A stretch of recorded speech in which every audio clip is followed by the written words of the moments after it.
Hello, my name is Dallas, and today I'm back with more Yakuza 4 Remastered. And today we're going to be finishing up Saijima's story, including his sub-stories and also probably Fightmaker.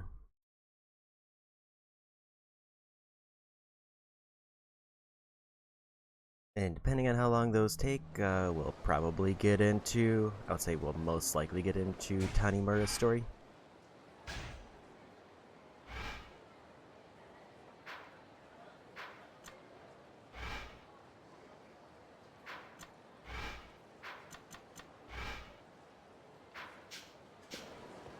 So I think the two options that I have are either we go right for Saijima's final sub-story, which should be available.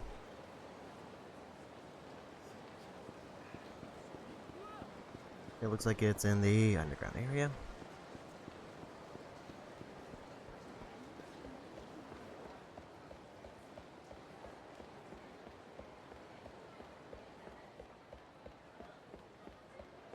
I'm pretty sure it's his final sub-story, 14, and it looks like he has 15 total, so this is the final one.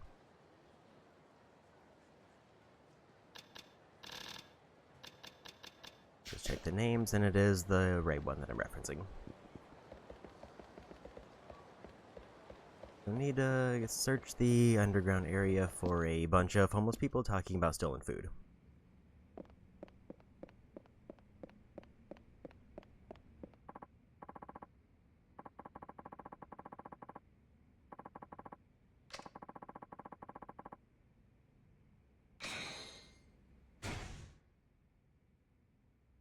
Don't know what that is.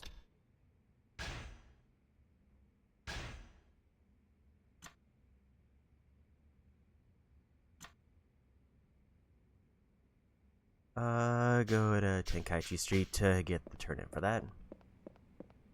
So that was just a message to talk to Bob.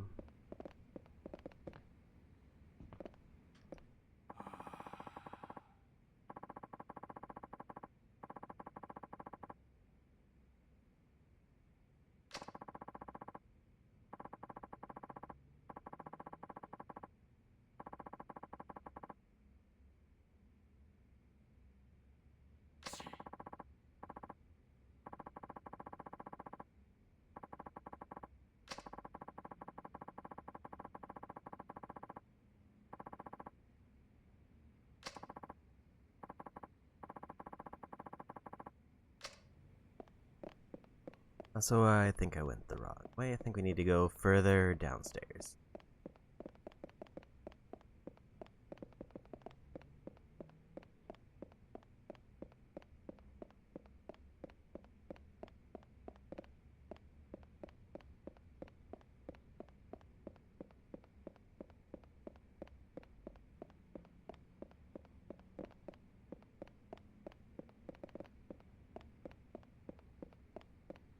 So the way that I'm reading this is as if they were supposed to be like at the top of the escalator on the way in, but I didn't see anybody.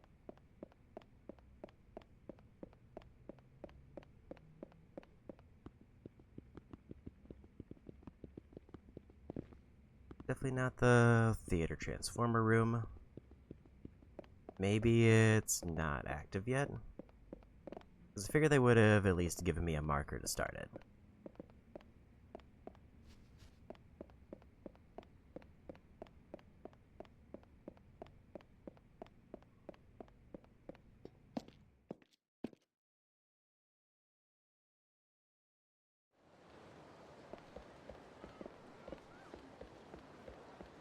It's like the description makes it seem like they should be basically in this little area, but I don't see them, so I guess we'll go for Fightmaker.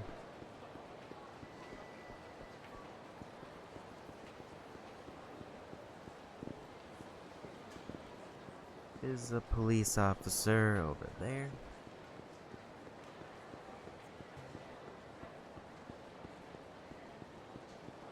I think this way was open. Then we'll finish up Fight Maker, then we'll go grab Bob's completion items. Also, I just realized why there was a guy with a letter there, and it's because Saejima doesn't have a phone.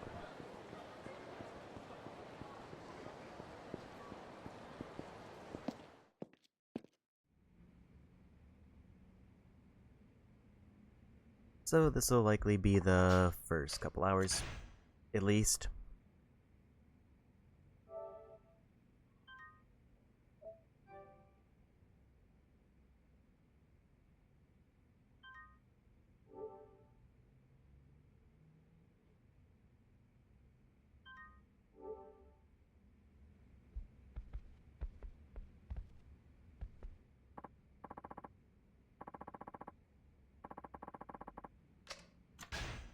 And yeah, I don't think I'm gonna do any more minigames with Saejima. We'll just wait till Tanimura starts because it's easier to get around the city.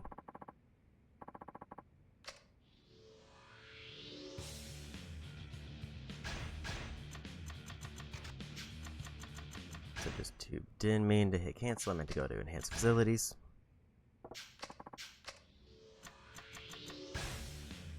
So you've already maxed out everything there.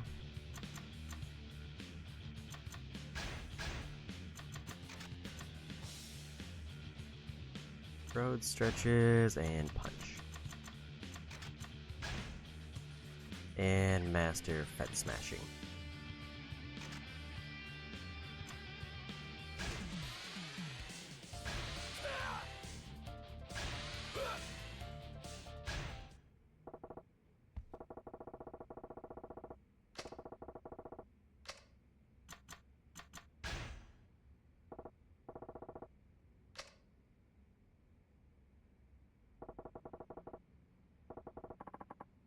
And we got it.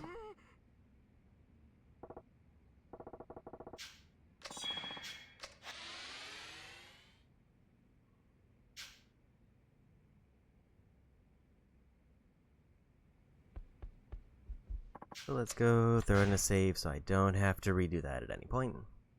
Sounds like there's a big period where I just have to try to mash through as many abilities as I can to try to max out his trust. So hypothetically, it could take up to 28 turns, or it could be drastically shorter if he learns them all first try. But it's totally RNG, so we'll never know.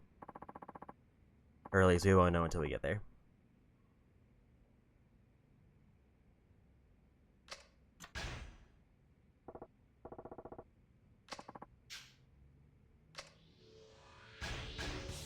Stretches, road, and kick.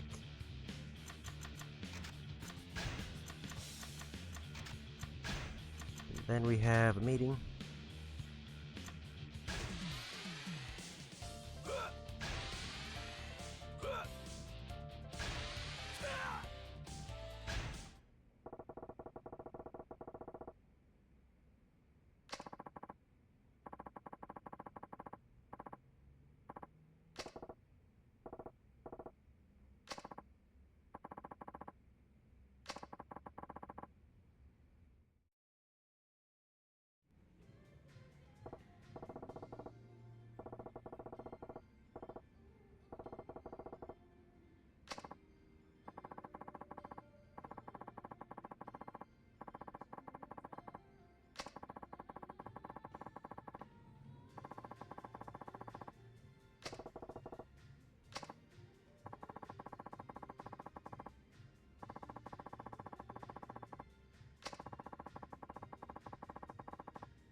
Little bit of a trust boost.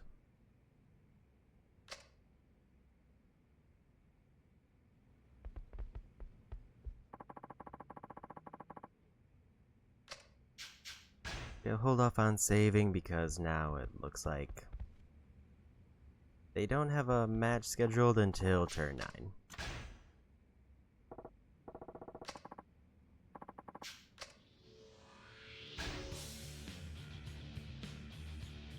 Punch, kick, ground, rest.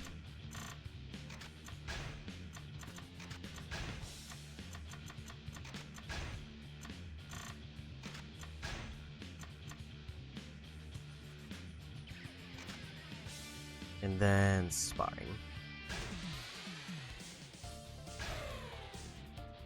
And he skipped. Maybe I should have saved, but it's fine.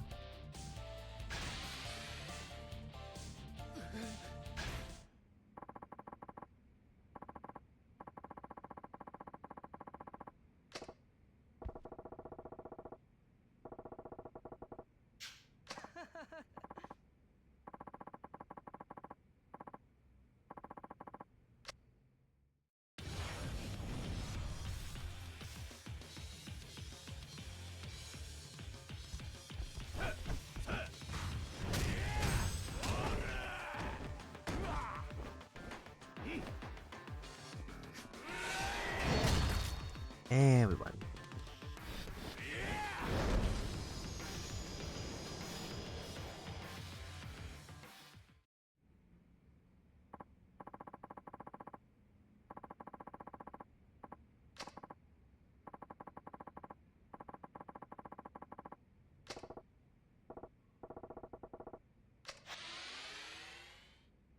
Trust went up, mood went down. Alright, and another meeting next. I'm gonna save that in a different slot because he skipped a training randomly.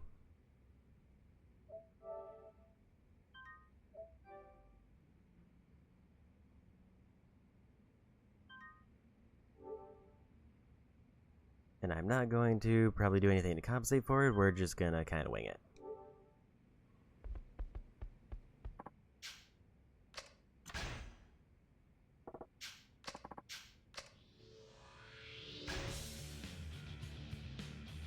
Punch, kick, ground, ground meeting.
Moody.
Okay.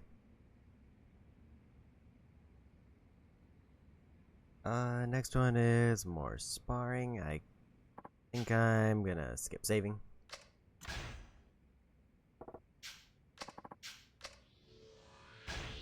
Punch, kick, ground, rest, sparring.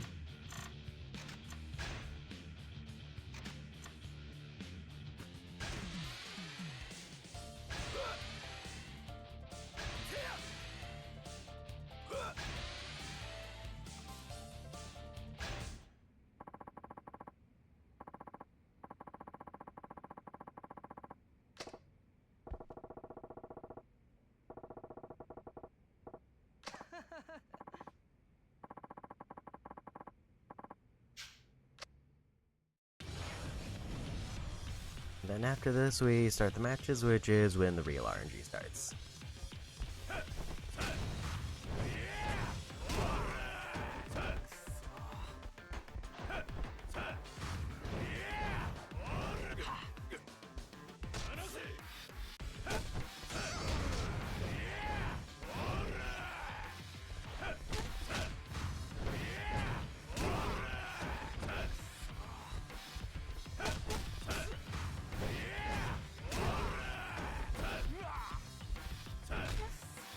Can't quite build up enough gauge,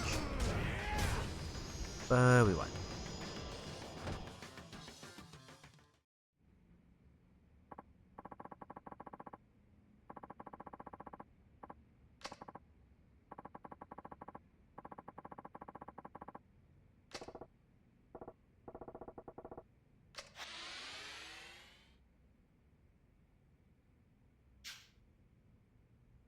Trust is doing better in a small hit to mood. Now we throw in a save.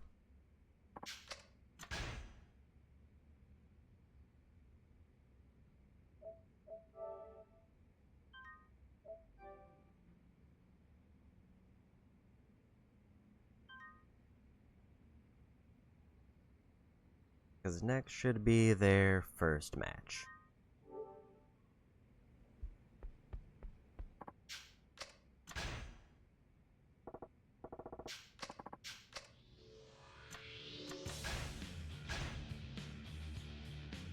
Booty, turbo, and bootstraps.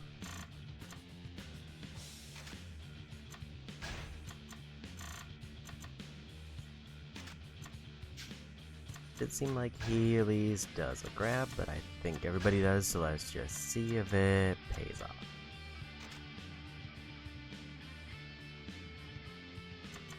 I didn't change any of these.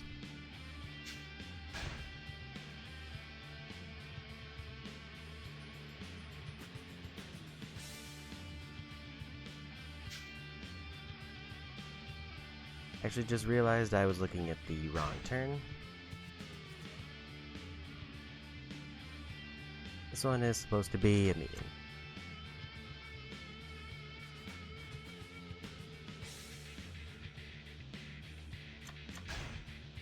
Ground to ground and meeting.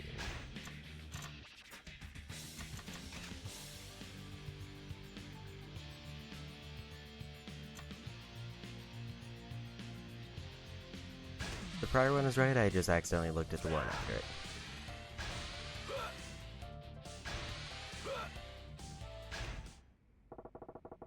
It's not until turn 9 that their first meeting, or first match. Skip all the repeat text.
Willpower.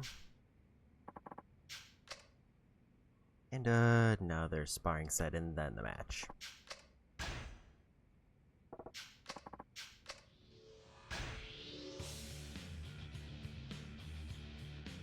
Punch, kick, ground, rest.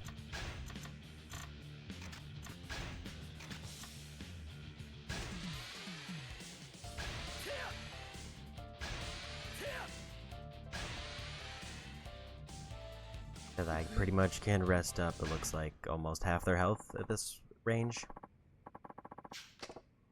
I think all this dialogue is the same, so we'll skip for that. I'll say I kind of like sparring conceptually because it's the one that I'm actually engaged in, the training part of it.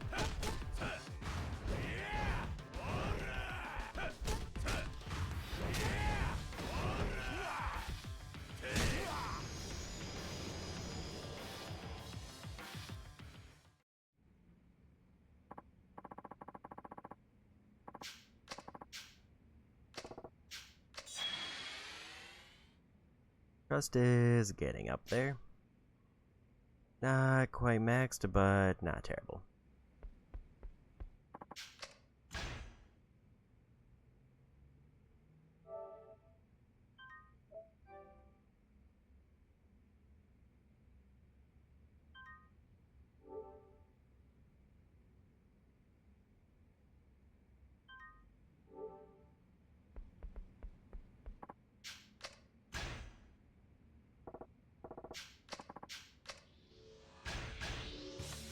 And at least I do get the vibe from the description that this is pretty much supposed to be like the worst one to train.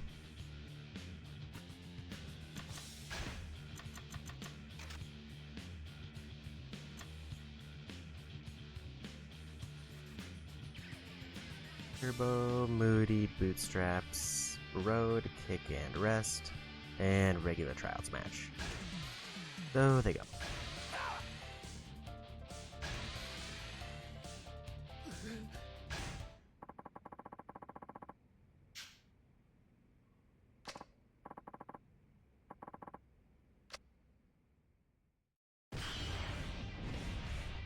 I can only really help him if he goes for a grab.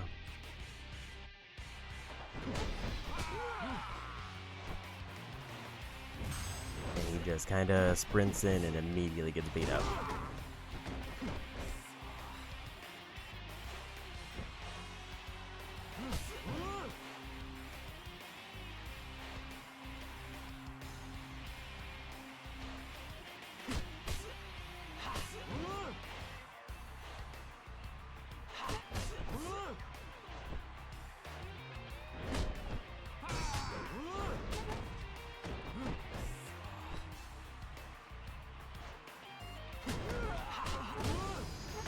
And a loss. He barely did any damage. I would say I can't tell if his moveset is bad because he barely used any moves.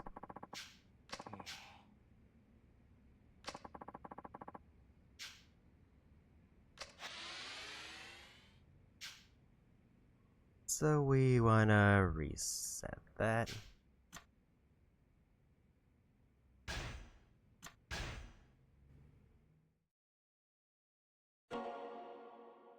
Because I'm still pretty sure like the goal is that he needs to win every match to get the most ideal setup. Otherwise, this is a character where trust is an issue, so losing a dojo or losing a match is actually kind of a problem later on. Because if his trust drops too far, then it means I have to add in a bunch of turns of doing random things to try to build his trust back up. So I would rather just not take any risks.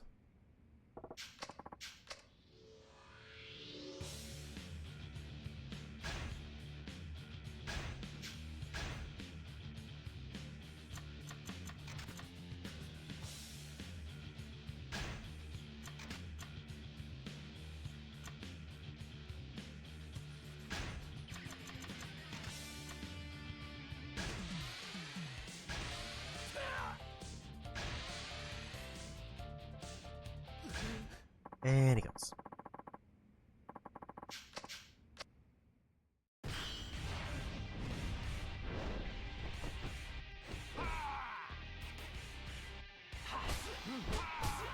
Man, Turbo does not help when he just runs in and takes a punch. Like, he doesn't have like a charge ability he's going for, he just kind of runs in and gets hit.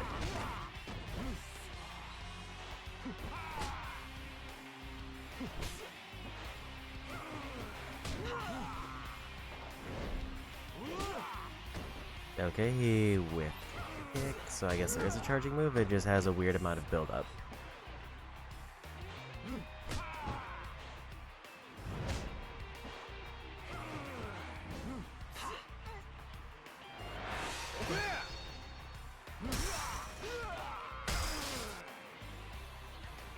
Need him to get like one combo on his own.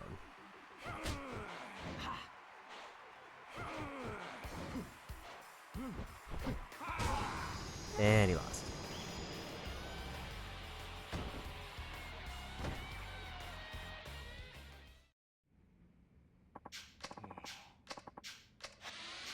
And another reset.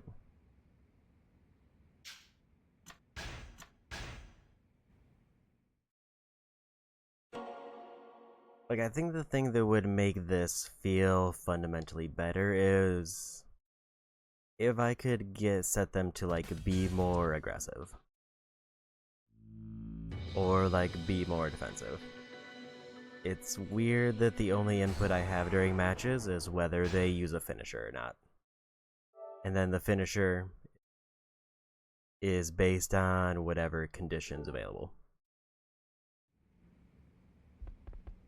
Like for this one, he has to do a grab, but he almost wins the fight if he lands a grab. Other than he has to do like one combo on his own.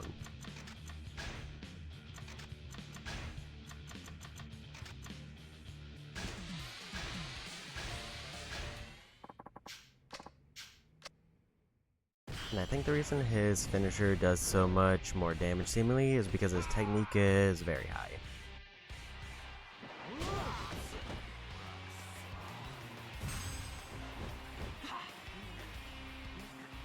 Gonna let this one resolve.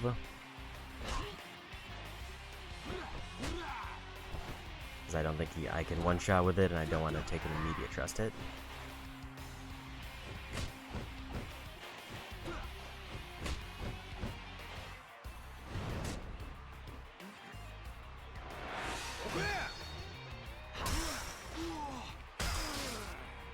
It needs like one hit.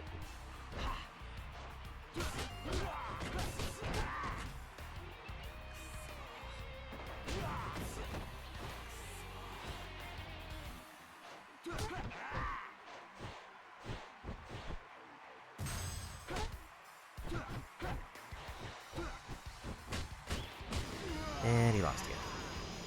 Like, I know he takes a debuff if I use an ability, but I don't feel like it's enough of a debuff that he should not get any hits. But back to ice cream. It seems like he's very tall and he's kind of just punching over or kicking over a lot of the guys, which is a weird problem to have.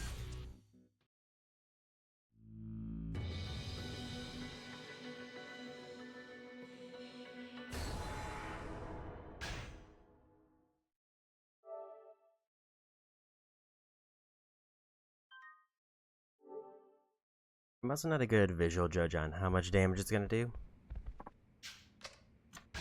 I kind of wish that there was like a meter that would tell me how much damage it does, but I feel like that would almost make it too easy. Which I would be fine with given how RNG dependent this is.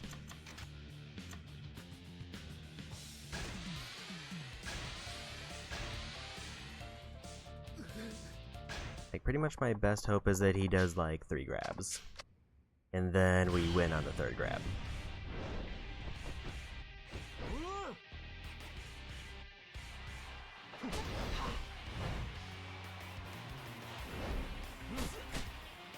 I think I need to give him maybe willpower instead of turbo takeoff, because Every instance of turbo takeoff is him running in and getting punched.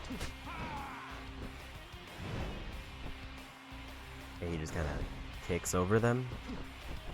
So it feels like he has to be a very certain distance apart that his AI isn't set up to do. Probably just get this built up.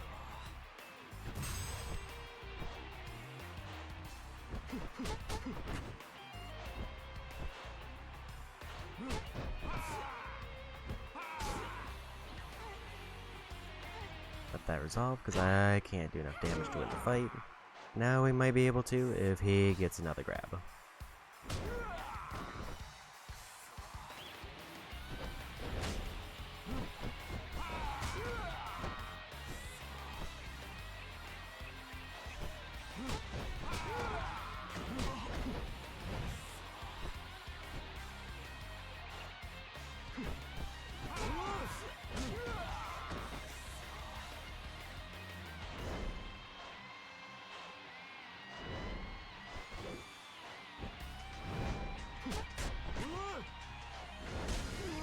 And he is just kind of bad.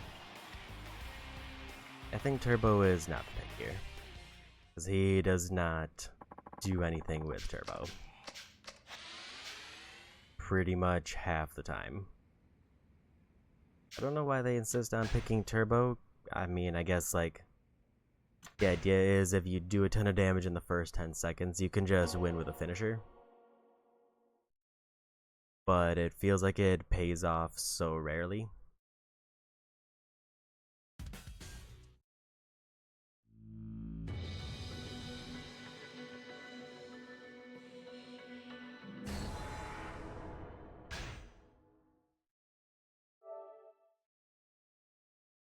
I should check his mood to see if Bravado would be a better pick.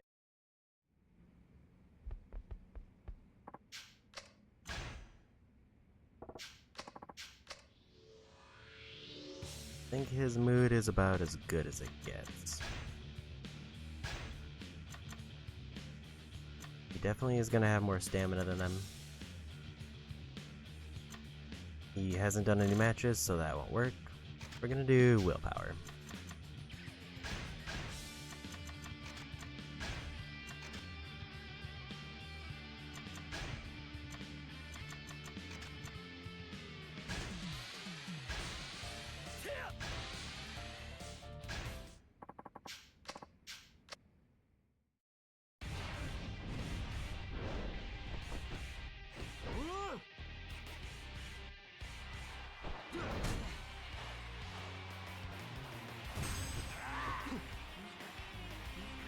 Wait for that to resolve. Looks like he's gonna need at least 2 good combos before I even consider using the grab move.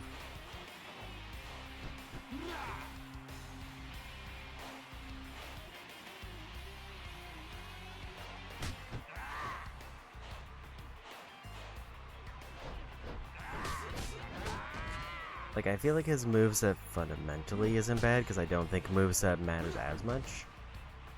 The issue is he's also not very aggressive and bad on defense.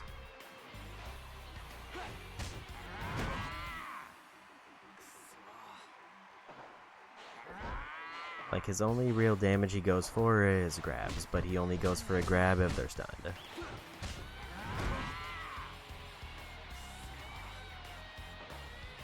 Which means he has to land a really long-range kick.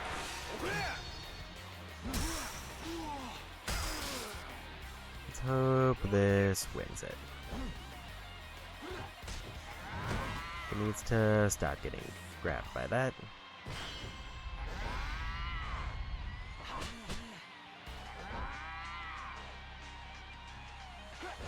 He needs to land a single punch.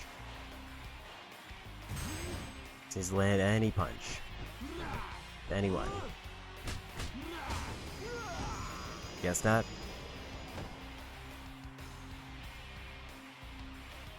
Like, willpower definitely set him up for a better move there.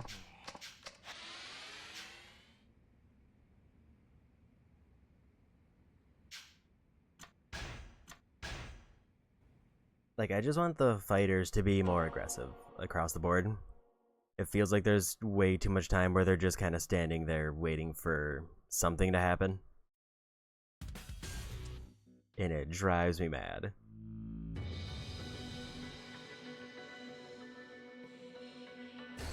Because usually what ends up happening is then they just get punished randomly because they didn't do anything.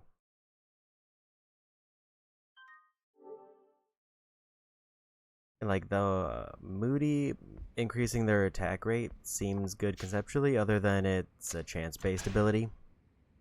And I don't understand why. Because it already has... Like, mood determines attack rate, and it has a 70% chance that attack rate will increase. So, like, the way that I'm reading that is... You have to have a good mood, and even on a good mood, it's a 70% roll.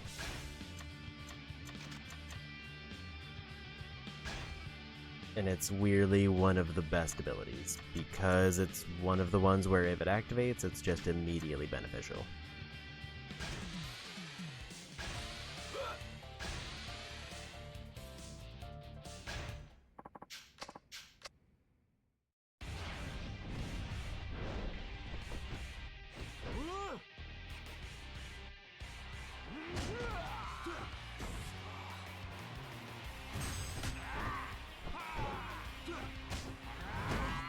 Yeah, his one kick that stuns them and pretty much sets up his big damage is extremely slow and easily blocked.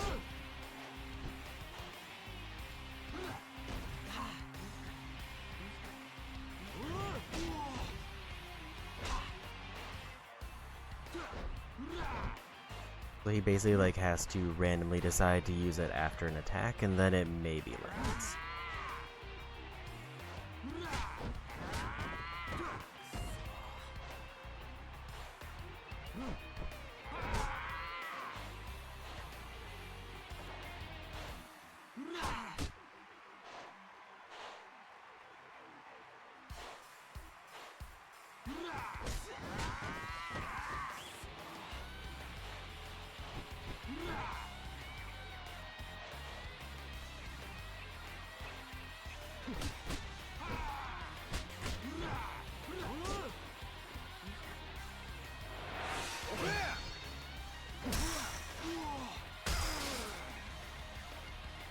I knew that wasn't going to be enough to win, but had to try it.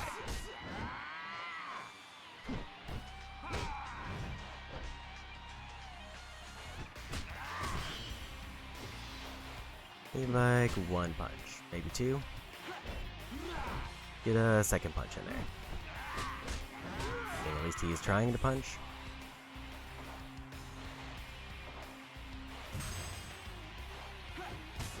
And he loses.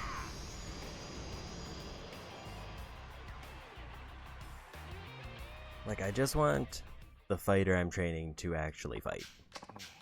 And there's nothing I can do to influence their AI there.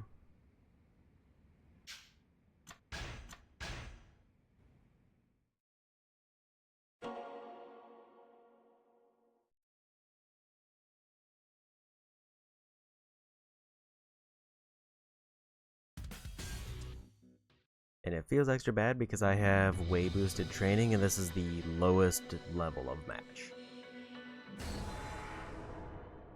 So it feels like this should be an easy win. Maybe I'll just leave Turbo on this time to see if it changes.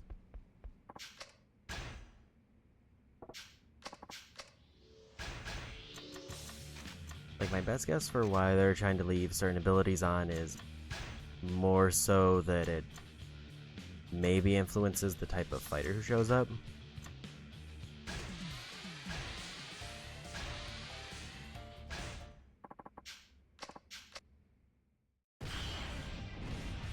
Or it has no effect whatsoever.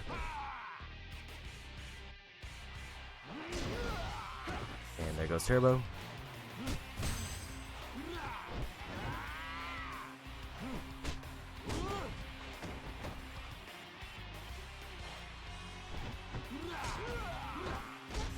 Yeah, it does seem like his combo, like his general one, is both very slow and doesn't break their guard.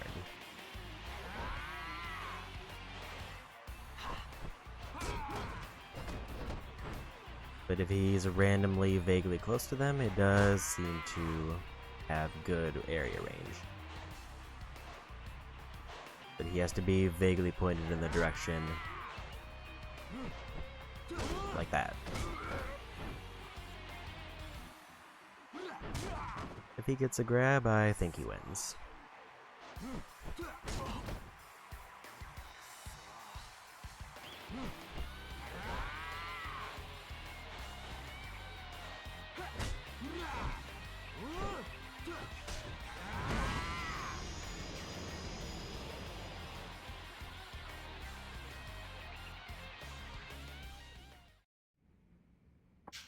If it wasn't for this so RNG dependent element of this entire training thing, I would have no problems with it in general, but it's at least to give me control over the matches, because that's the thing that I need to win. Like, some degree of control over matches. Other than finishers. Like, finisher is not enough by itself. Because the good finishers require them to be in certain conditions. Like, it requires either them to be grabbed or requires them to be on the ground. Other than smashing, the smashing isn't like the highest strength one. Smashing is just a good one. In fact, I should have probably just ignored their advice and gone for smashing as his training.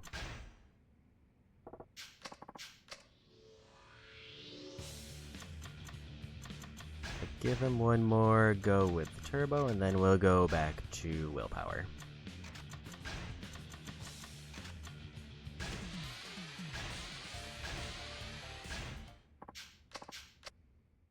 Just need him to win one match. Just one. And then we go on to another match. Just charged in at full speed and got immediately beat up.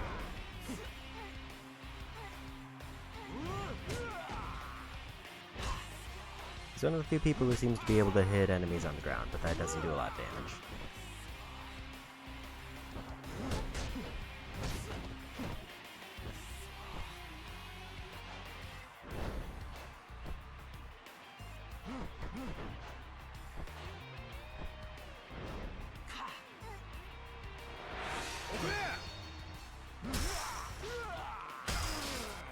Not quite enough for a win.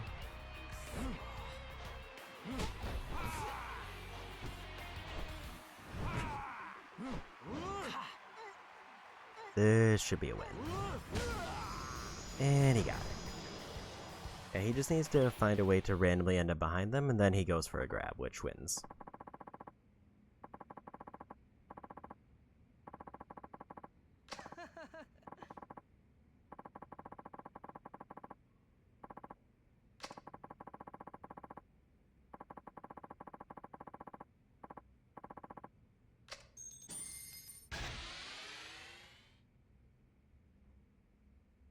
Trust basically got boosted to right where it was before. Now we save.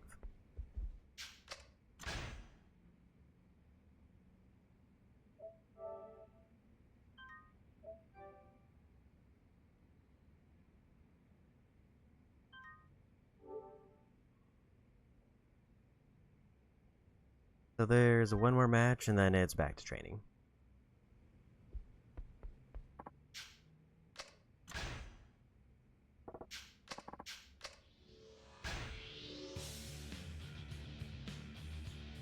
Road kick, rest, and shuffle zone.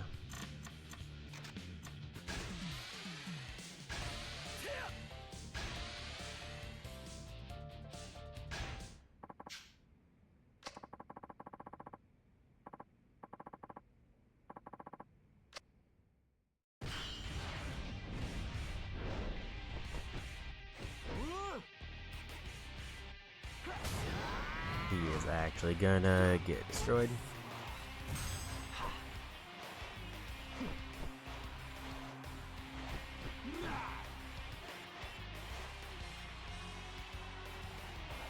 Got a bad roll for shuffle zone.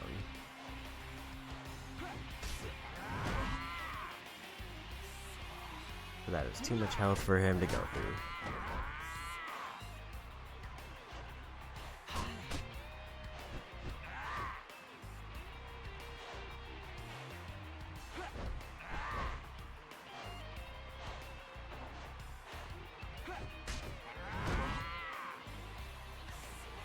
Like, it's cool that he's dodging attacks, but he's also gonna fall for that leg grab every time. And that chunks his health whenever it lands.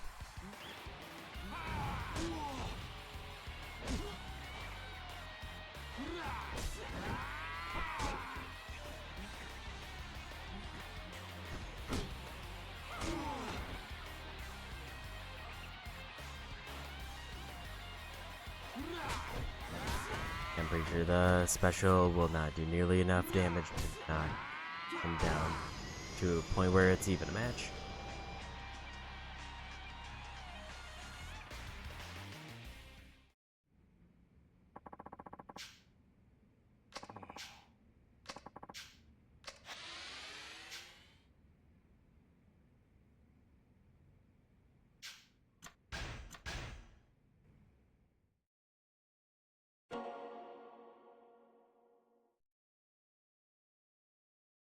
I guess it's a notable question of mine is, why does every skill they learn have a downside? It feels like a weird choice. Like, for example, I have him with bootstraps on now, which is supposed to increase his ability, whatever that means. When I don't issue a command,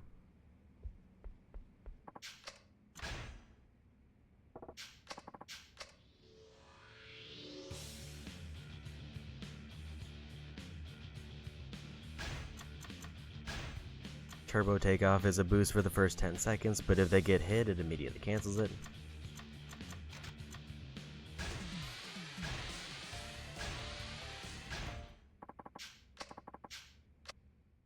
Moody is a 70% roll.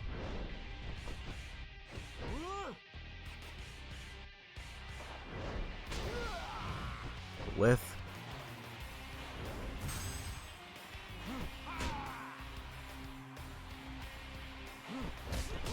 There's the other one where, like, if he has higher stamina, he gets a debuff, but if the enemy has higher stamina, then he gets a buff. It's like, it feels like every skill they set up where it is either conditional or he is actually getting destroyed by a person who he basically just fought.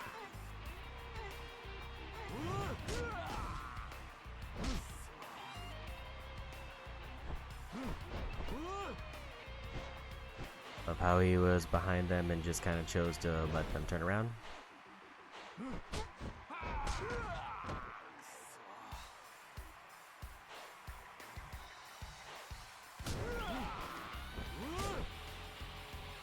It hit, but it didn't do anything. And he loses. Yeah, I'm pretty much convinced at this point that Turbo is just a bad ability, and I don't know why they insist on using it. Like, maybe there's some, like, dice roll where it more often than not has a few hits pay off, but I never see it. Like, if you were to run it through like 100 matches, maybe there's like 60 matches they get a full combo with it, and it's better. Like, the only ability that doesn't seem to have any downside is Conviction, but you have to win 6 matches to unlock it.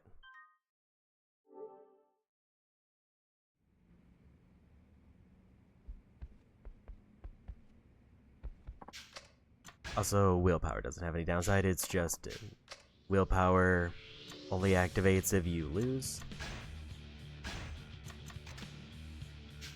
So it's basically a panic button. Panic button abilities are not usually the most ideal. If you have to plan on losing all of your health, then it's probably not a good setup to start. But at the rate he's fighting, I kind of expect him to lose all of his health a lot. But then you didn't have Turbo because he would have lost that engage.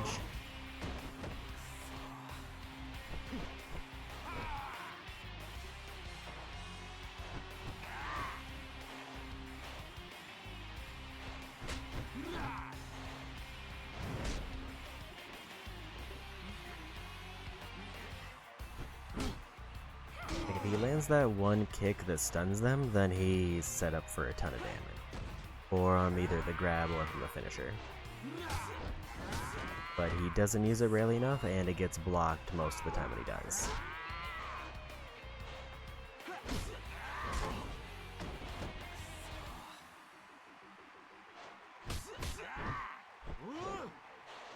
Or he just whiffs.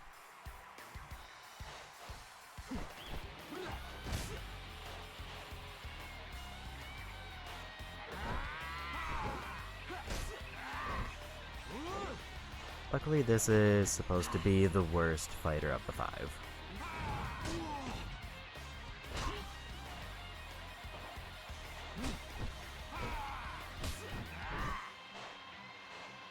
So if we get past him, then the last one should be way easier.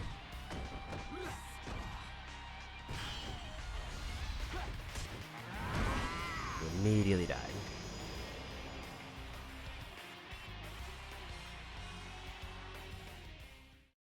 I think conceptually this is a neat idea for a diversion, but it's just too much RNG dependent to be any good.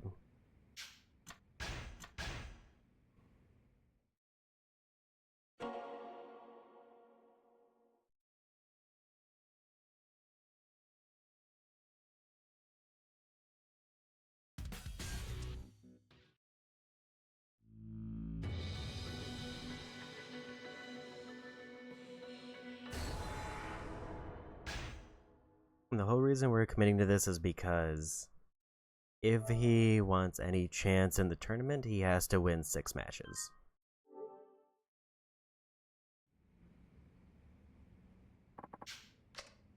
Because Conviction is probably going to be the only skill that changes things up. And then we need to have high trust as he goes into the tournament.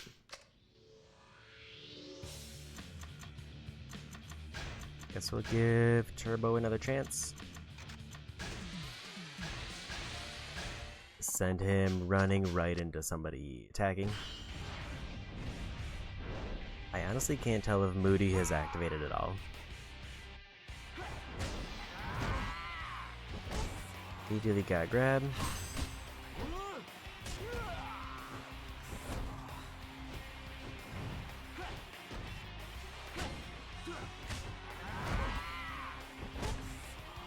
Actually destroyed.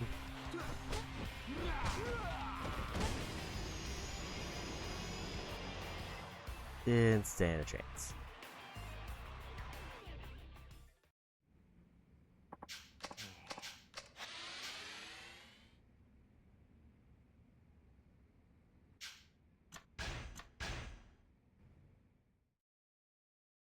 I should check the other match to see if there's one that's less random. Because this is adding random on top of random because of the shuffle zone. Like, he did bad in a rank 1 match, but I can't tell if this is giving him more of a chance or if it's more of a problem. I think the worst part is the ability they want to learn after this is clotheslining, which we're not doing. Clotheslining feels like it has really low odds. And I would rather get smashing to try to lock in the next matches. This.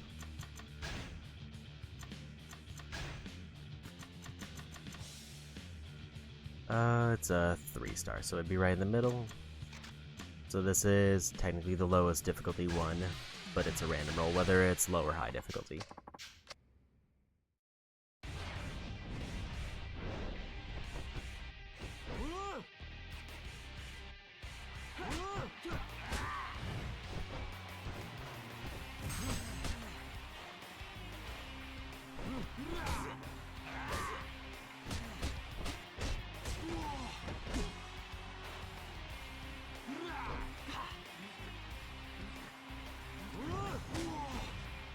he goes for a grab again, then we'll do a finisher.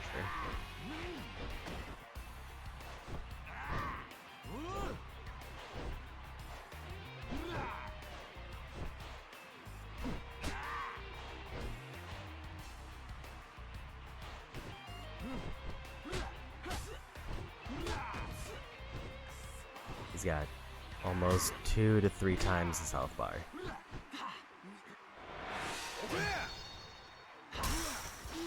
And he won.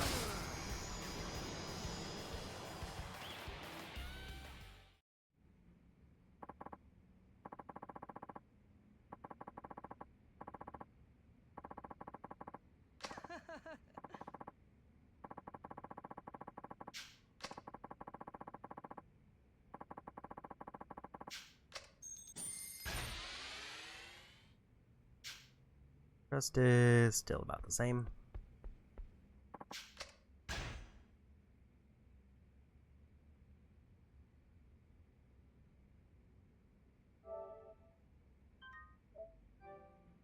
Okay, so this one is kind of fundamentally weird. They have him set to try to learn clotheslining this attempt, but they also have it at a later attempt, so I guess the assumption is he'll fail the first time.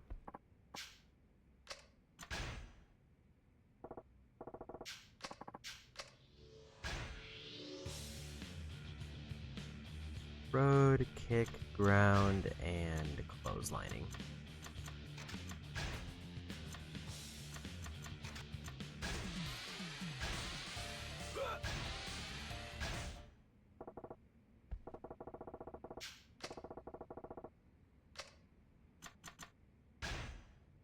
You know what, I'll give him a couple tries at clotheslining. If it doesn't work, then we'll do smashing.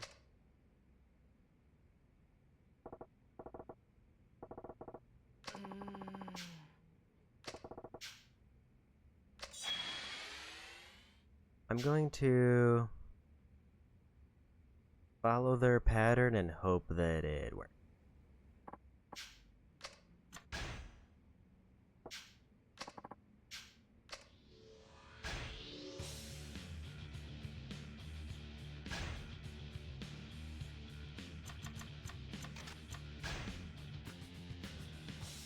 Punch, ground, ground, rest.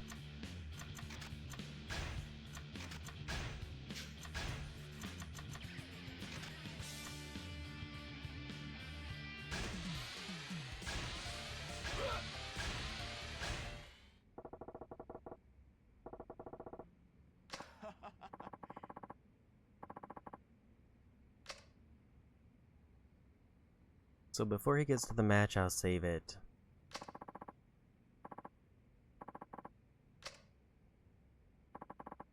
In the other slot. Because the other thing that's really tempting is...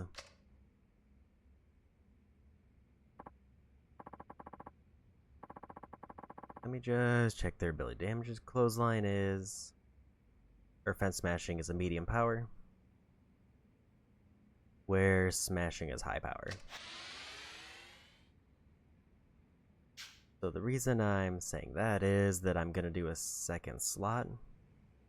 If I feel like his match is going terribly, I'll give him smashing instead of clotheslining. Because there's a period of like 8 matches where the goal is just to learn any move that he can. In which case, maybe I'll try clotheslining for all of those.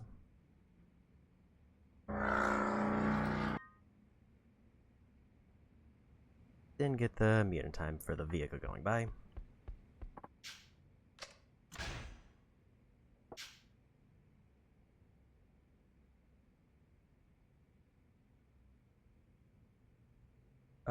Next one is sparring. 3 punches. No, wait, 4 punches and sparring.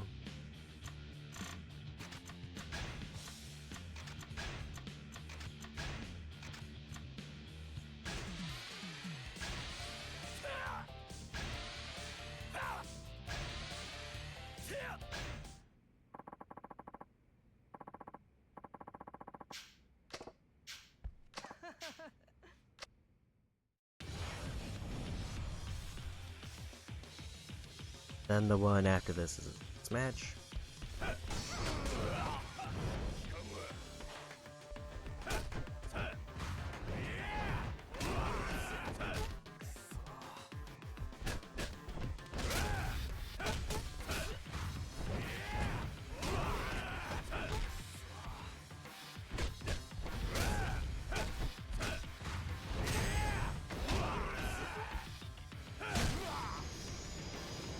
And another win.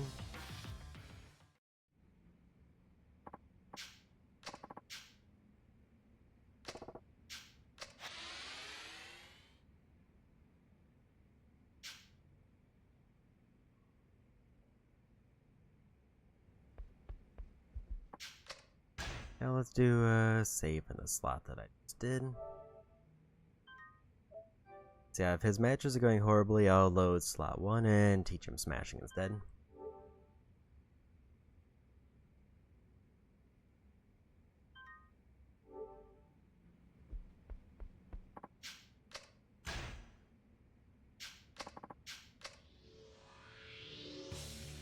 Punch, punch, punch, rest.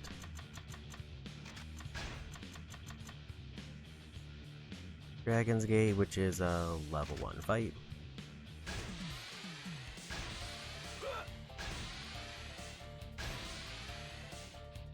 His technique is basically maxed.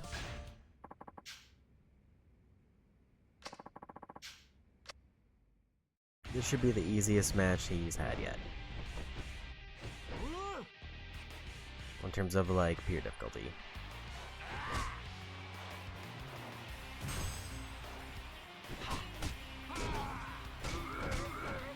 I'm going to hope that he's able to win this fight without me using a finisher,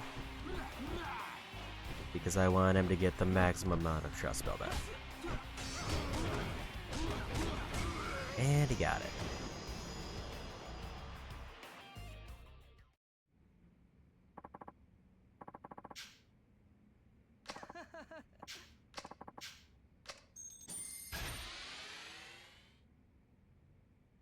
Yeah, technique is maxed.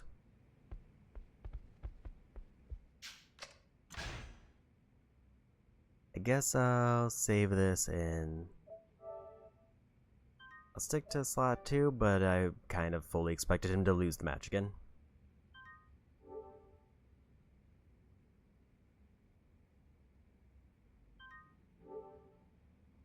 So basically they say every turn after this is just him trying to master any ability he can to max out trust.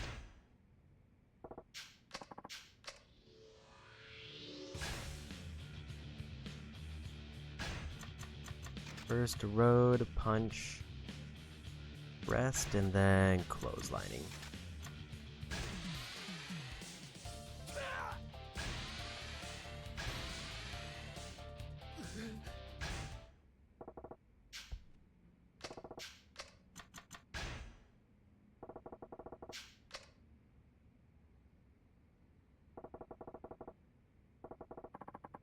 And he got it. I guess that one just feels like it needs to.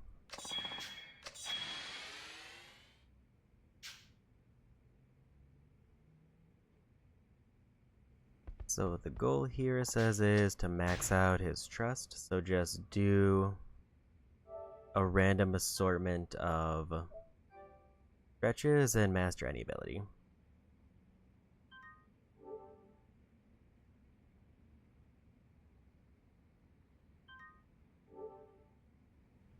At least this one feels like it's starting to line up better now. Because he only needs to win 3 matches at this point, and one of them is the tournament.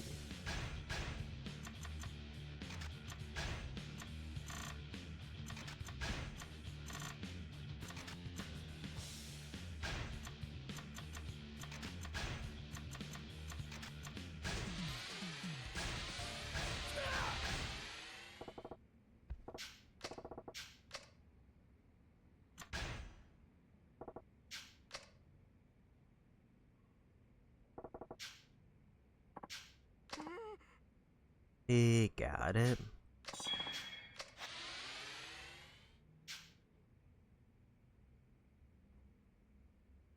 So we're trying to build his mood back up, while also keeping his trust high.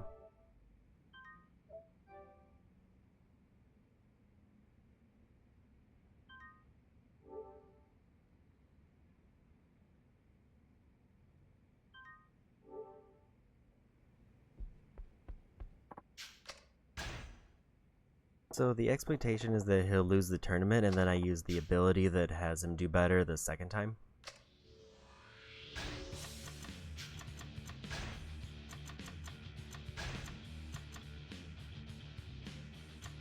Actually, clotheslining is bad on him. Why did they make us teach them? He needs to be going for the grab one.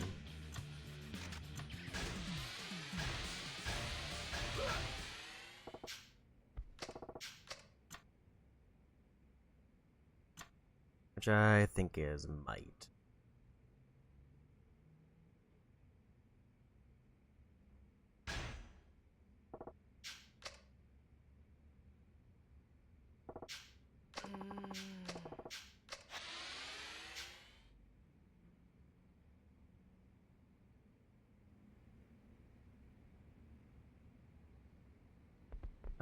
So that one will save in another slot.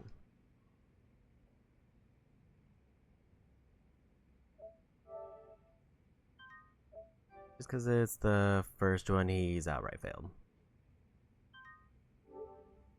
Yeah, I don't know why they had me teach him clotheslining, because he never knocks opponents down. Actually, he does if he gets like a full combo, which is rare. Where grabbing is something he seems to actively try to do.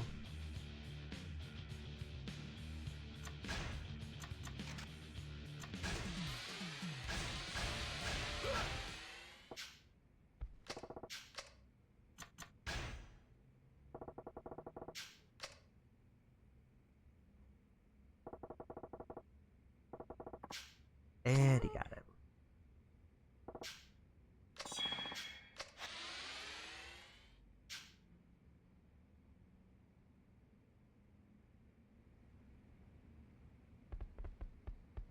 It feels like his trust should be fine.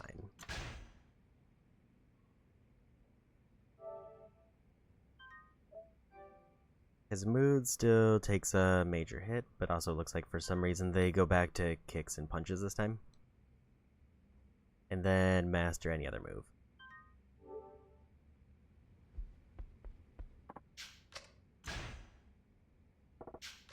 I guess we'll go to the easy one. Kick, punch, stretches.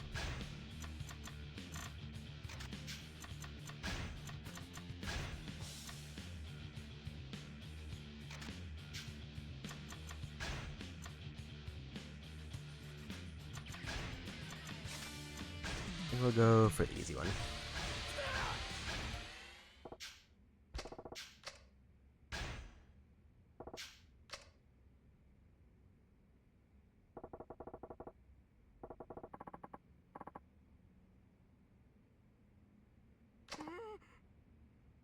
And he got it.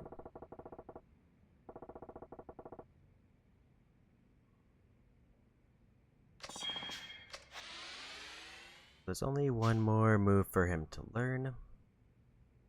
And then whenever he learns it, then we do the matches. There's no other trainings recommended now, other than learning one more move to get a little bit more trust. And presumably trying to build up his mood as high as it'll go.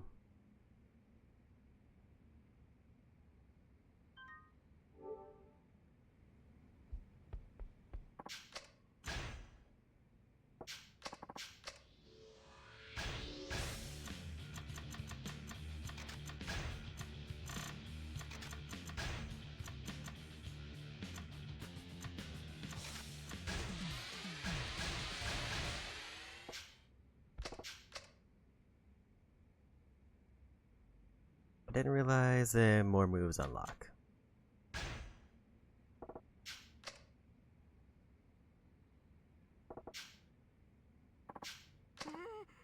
And he got it.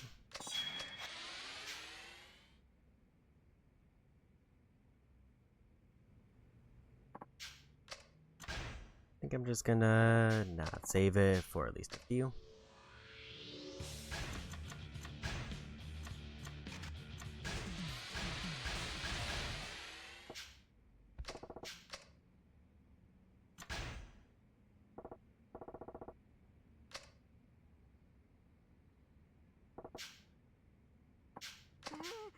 He only has one more move, and then we have to pivot from the guide. Because there's physically no way I could follow with it.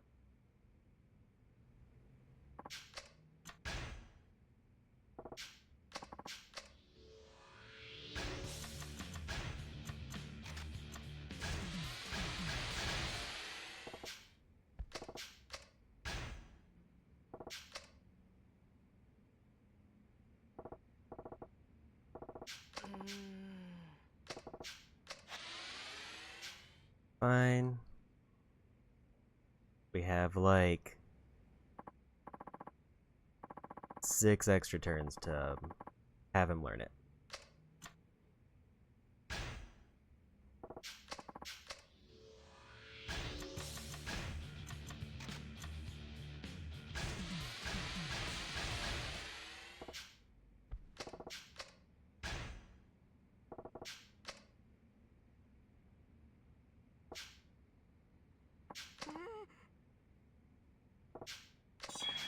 And he got what should be every move mastered.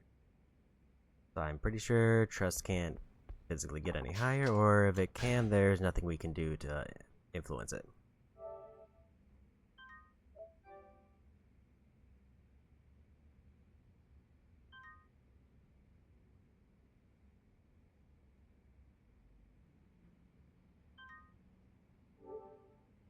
This one it pretty much just says use stretches to get all the way through the match.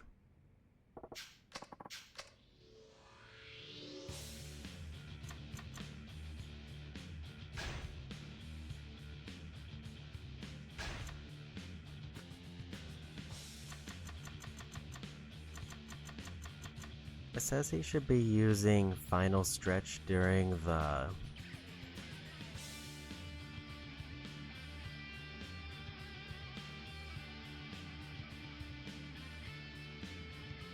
fight, but and it looks like it might be better than Moody.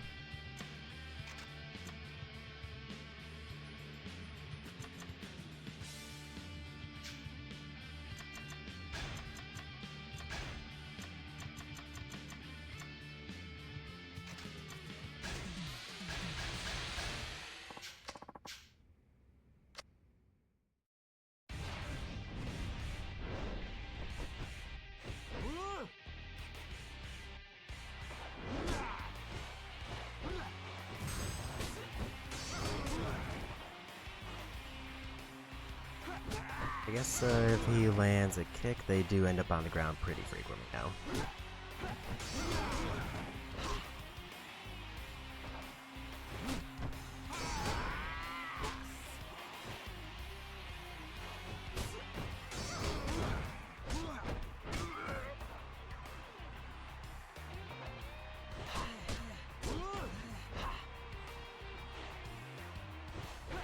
Like, he seems to be doing a counter now that he didn't have earlier.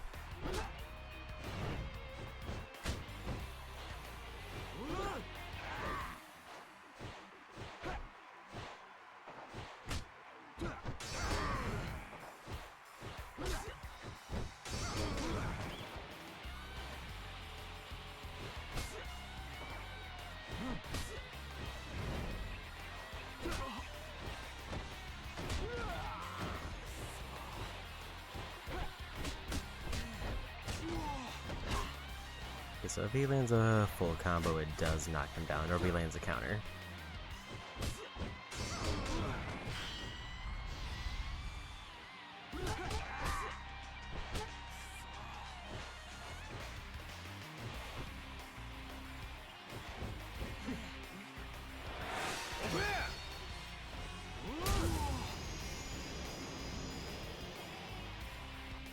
So I can see now, looking at his moveset, how clotheslining might take priority now.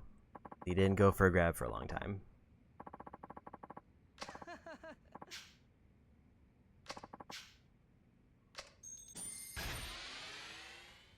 Trust and mood are maxed. He just needs to win one more match and then he can start going for tournaments.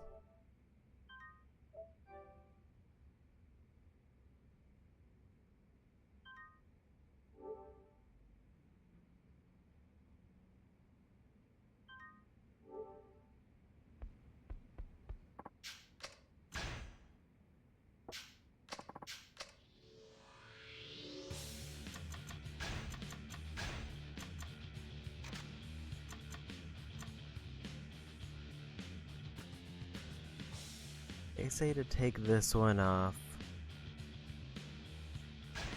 I can kind of understand why, because of the debuff, so we'll try it. So now I can use finishing moves and he won't get a debuff. Problem is, rookie stars didn't show up, which is the one they recommend, so I guess we'll just have him do something random. Because it kinda doesn't matter, he just needs to win a fight.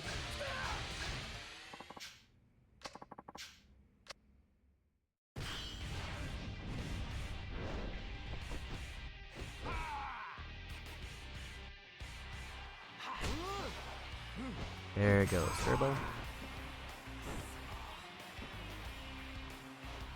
Yeah, as soon as he gets conviction, Turbo is gone.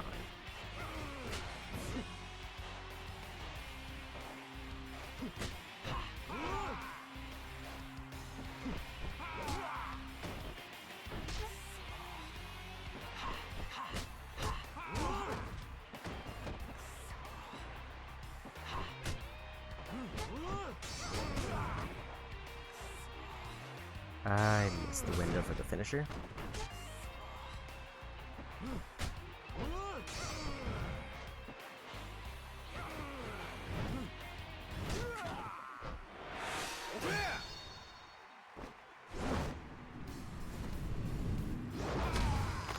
And he won. Finishers do kind of crazy high damage.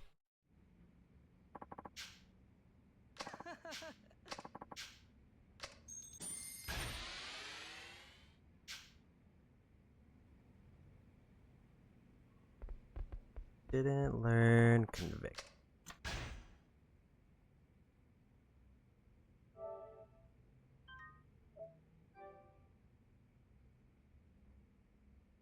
I mean, it doesn't really become a problem as far as the order of operations unless we get to round 28 and he still doesn't have it.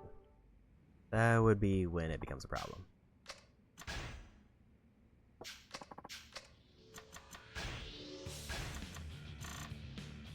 Because it's the last ability he needs and it's actually a decent ability.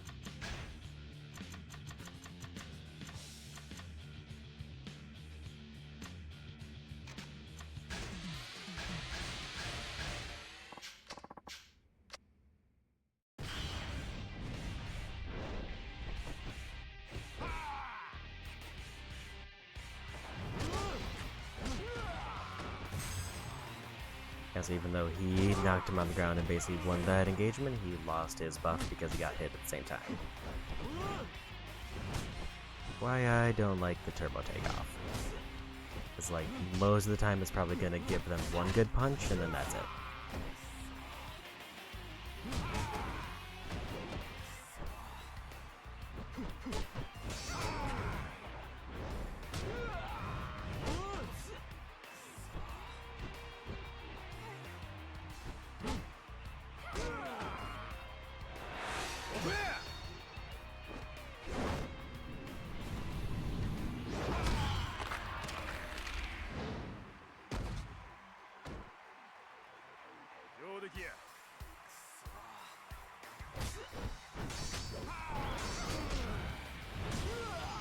And another win.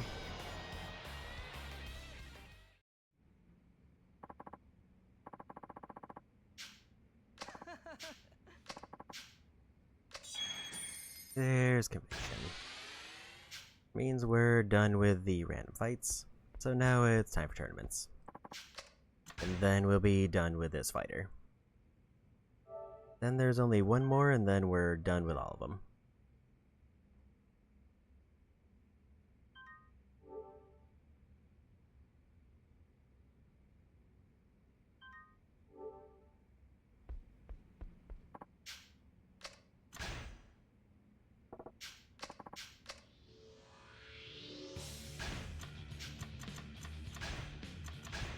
Get rid of that move immediately.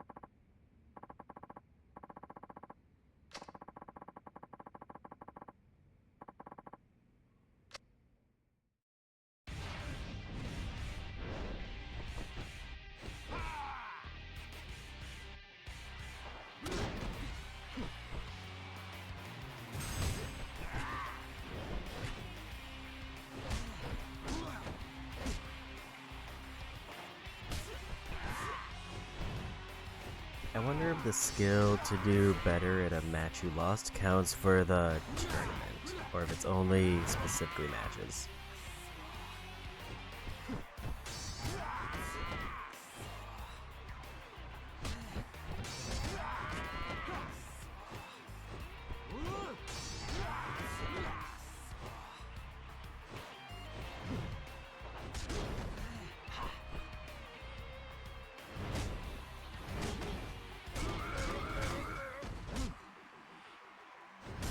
Didn't get the option to go for the ground one there.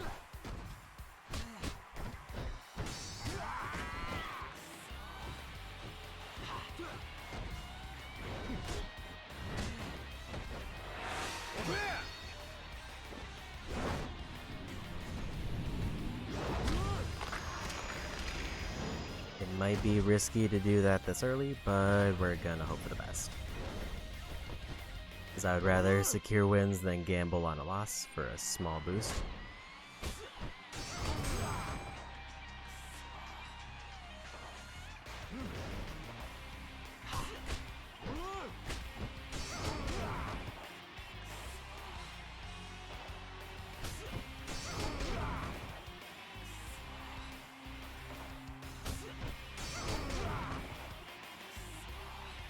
Kind of got this one unlocked, so I'm just gonna let him do his thing.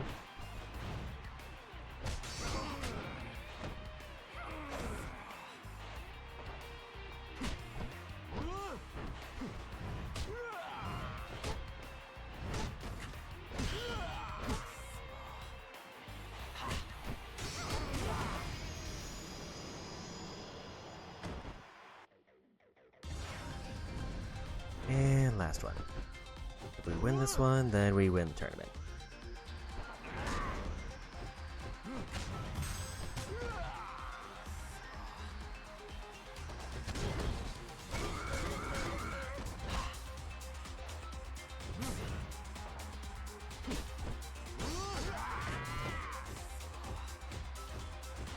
Don't want to activate the ability too early, but we will probably use it again.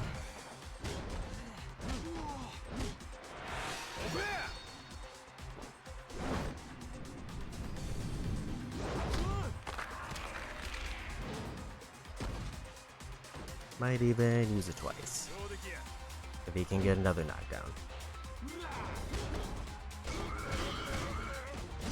Or he just wins.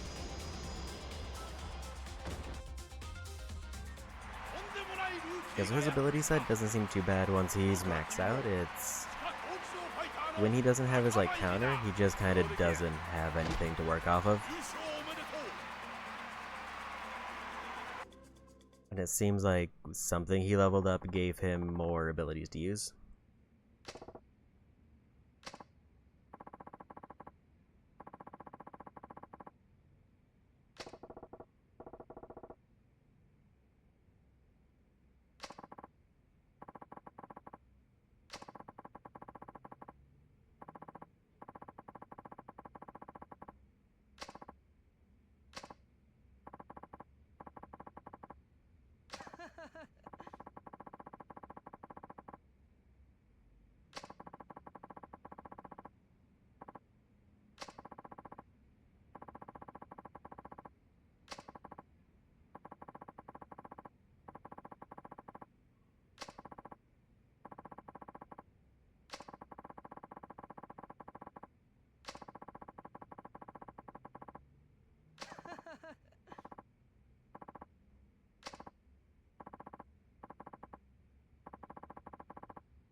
Fourth people done, now just the final one.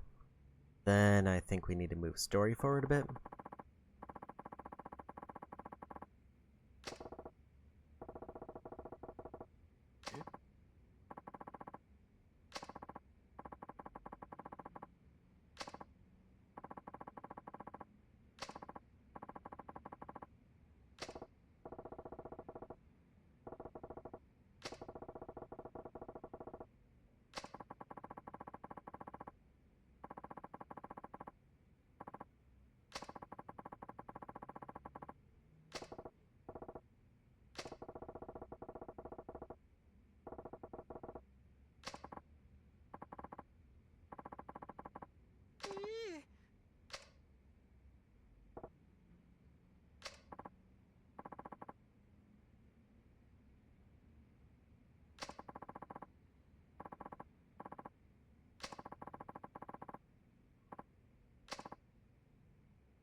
Okay.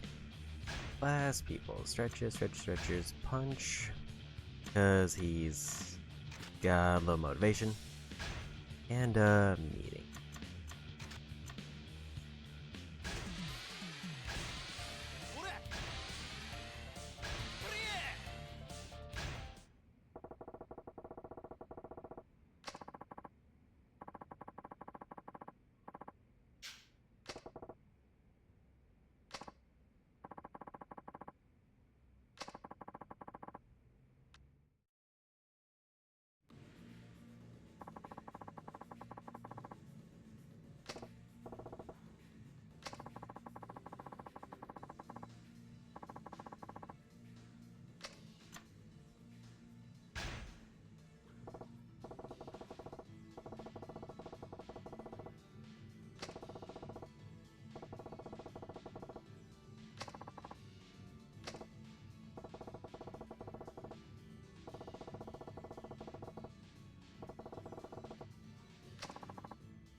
Looks like next one is another meeting.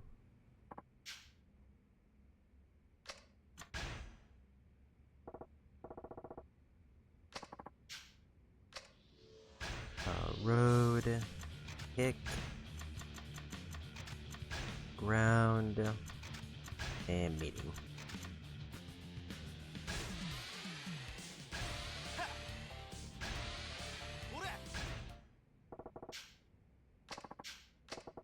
gonna be all the same.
So now we have to have him learn an ability, so it's back to the dice rolls, so we'll save it.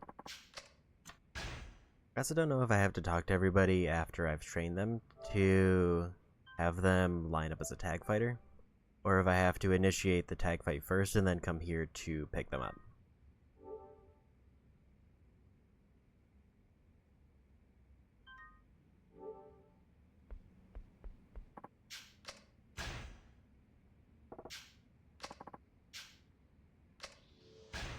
Road, punch, rest, and finish move.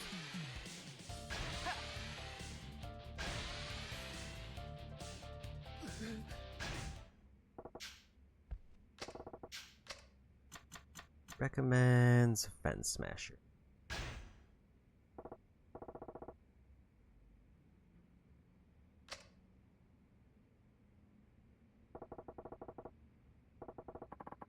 And he got it.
Next one says just master any ability. But fence smashing was a medium if they're grabbed, so maybe we go for smashing. Because that seems to be the old reliable one, at least for me. Because it's a high damage one that seems to be very commonly successful.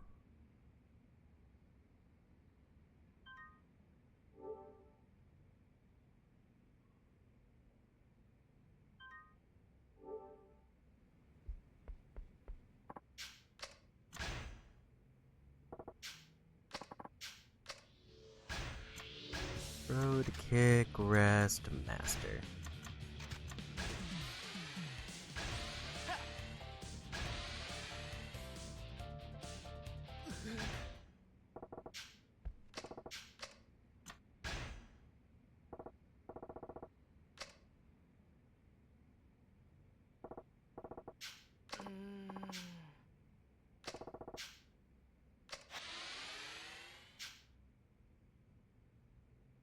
I think I'm gonna go ahead and read that one.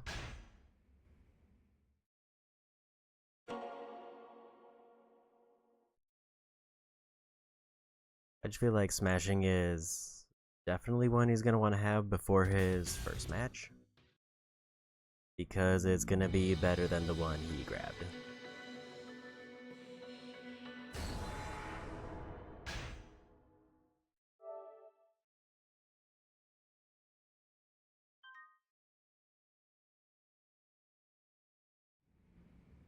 If it doesn't work after a few tries, then we'll go for an easy one.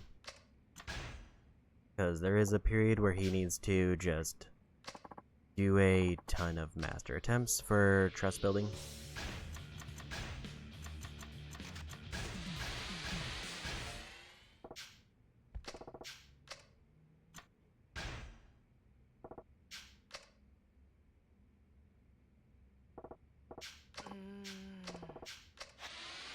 Try one more time, and then I'll assume I need to like build up his stats if it doesn't work. Granted, I think it's just a RNG roll, so it probably stats don't matter as much. But this is one of those like medium difficulty ones, where if he learns it, it's very strong, but it's not like trying to learn one of the best abilities. Because in terms of damage, it's stronger than the one he has, and it's easier to use. But it's probably a little bit more complicated to learn based on whatever metric they use, if there actually is one and it's not just a dice roll.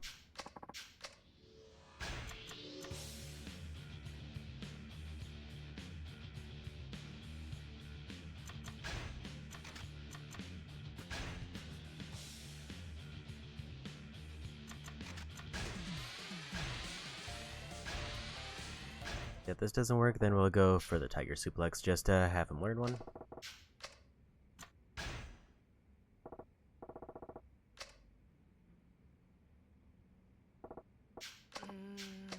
Like that's a no. My guess is that... My best guess would be that it's tied to their technique, which is why the prior character was able to learn every one without too much hassle because his technique was super high. In which case, since we haven't really been training technique, I think I just need to go for an easier ability.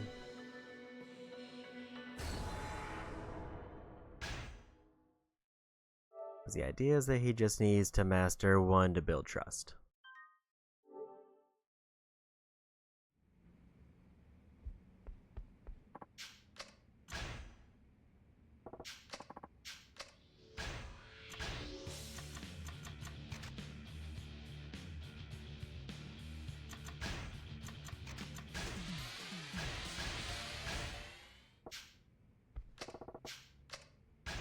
So, Tiger suplexes the easy one.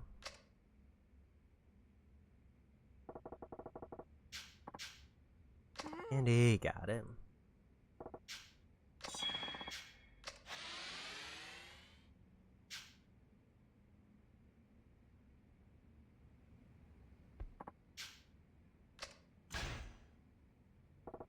Now it's road, ground, rest, and meeting.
And now it's time for their first match.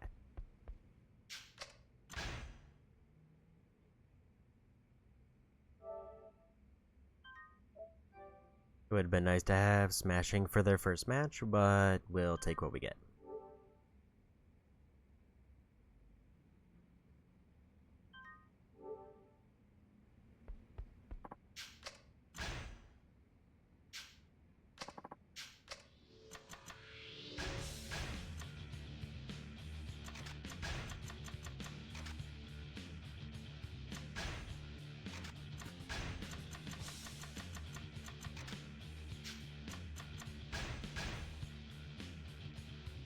Punch, kick, ground, and rest.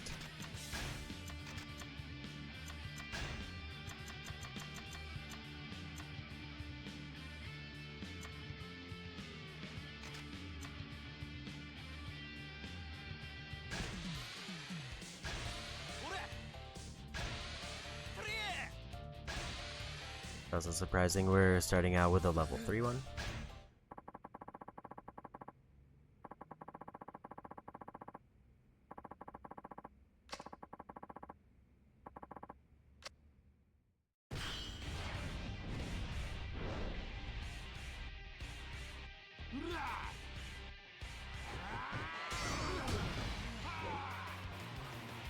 If he had landed the hit, that would have probably been real strong. But he got blocked.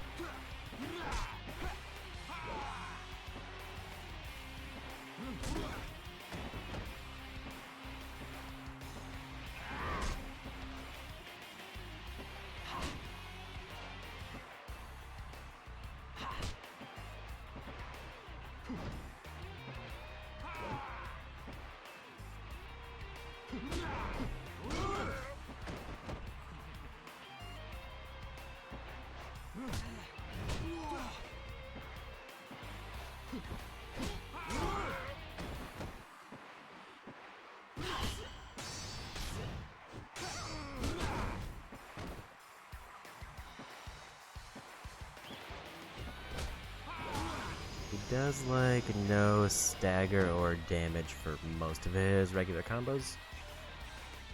Like that first ability he did would have been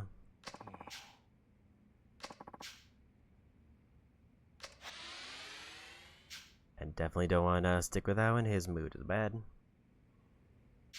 And I would have to commit to basically like at least a full turn of stretches just to repair that.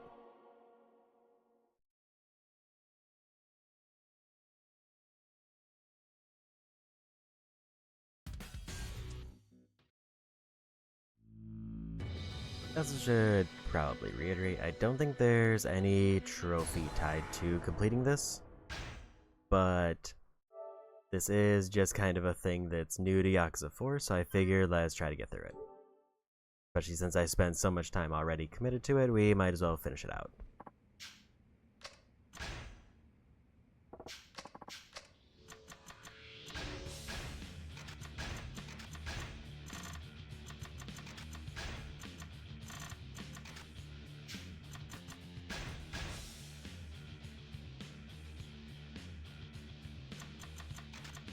Punch, kick, ground, rest, sink or swim. Like the opponent he fought didn't seem too bad.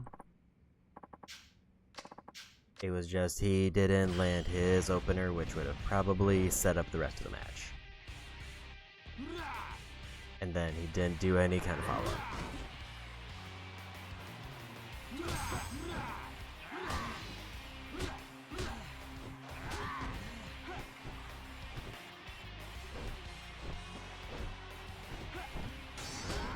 This is kind of why I also wanted to get smashing, because if he had gotten smashing, it would have at least given me a finisher to throw in for free damage to whenever I wanted.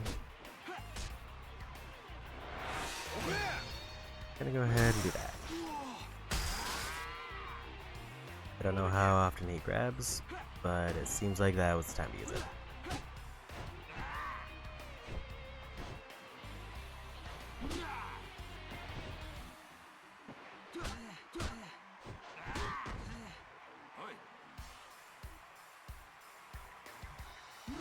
Because there's like a big period of trust building coming up after this.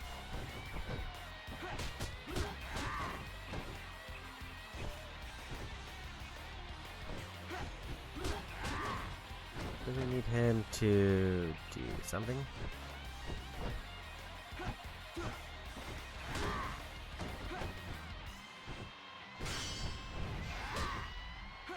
The downside of willpower is there is like an animation for it, and they can get hit during that animation.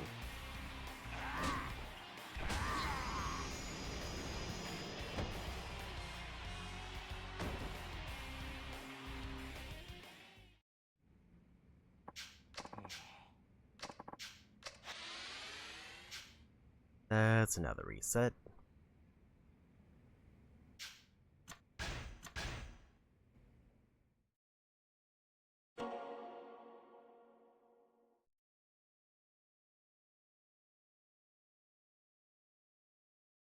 I will say in this case the moveset makes sense because he doesn't have any other moves.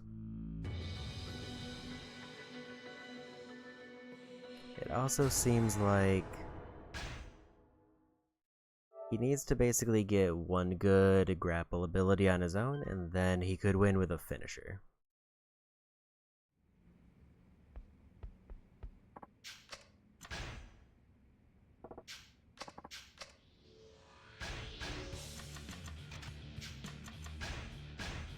So here's hoping...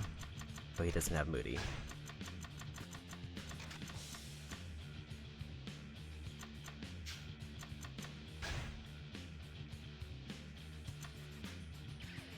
Gets moody later. I guess what is the point of a better mood as far as the fight?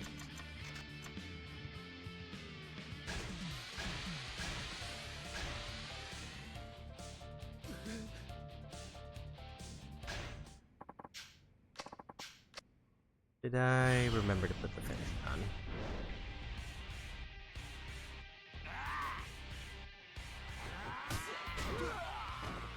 That's a good opener, finally. Like, maybe that's the idea of Turbo Takeoff, is that it gives him an ability he wouldn't normally have, but then it falls off later when they have other abilities anyway.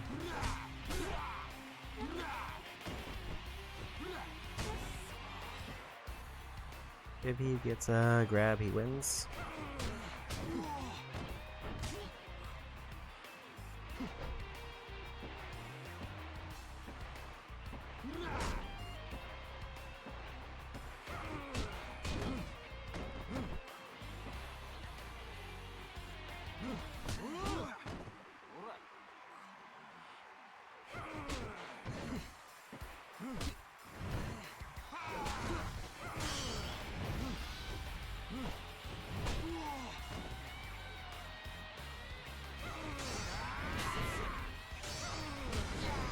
He did not get grabbed.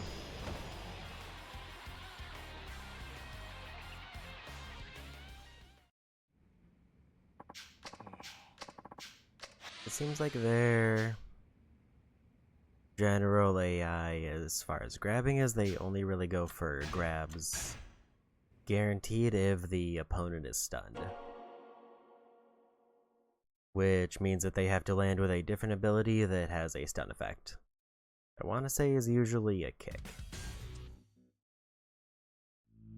Which feels like they rarely land those. Or they have to just be in a position where the opponent didn't turn around for some reason, then they'll go for a grab.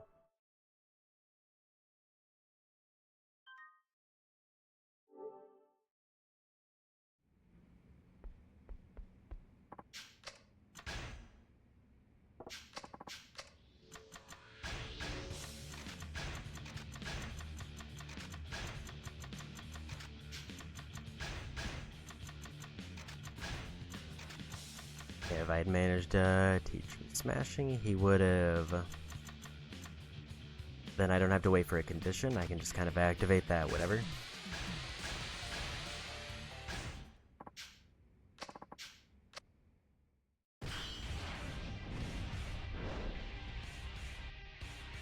Because with fence smashing, it's medium strength, but it requires him to get a grab.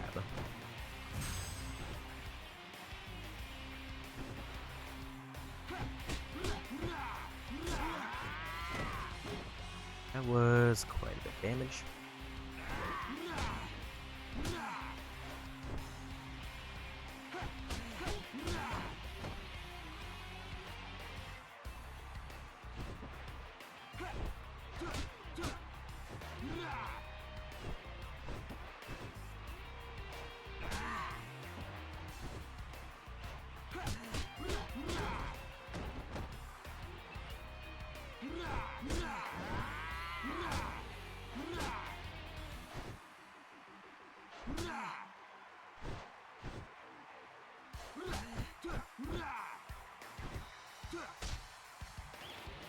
I don't think he wins if I use it, so I need him to just go for an attack.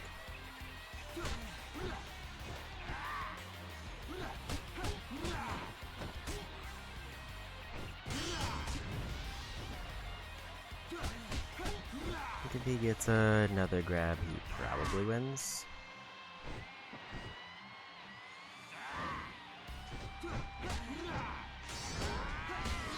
But he loses. Again, I just want the fighters to be more aggressive. Because he has almost double his health. There's no reason he should be that passive. And it's not like it's a personality thing with the fighter. It seems like all the fighters are like that, where they're just kind of too passive for too long.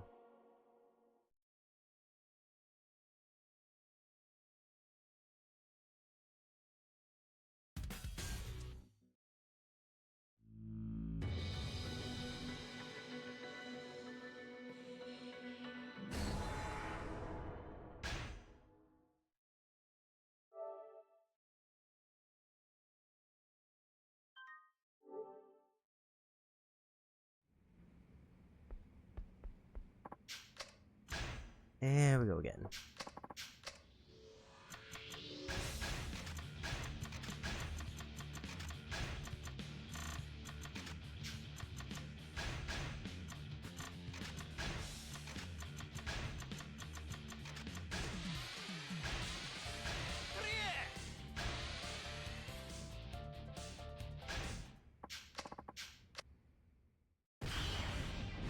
Just need one win.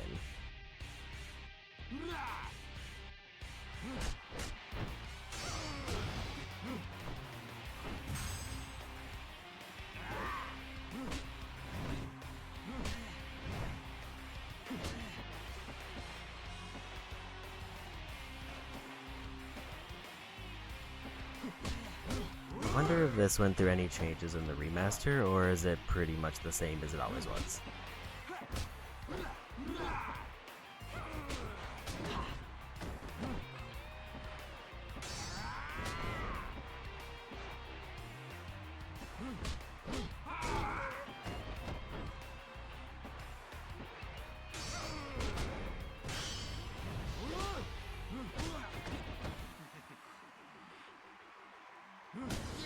Those like 4 moves he used were not enough to drain the health bar.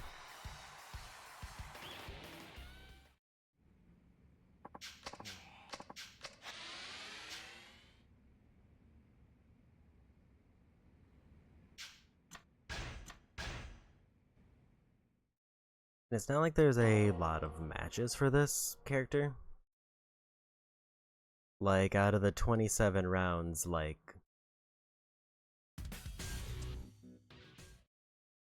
I think he only does just enough matches to unlock Conviction, and then the tournament. This one is just a particular match type where the opponents are supposed to be easier because it's supposed to be very early in the trading.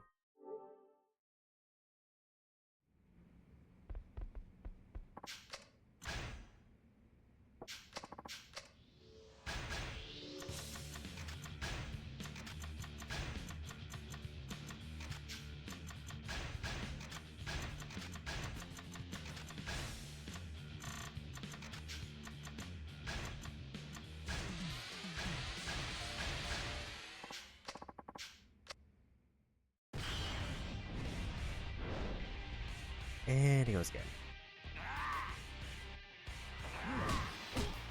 Immediately got punched, so there goes Turbo.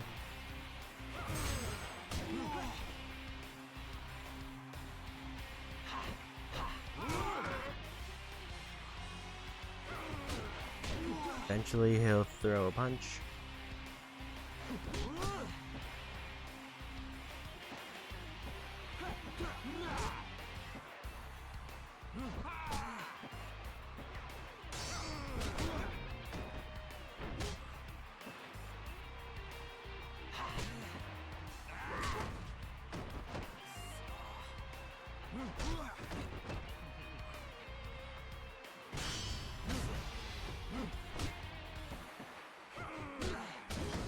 He got one good hit in, and then that was it.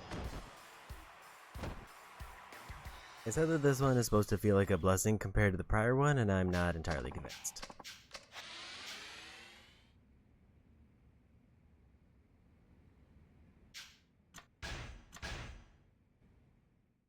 Because it feels like every fighter just is kind of bad for their first few matches.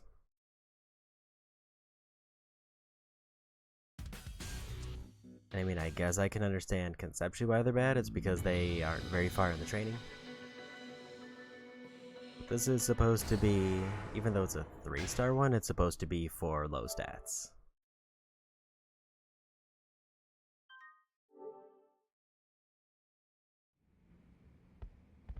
And Weird World welcoming. A little bit tongue-tied. And welcome to the last fighter of Fightmaker.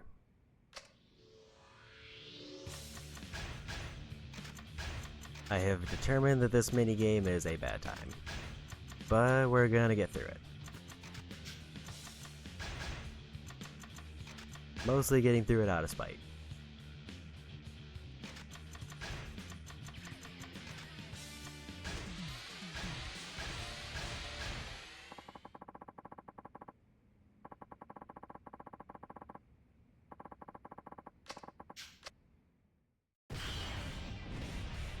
And see that that started. I can wait. But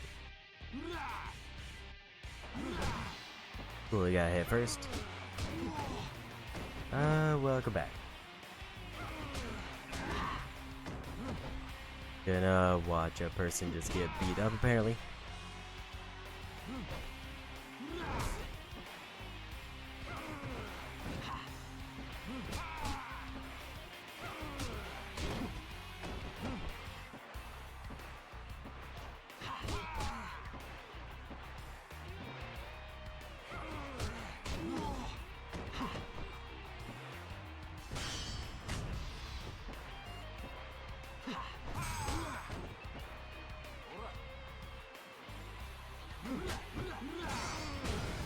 And a loss.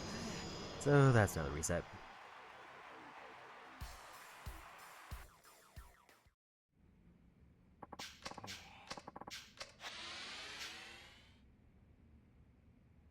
So back to the save state we go.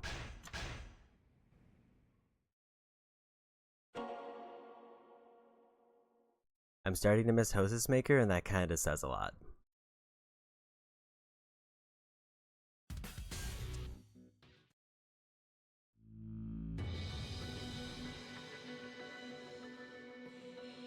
Because at least Hostess Maker didn't have this extremely high level of RNG. I pretty much was completely in control of everything that happened during Hostmaker. This one I just gotta kind of throw him in there and let the AI hope for the best.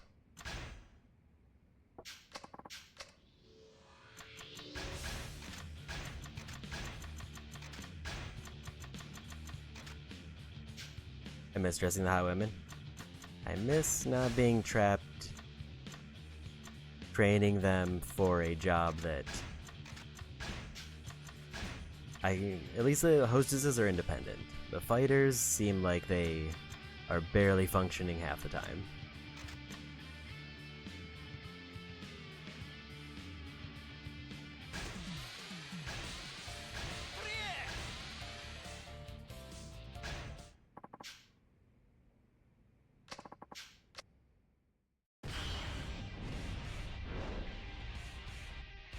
Like, all I have to do is help the hostess get dressed, and then they just kind of handle the job themselves. Where with the fighter, I have to often babysit them and hope that they get a finisher in. It's finally doing some grapples. Now he just needs like one grab and one good combo, and then he wins.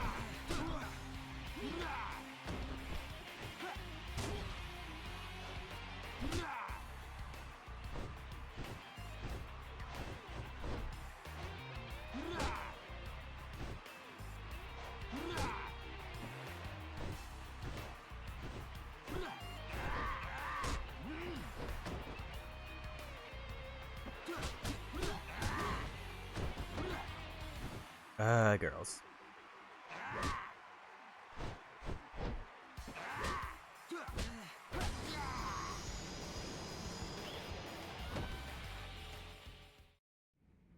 Finally got through the fight.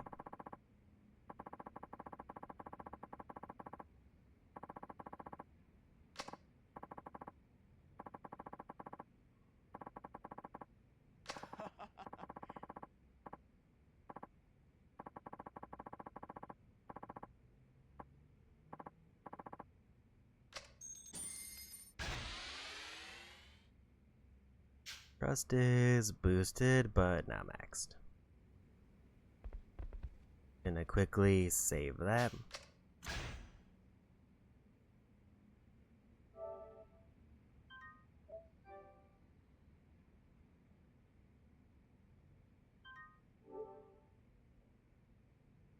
Then it's 3 rounds of sparring.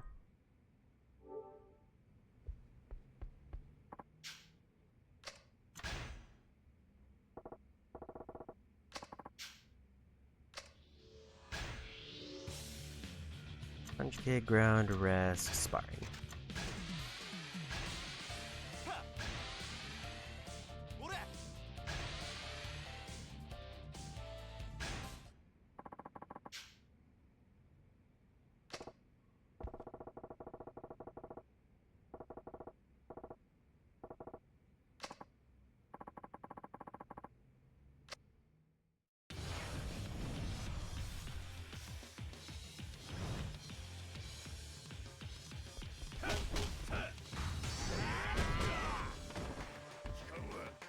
Got a surprisingly high health.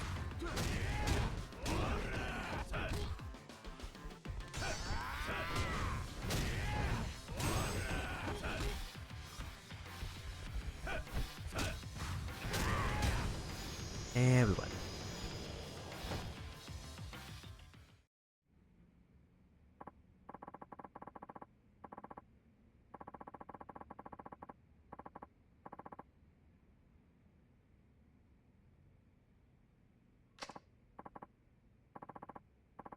I haven't actually seen what happens if I lose a sparring match.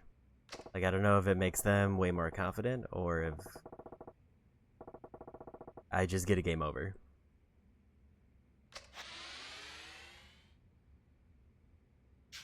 The guy laying on the floor? Yeah, he just naps here.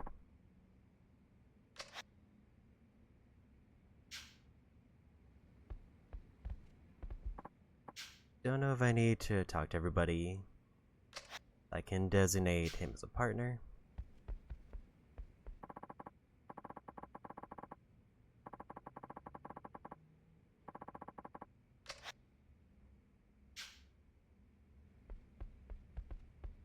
And more sparring.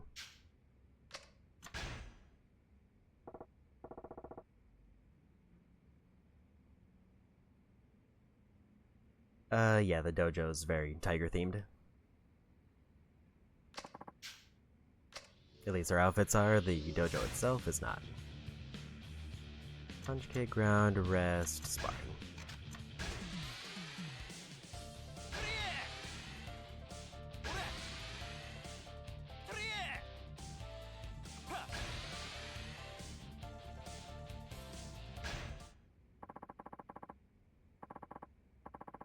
Trust and mood are already maxed.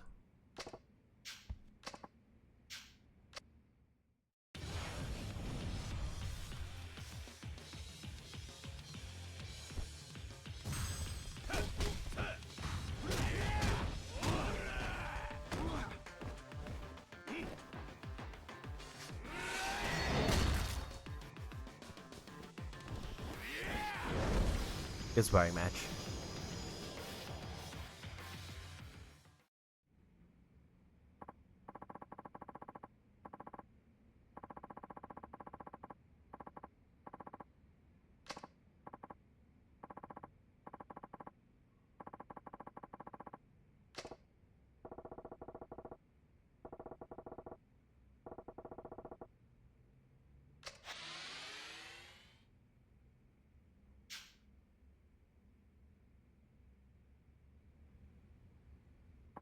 One more sparring match, then meeting, and then solo training, which is the next big dice roll.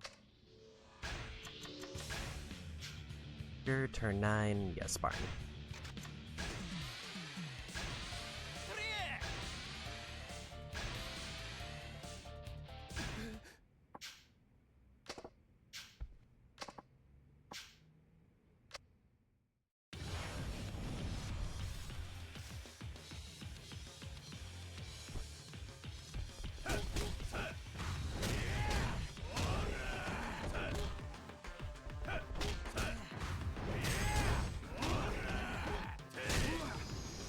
And what?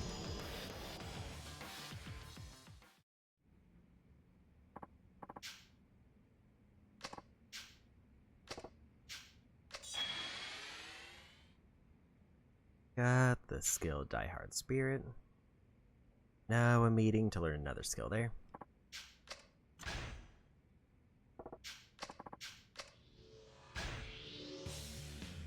Punch kick, ground, rest, and meet.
Saejima bluffing his way through a lot of these meetings is kind of great.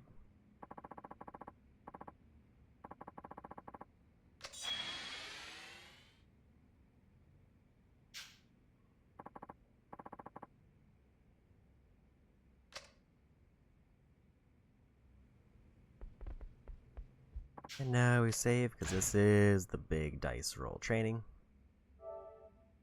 May need to reload save state.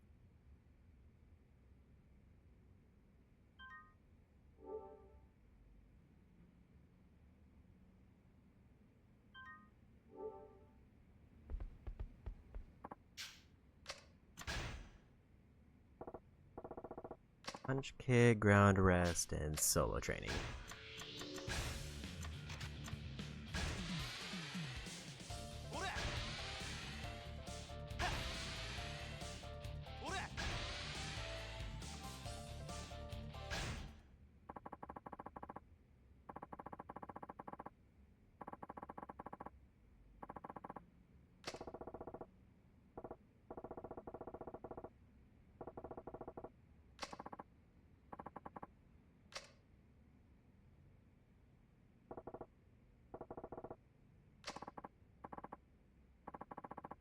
So that's a failed attempt.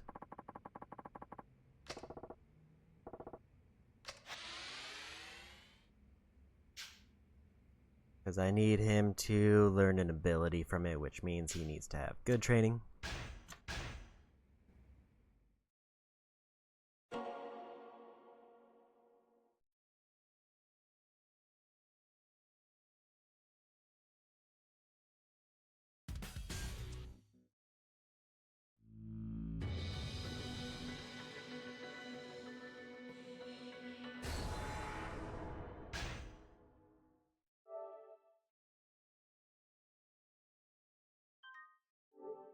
Hopefully this doesn't take too many rolls. I mean, right now he's max on mood and trust, so I don't know if that is supposed to increase the odds of it.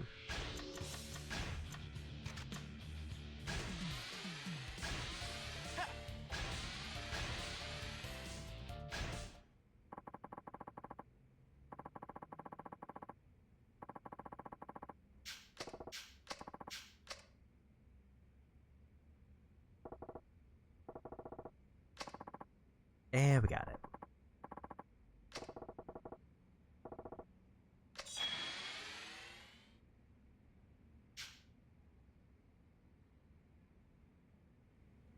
So now he just needs to learn random moves so that he can get the entertainer skill.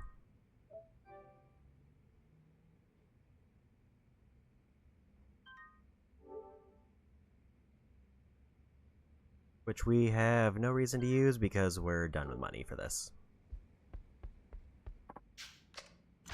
But I assume it just helps their overall grade if they get the skills.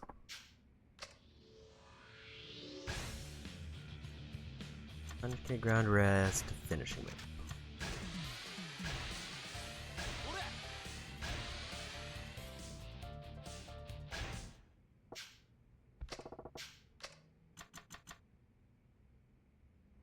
Clotheslining is if they're on the ground. I think we want to go for that one.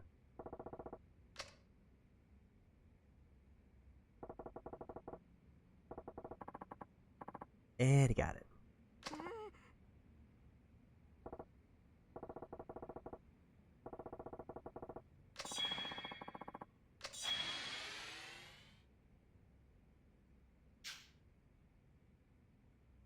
Need to learn another for the other ability.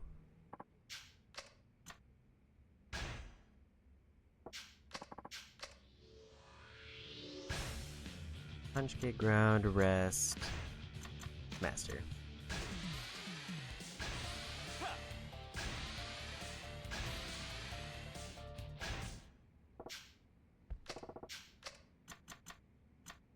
Gonna try might.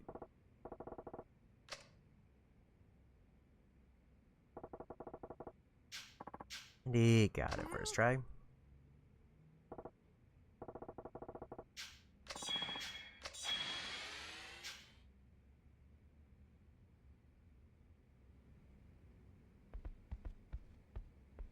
Gonna do a quick save because he's got two of the best abilities unlocked now.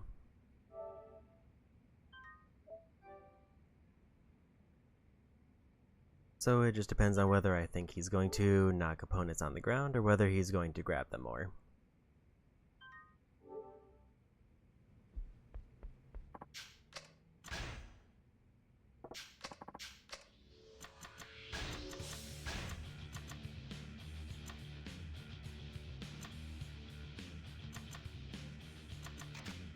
Probably going to knock them down more.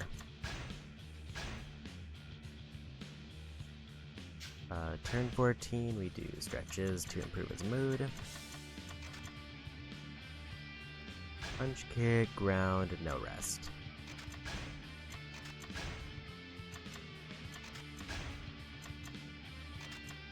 We'll try another move.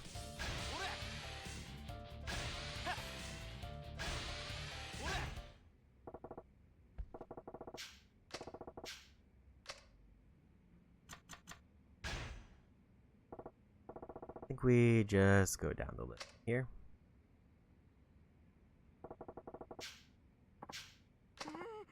Looks like whatever stat is tied to moves seems to be good enough to get all of them pretty reliably.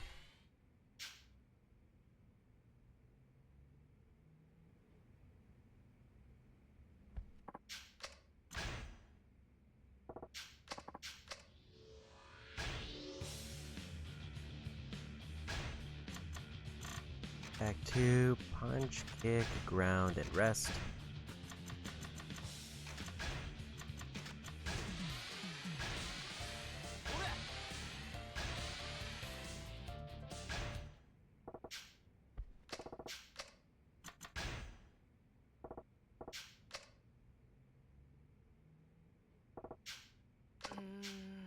That's fine, we still got plenty of more spots open. Basically, I think the goal here is just to try to get him to learn every move and then throw him back into matches.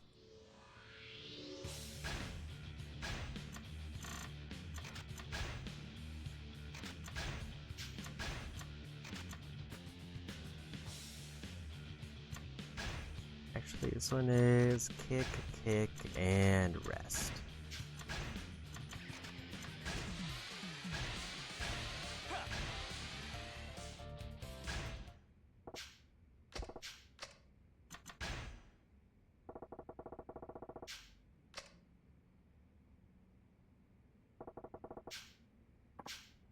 And he got it.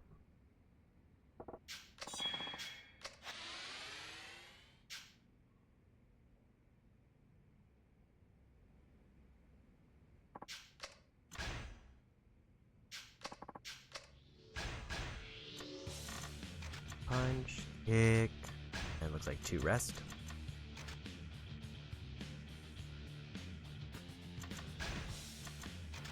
Then another finishing move.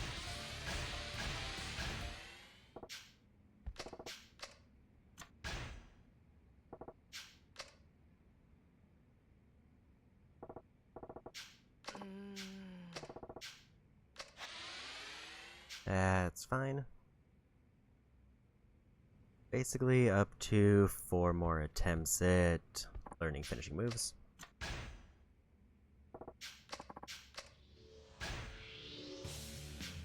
Turn 18, stretch, punch, kick, and rest.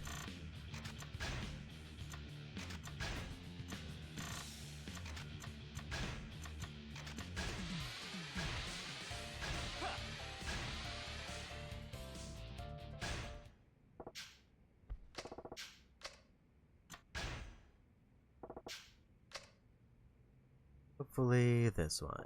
That's it. Like it did.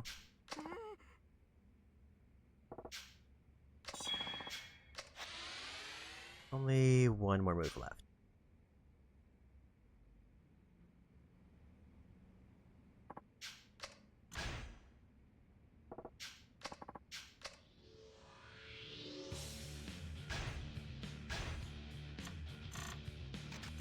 Punch, kick, rest, and rest. Then try to master the last move.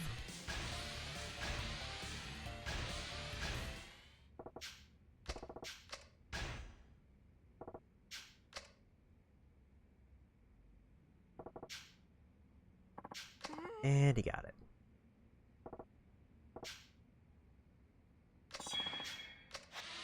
Now we gotta go off script from the guide because they still assume that he hasn't learned all the moves yet. So these next few steps kind of don't matter as long as his mood stays high. Which means I'm probably gonna throw him into fights.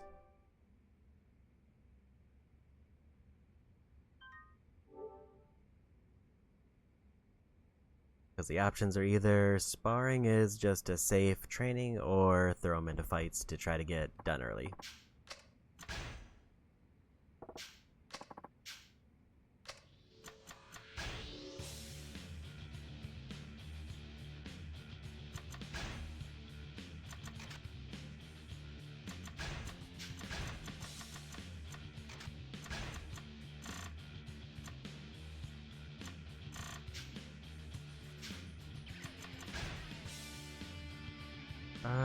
Turn 20 is stretches, punch, kick, and rest.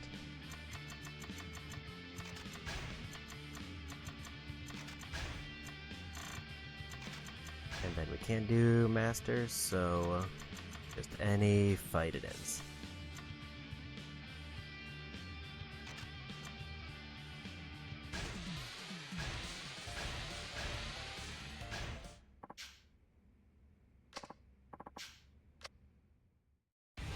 As long as he doesn't lose, we're fine.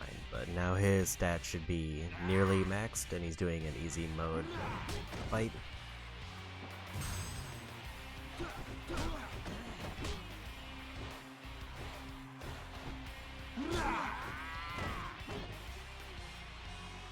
could have hit triangle there and won the fight, but I figure he's probably got it.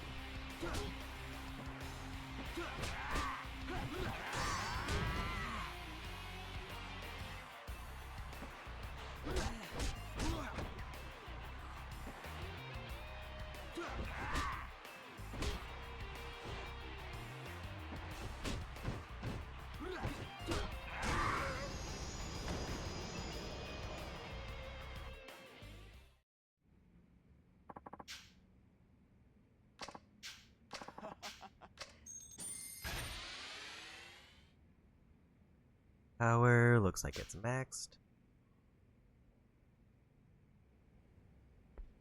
Go ahead and save that. I think we're nearing the end of this fighter's path.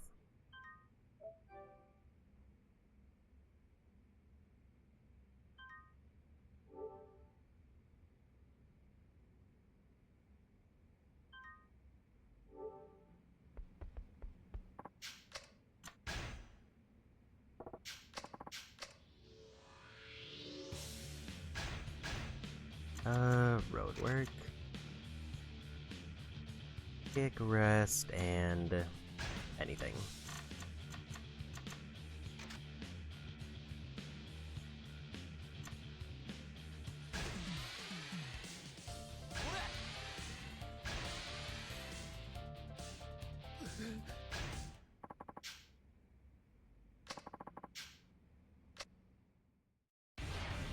Put him in a slightly higher fight because why not?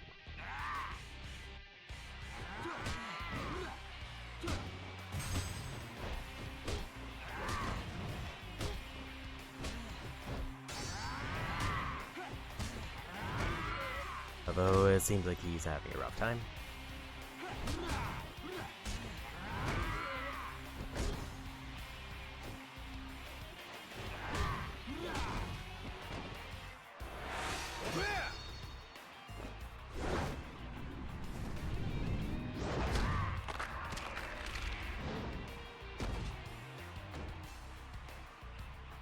Almost even odds there.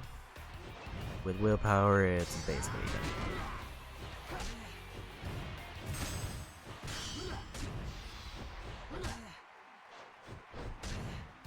But he needs to... There we go. A little bit closer than I like.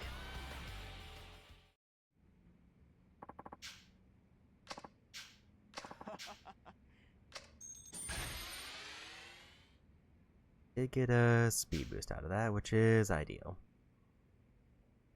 I think that's pretty much the only stat left.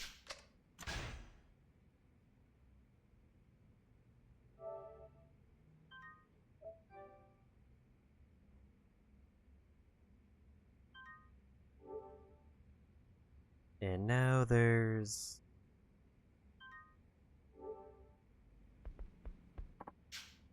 I think we just need to complete enough matches until he earns conviction, and then we start the tournament. Start with stretches because it's head. Road work because it's the only training left. And rest.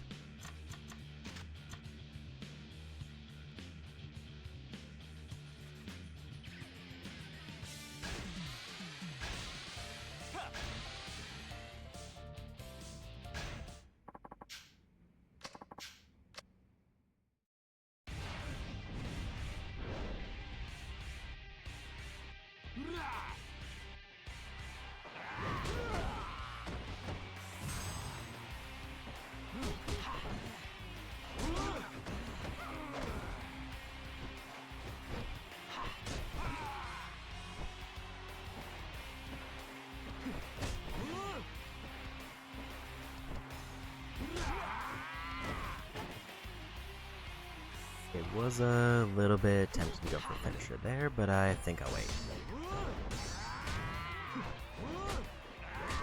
It seems like he's kinda got it.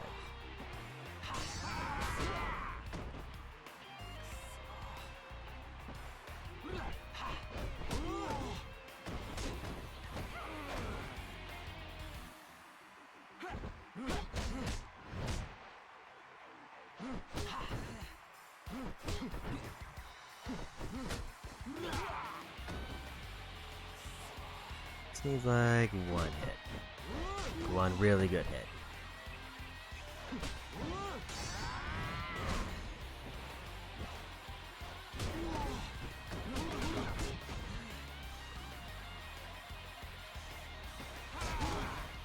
Really don't want to see them turn it around.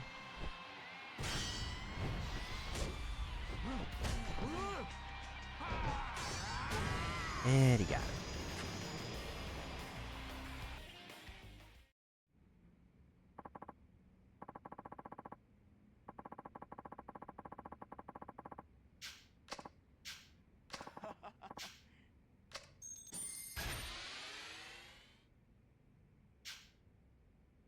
Got a speed boost there.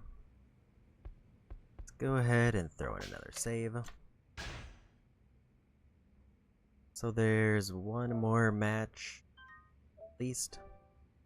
And then it's just doing matches until he earns conviction if he doesn't get into the next one.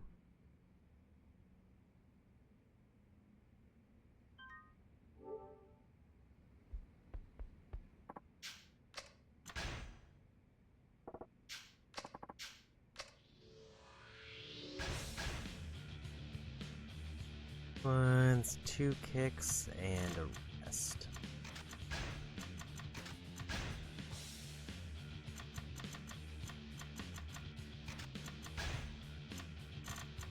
And back into winner's circle.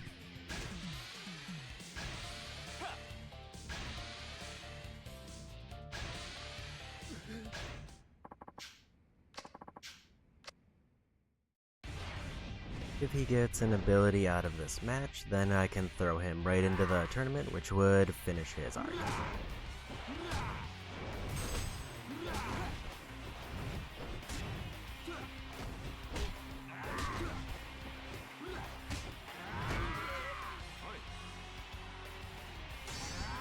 Let's go eat. Have good food.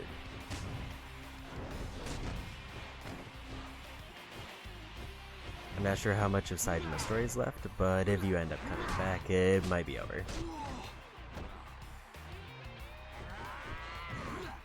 Because this is the last thing I have to do other than a single sub-story. Could have used the finisher there, but I didn't think about it. Go ahead and just win the fight.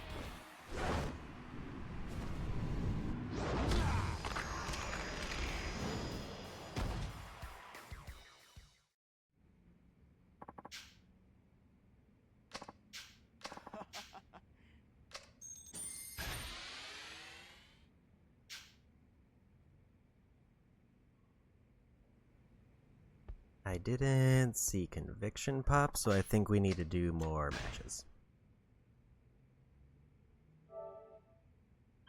My guess is we need to do at least one more. It looks like the max I would have to do is 3 of everything lined up right.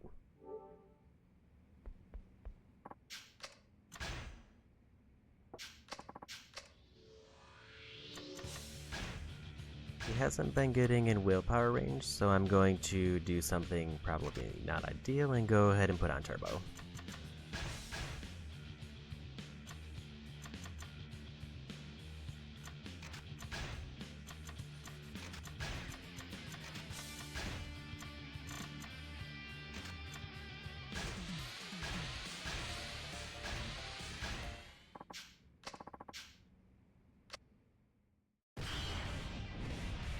So as soon as I see a skill pop, then I jump into the final tournament, and we're done.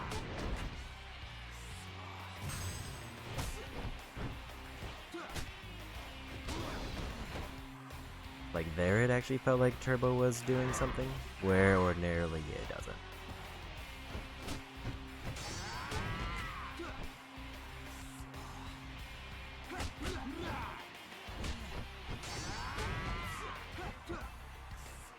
Gonna hold off on the finish move as long as I can, or if he falls below like half health. Right now he's just kind of stomping them and not getting hit a lot.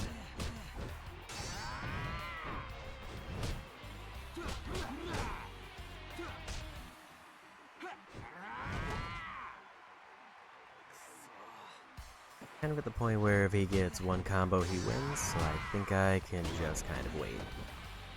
Unless it looks dicey, but I think he probably won't get knocked down again. I think if he gets knocked down, it would drain all of his health anyway.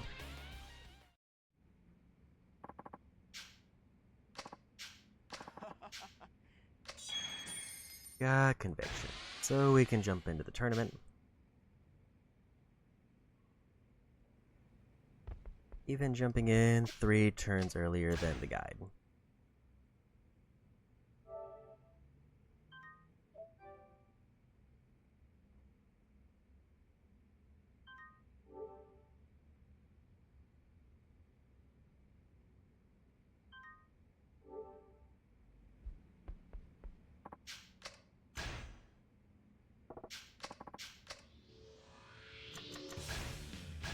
Definitely taking off turbo for conviction.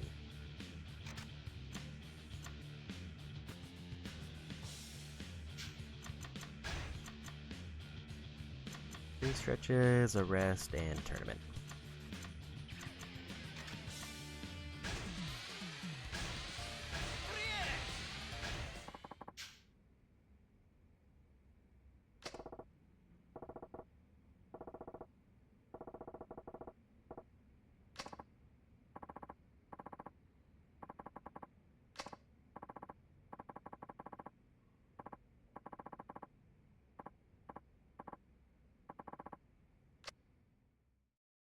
So if I avoid giving commands, they keep a stat buff.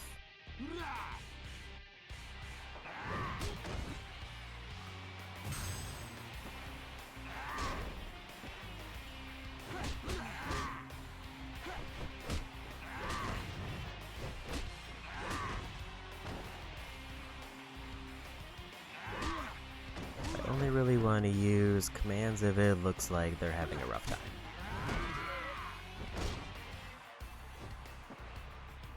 And if I think that the debuff they give from using the command isn't too much of a detriment. This one they're having a bit of a tough time.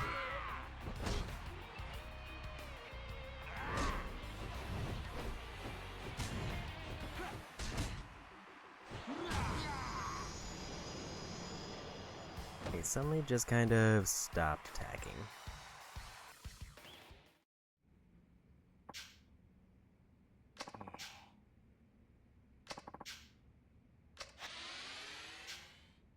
I think I'm going to go back to the save state for that.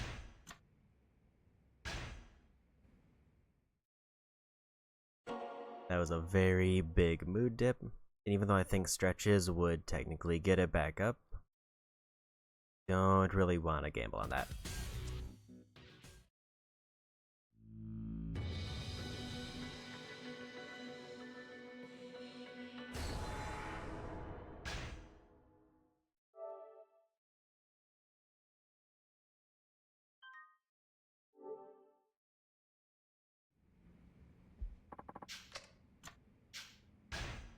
Mean to go back to there.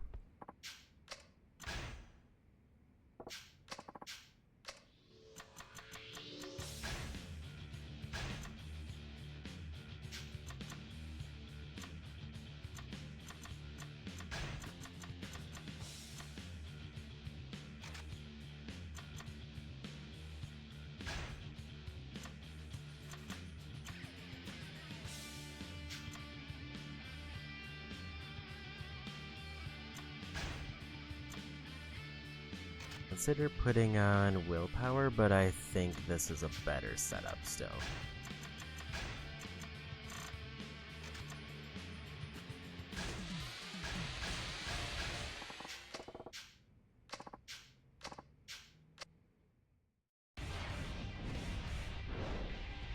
They recommend using turbo for the early boost still. Still not entirely convinced.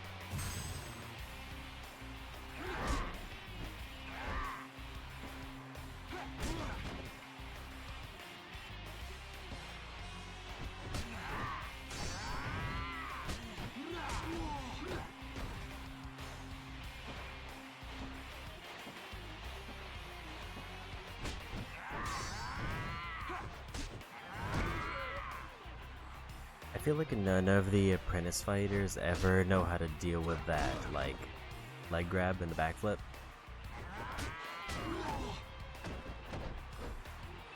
I tried to go for the finisher there, but it didn't work.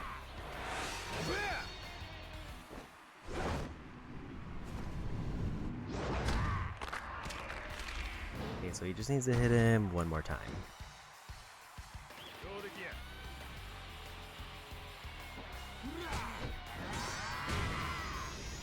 And he got him. 2 more matches.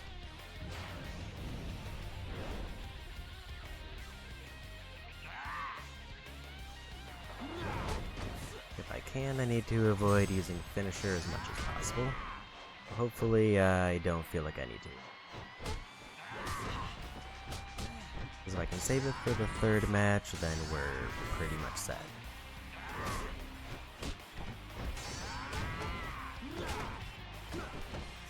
It's a good start.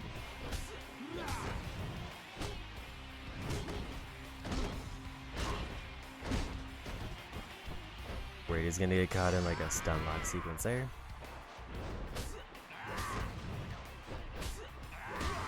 And he got him.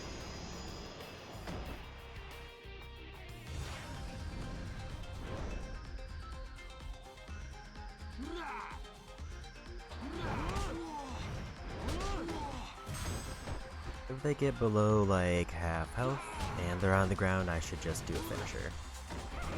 Especially because he's kind of losing.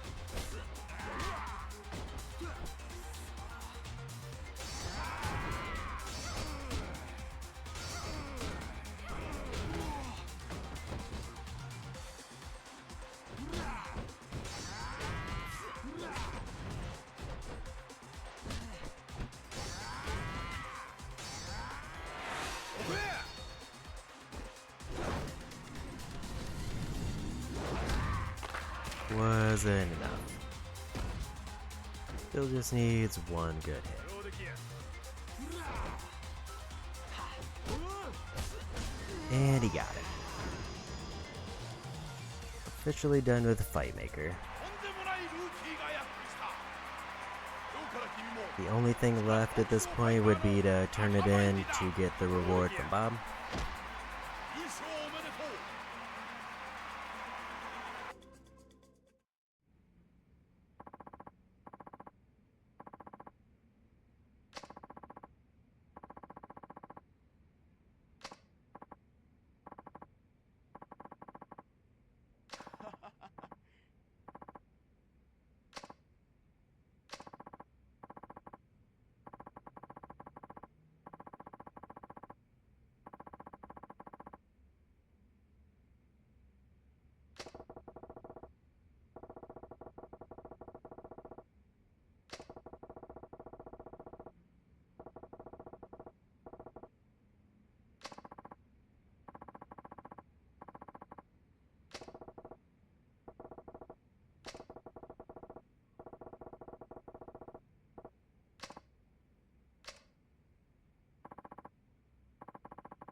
Overall, S rank, only lost one fight because I didn't know I needed to win every one.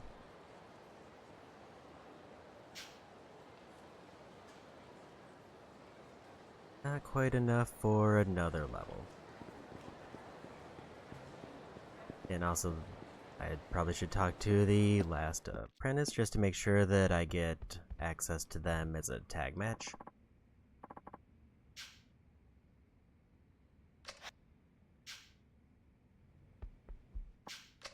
Let's do a quick save. So I don't know what the triple S gunpowder is. But if I go back to the hideout, I should also... One is that that's where I need to go for a story. Two is I'll probably get a letter that'll let me talk to Bob to get the completion requirement. Which I assume is a different reward.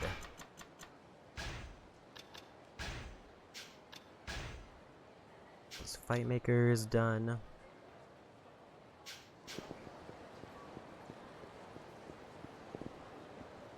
So now if I go talk to the guy who's probably waiting outside the hideout with the letter, we'll dip over to Bob to see what we get. And then I don't think the sub-story is available now, so we'll just continue the story. If I was down any health, I would have...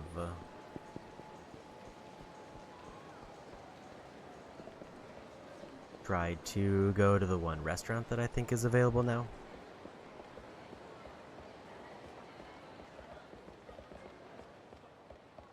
And so the sub-story is available, then there's supposed to be two homeless guys around here talking about somebody stealing food. But I don't see them anywhere. So my best guess is that I need to progress story to unlock the final sub-story.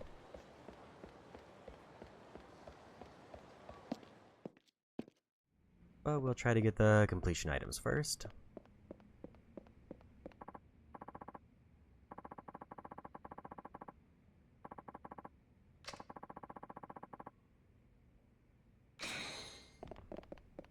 So let's go talk to Bob. And then we'll continue story.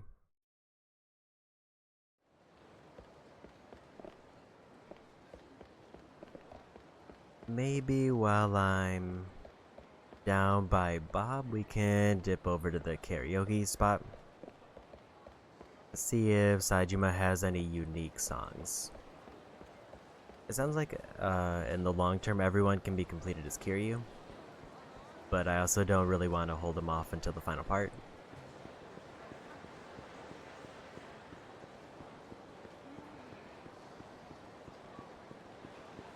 This officer there, can't go that way.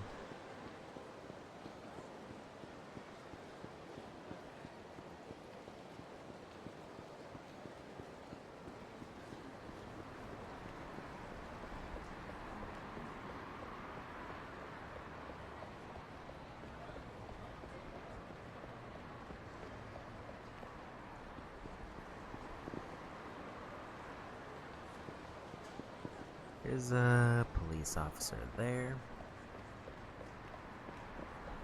Creates a little bit of a problem because how do I get to that street for Bob's turn-in?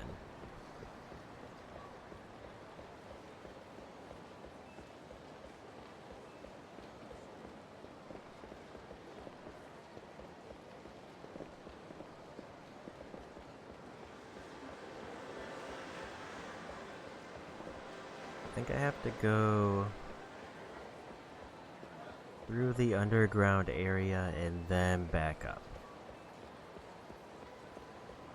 There doesn't seem to be any other way. Unless they're far enough down the street that I can just sneak by them. Answer is no.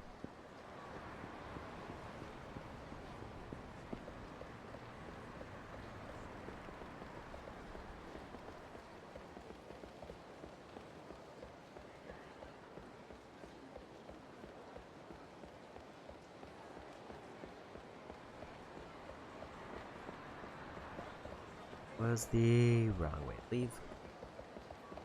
I need to go further down.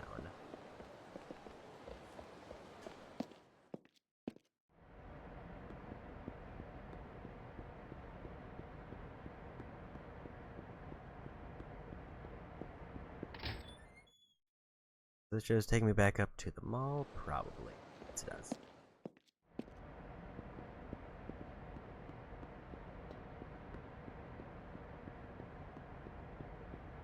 Looks like a better exit.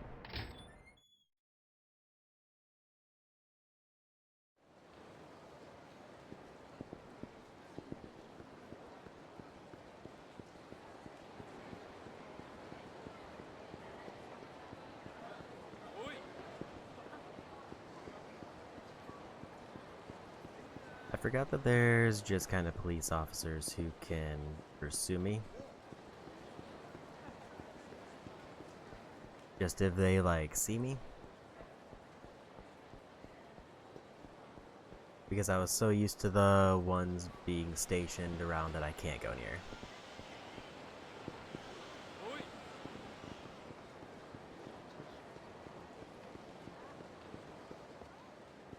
I need to see if I can despawn him. Otherwise, I have to find a way to sneak around to get in access to the area where Bob is.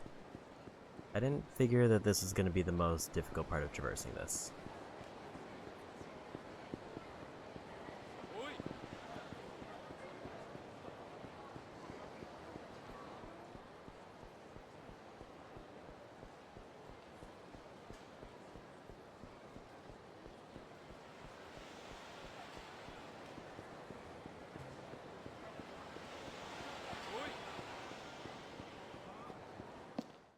And made it in.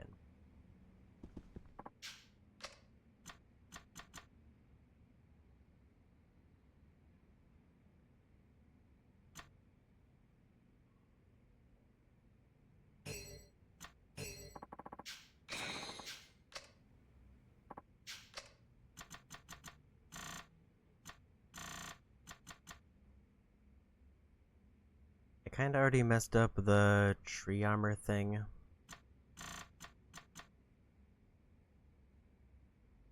Because the long-term goal is that Tanimura is supposed to be the one who gets all the tree armor.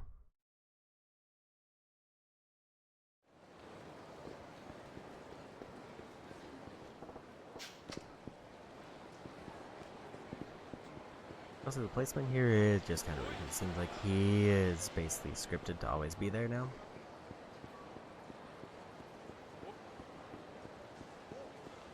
Which puts me in a bit of an awkward spot if I need to go near Bob, because I could get caught at any point.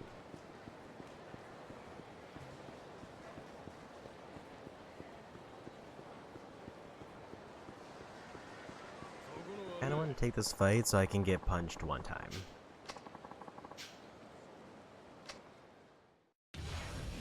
Because if I can eat it pronto during the daytime, I get the trophy.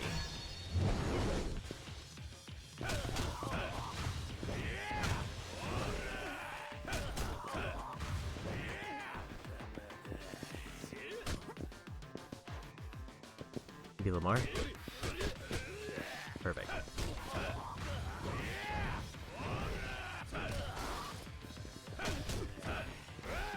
It's inherently weird that they fall down after 2 punches, so I can't get a full combo.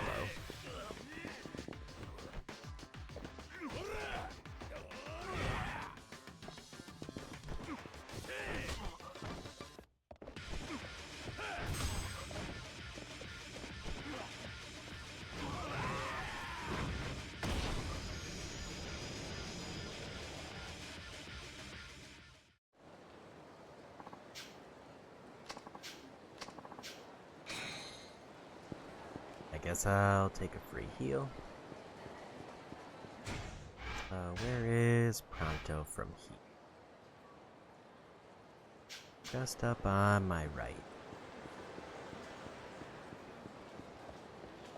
If this is the daytime menu, I just need to eat any one item.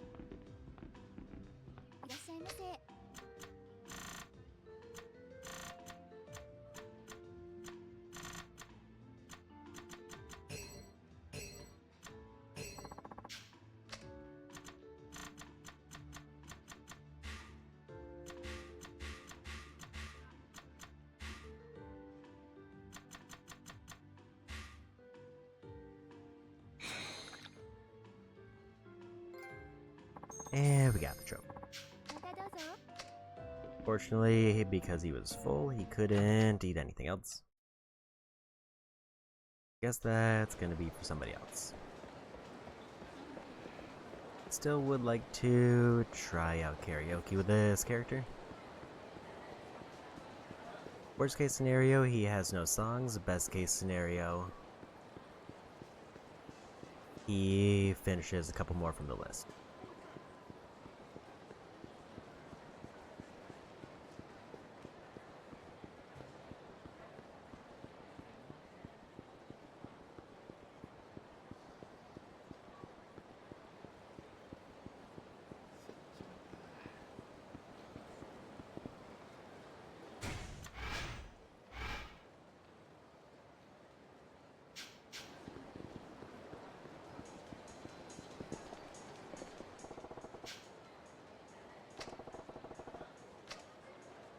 Okay, Saejima is not a fan of singing. So that means story time.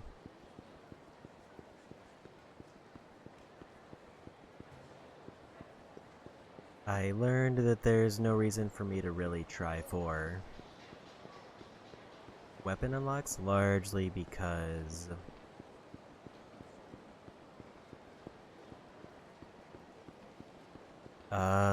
I need all the characters to have all their designs mixed together before I even bother with it.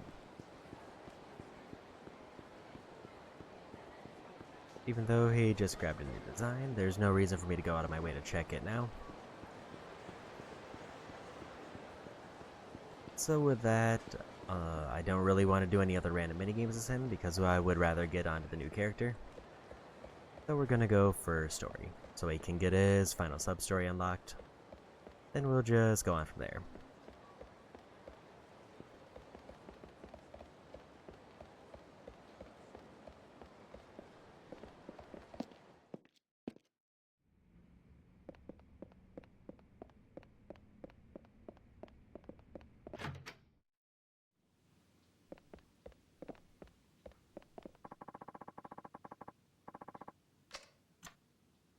Let me actually save it.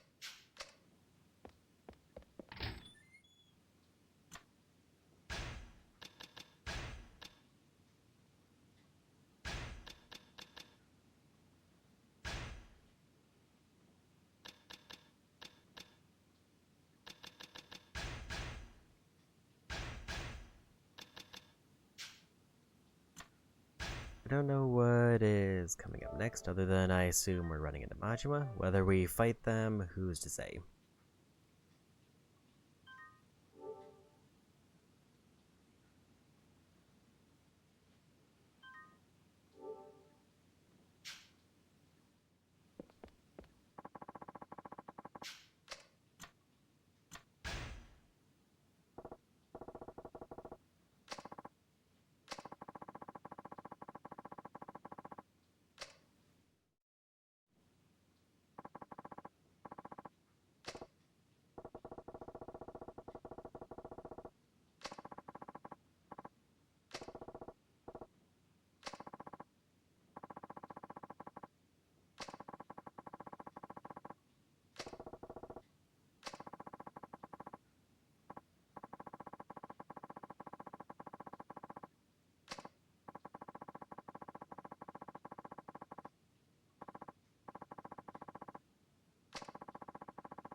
Saejima-san、最後に俺に一つ教えてください。冴島さんは後悔してないんですか？25年ですよね。いくら親父のためとはいえ25年もの時間たった一人無所にいて、それで後悔はないんですか？なんでそないなこと聞くんや。いや、ちょっどうしても聞いてみたくて。そうか。お前も今からなんやでかいことでもしでかそうと思ってんのか。それで迷ってんねやろ。後悔か。ないことはないな。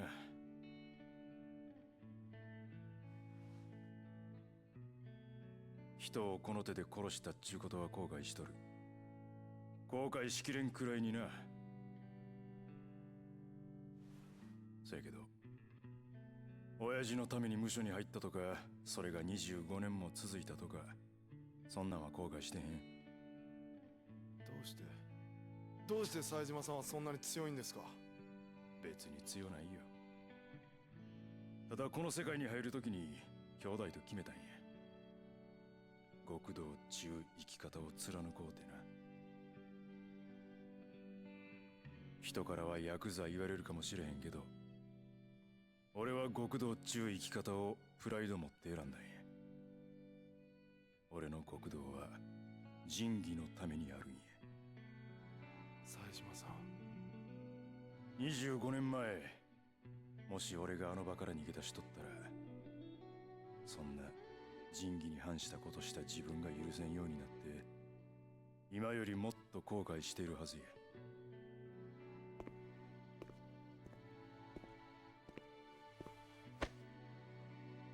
キドちゃん、腹くくれ。極道の勝負っちゅうのは一度しかない。自分の人生かけてでも勝負する価値のある瞬間が来た時は、腹くくって勝負せえや。後悔する生き方だけはするんやないで。はい。頑張るんやで。ほなな。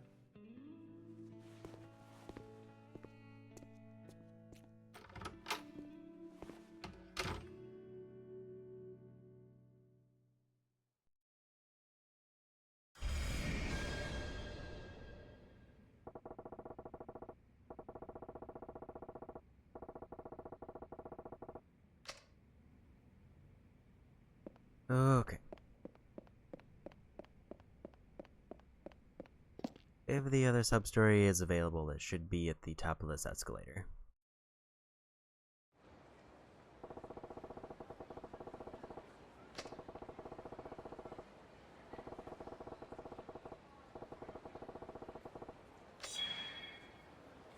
Go to the Millennium Tower without being seen by the police. It's game over. You're spotted. Lose all progress since your last save.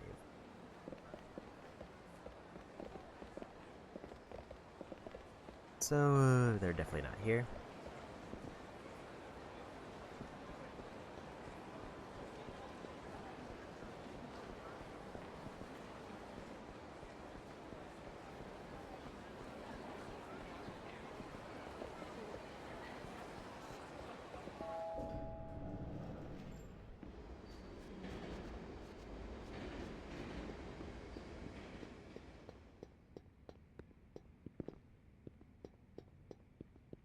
Luckily they marked it, because this is pretty much the extent of what my memory would have carried me through.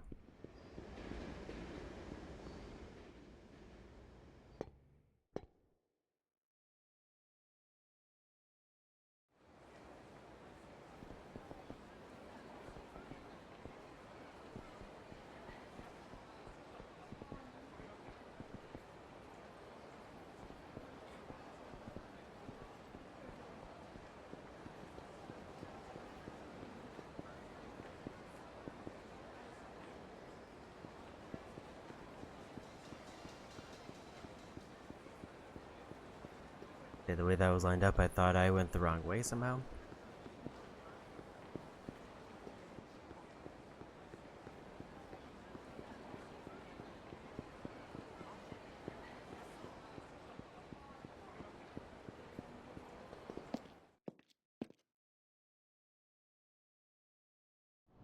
Now, I think when we get to Tanimura, the one big side thing for him is probably going to be using a visual reference to finish all the locker keys. Because I want to see how many gambling items I can get for him, if any.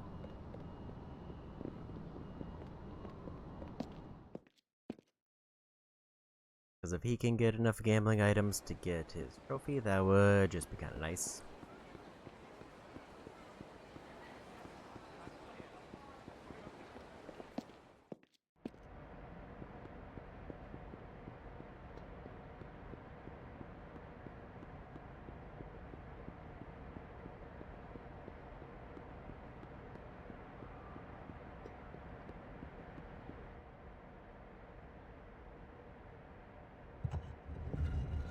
Although it sounds like Tanimura's character-specific thing isn't too bad. It's just kind of more akin to like the bouncer missions from the prior game where they just gave me, or the Hitman one, where just they called me and they gave me information and then I followed up on that.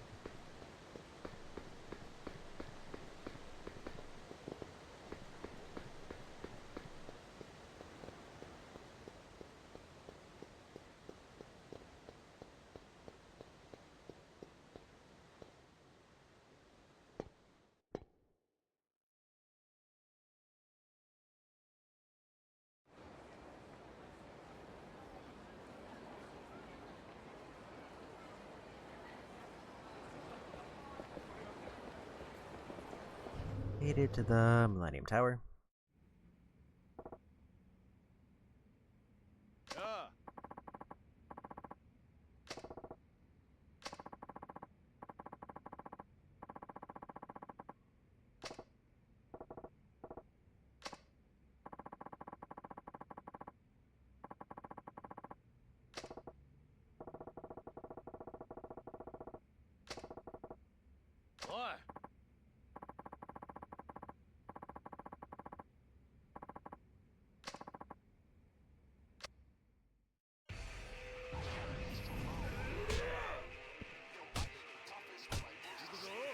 By the Majima family.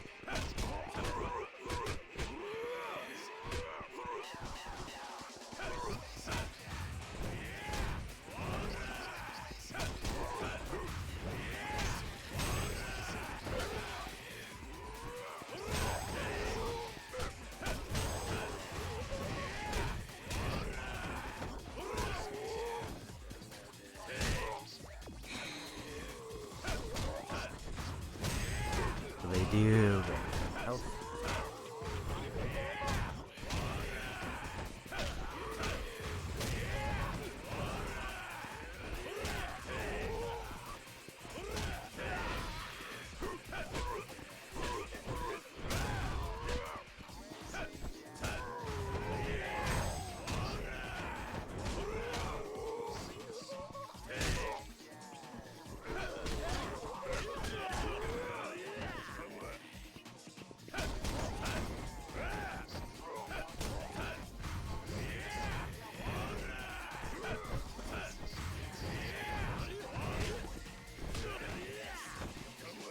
I feel like I'm not super worried about this fight overall.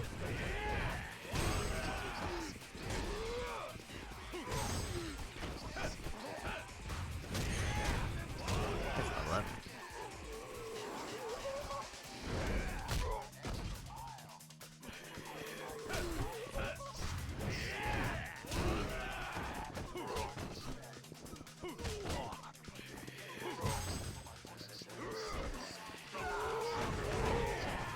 Got him with the spinnies.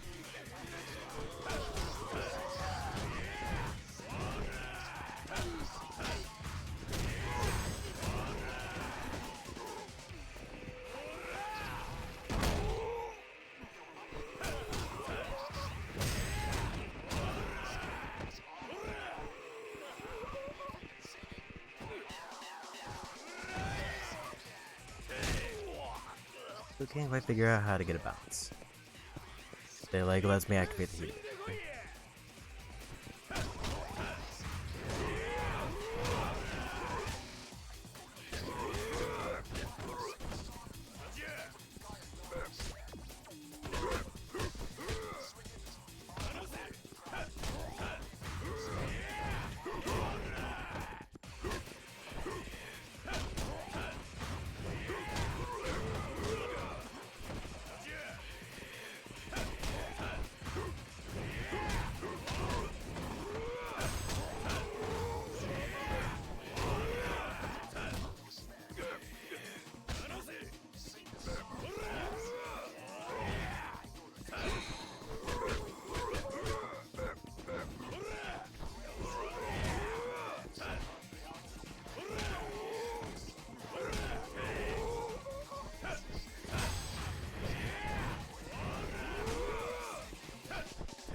That wasn't quite a bounce.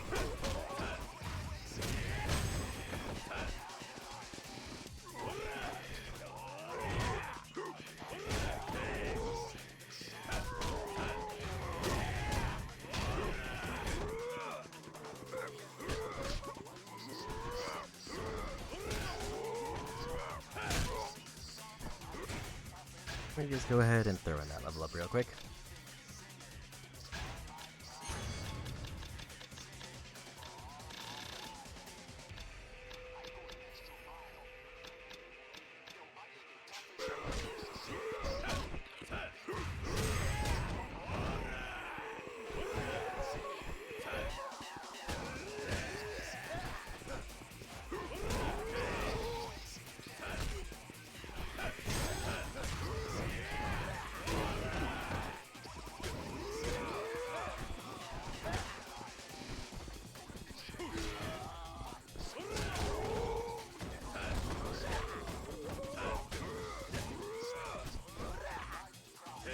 Yeah, still not quite sure. I'm really trying to just get one bounce.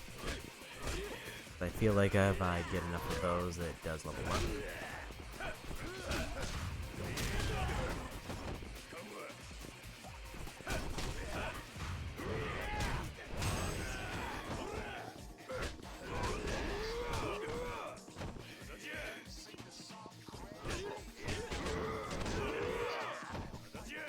I don't know if I should be wasting my time for it.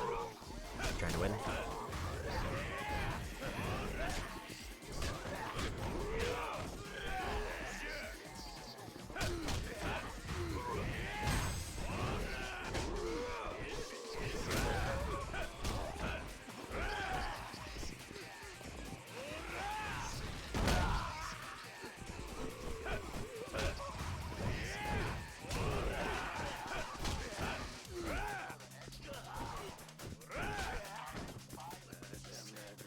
Quite get the grab there. And next wave.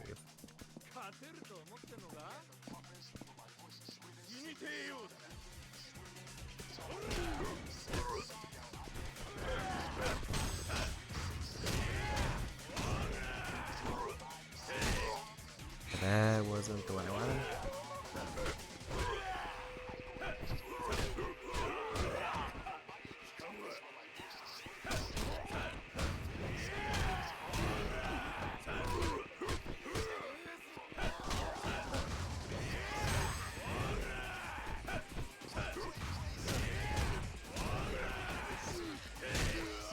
That's not quite the bounce.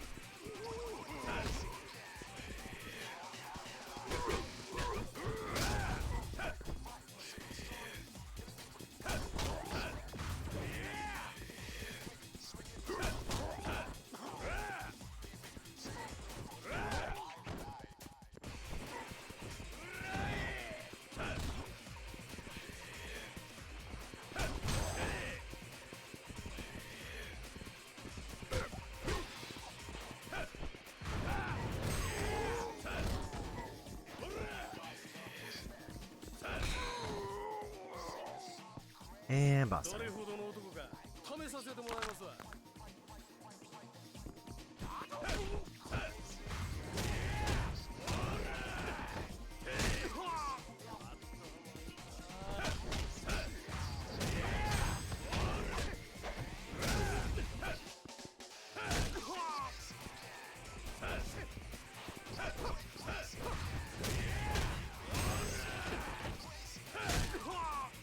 It feels like there's got to be a very specific lineup, and I just don't know what it is.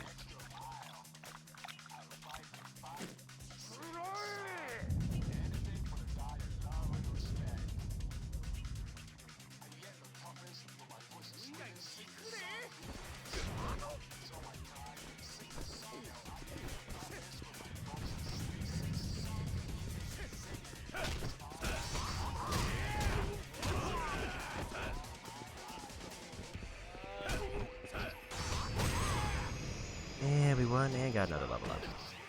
Only one more level and then Saijima's capped.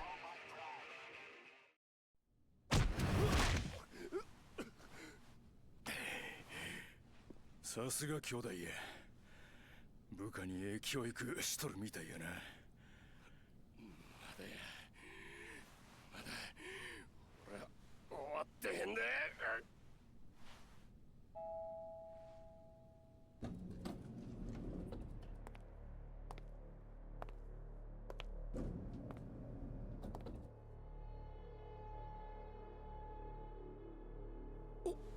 親父。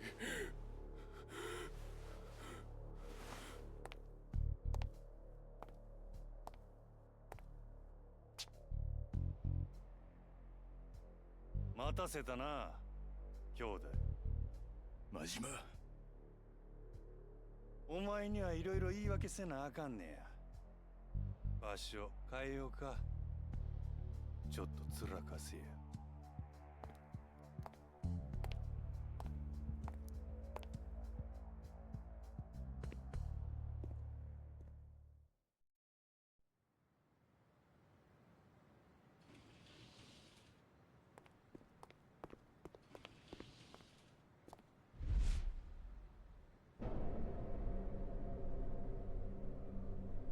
お疲れ様です。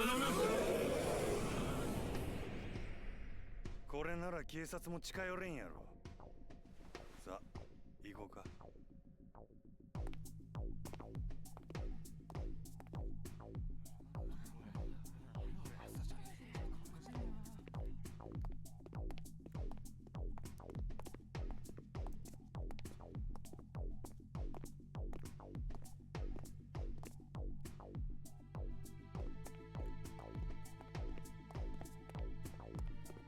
どこに行く気ない？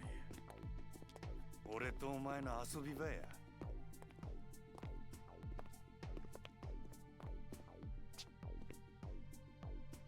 あそこは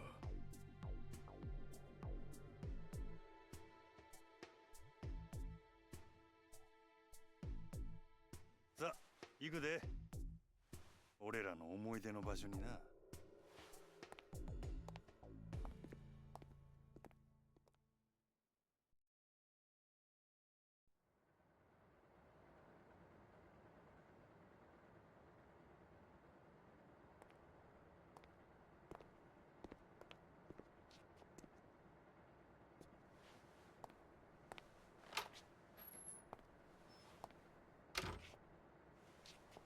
久しぶりに歌えへんか？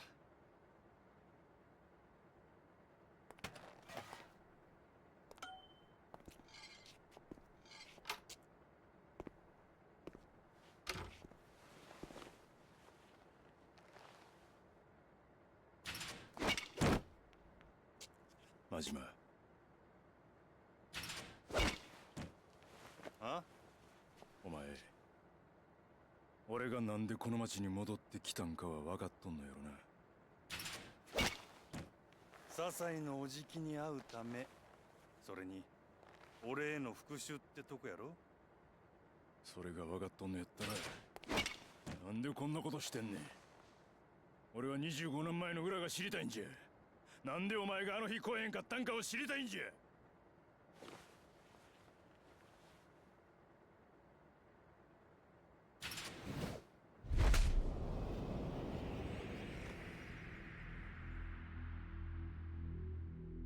答えろや、兄弟。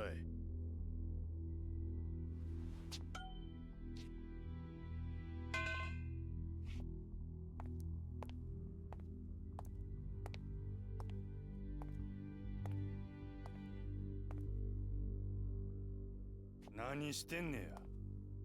早くこっち来いや。忘れたんか、俺らの約束。一度この世界に足を踏み入れた以上、義理は貫き通す。絶対に口は割らぬ。それをもし裏切ることがあったら、その時はたとえ兄弟であっても殺す。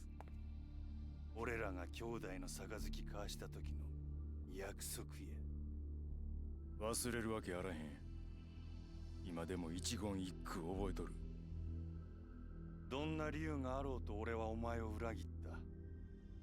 笹井の親父を助け出せんかっ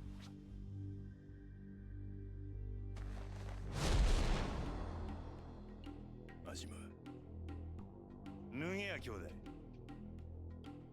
昔みたいに殴り合うて決着つけて俺に言い訳させてくれや。お前が俺に勝てたらの話やけどな。舐められたもんや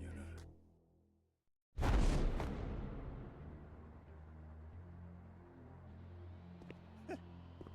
安心したわ。まだ体はダブついてないよやんか。25年間無所で毎日鍛えられとったわ。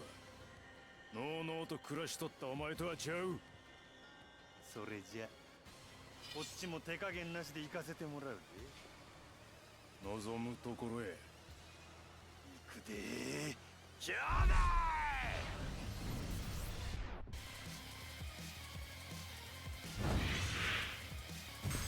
That theme though. Because I have a scene with Majima's whole family blocking up like 3 city streets. It's real goofy.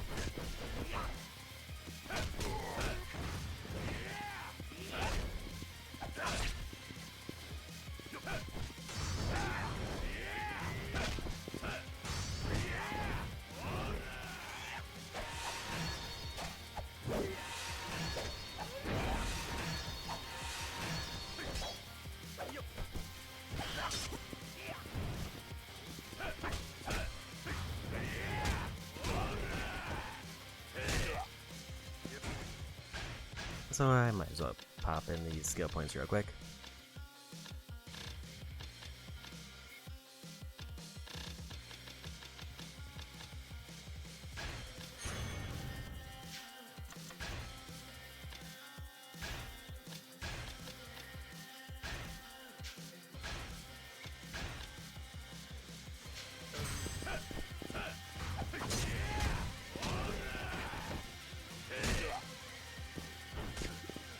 Nah, it seemed to figure out how when the bounce counts.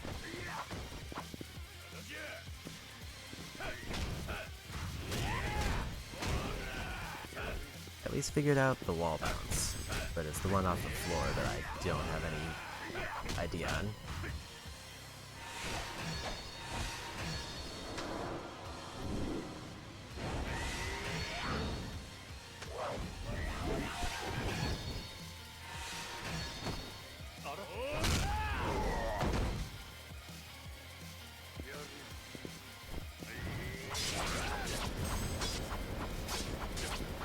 Oh, you turned into a Beyblade.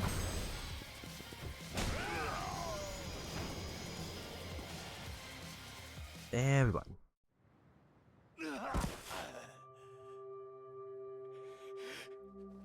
どうしたんや兄弟。もう終わりなんかい。ええ、もう終わりやっちゅうのかい。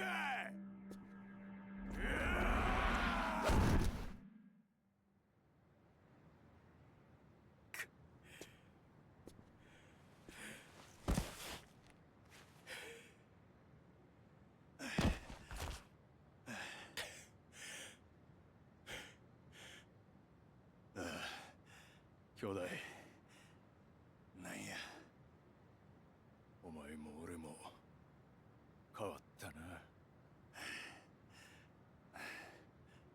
そうか。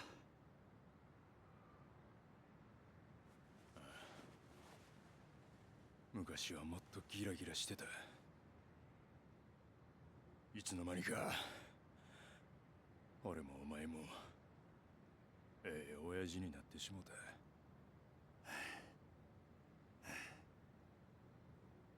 お前の関西弁も板についとるやないかい。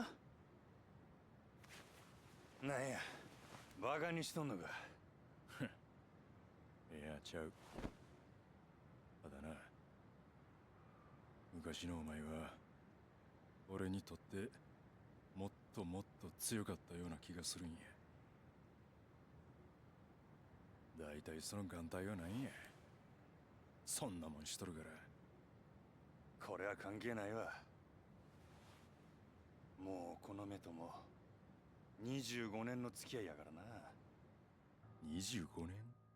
せや。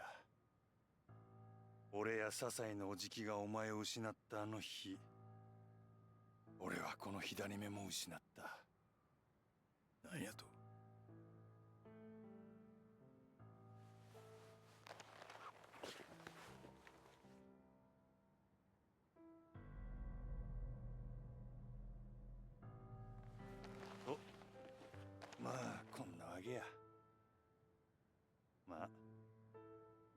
った頃よりも実際弱くなってしもたのかもしれへんけどな。ま、元が強かったからちょうどええわ。兄弟、あ？その左目、あの事件に関係しとるんか？お前があの日来んかったんはその目に関係してんのか？教えてくれや兄弟。あの日、あの時、なんでお前は来られへんかったんや。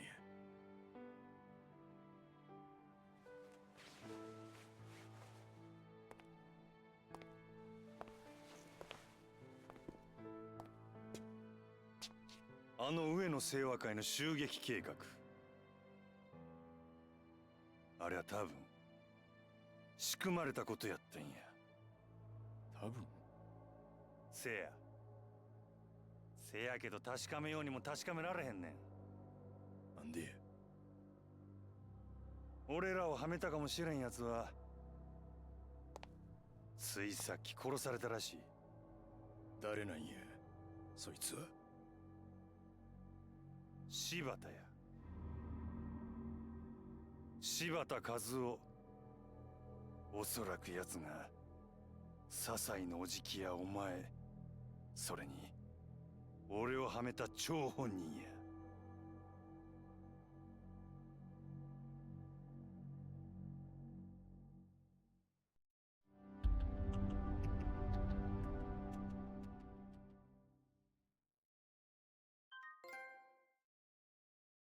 Done with part 2.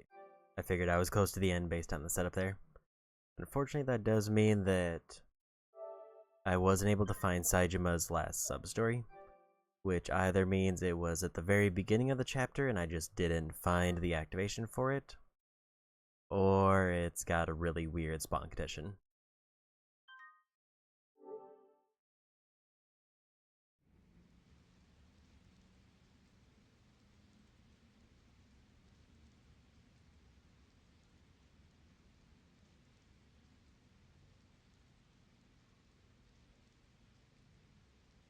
こないなとこ呼び出して何のつもりなんすか？」しばらく会わないうちに関西弁うまくなりましたね。よく努力されてるようだ。島野さんが目をかけているのもよくわかります。せやから何なんすか？用があるなら早言うてください。柴田。礼服ですか。今日は誰かの葬式ですか？いや、それは別に。ああ、そういえば笹井のとこの冴島も今日は礼服を着て出かけて行ったみたいです。そうですか。担当直入に言います。今日の上野義治の襲撃、真島さん行かないでください。どうしてそれを？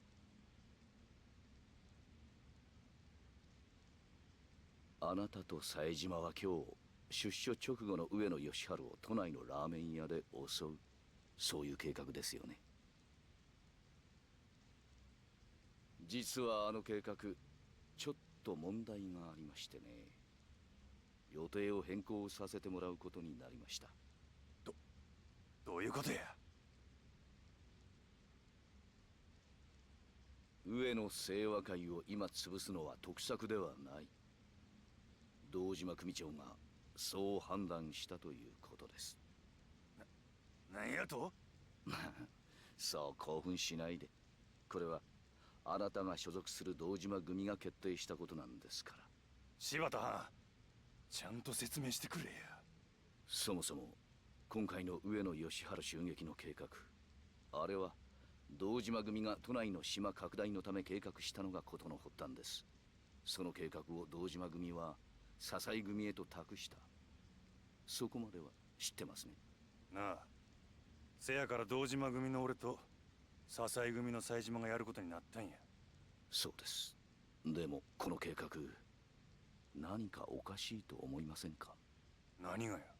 我々登場会はどうして出所直後の上野義晴が都内のラーメン屋に来るという情報を知り得たのか考えてもみてください。2年もの間刑務所に入っていた人間が出所直後ラーメンを食べるなんて陳腐な行動に出ると思いますか？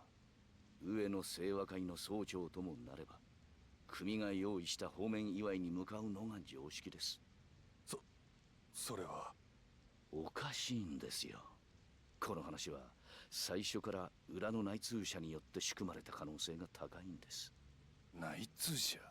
狭く人目につかない郊外のラーメン店、襲ってくださいと言わんばかりの場所にわざわざ出所直後の大物が行くと思いますか？それじゃどうして上野は？おそらくこの計画、裏で上野清和会の裏切り者と東上会の裏切り者とが手を組み仕組んだものなんです。裏切り者やと？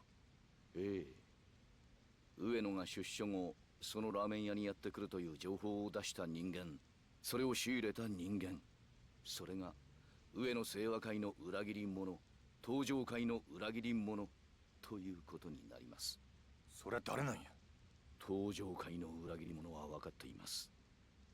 笹井秀樹、今襲撃に向かっている冴島大河の親、笹井組の組長である笹井がこの情報を仕入れた張本人です。笹井のおじき？笹井は上野清和会とつながっている。笹井は東上会に上野が現れる場所の情報を流し、わざと我々が襲撃するよう促した。どうしてそんなことを？戦争を起こす気なんですよ。戦争？笹井は東上会が上野清和会に手を出すきっかけを作り出すことで、逆に上野清和会が東上会相手に戦争を仕掛ける理由を作り出そうとしているんです。そないなことして何の得になるんや？さあ、そこまでは分かりません。ただ上野清和会にとってはこれ以上ない戦争の大義名分が出来上がる。何せ先に手を出したのは東上会なんですからね。きっと笹井は上野清和会側の内通者と手を組み戦争の事態収拾に動く。そうなれば笹井は一躍東上会の幹部候補として名が売れる。そんなとこでしょう。真島さん、今日の襲撃、堂島組の人間であるあなたは言ってはいけない。このまま襲撃に向かえば堂島組長、いや島野さんにも迷惑をかけることになってしまいます。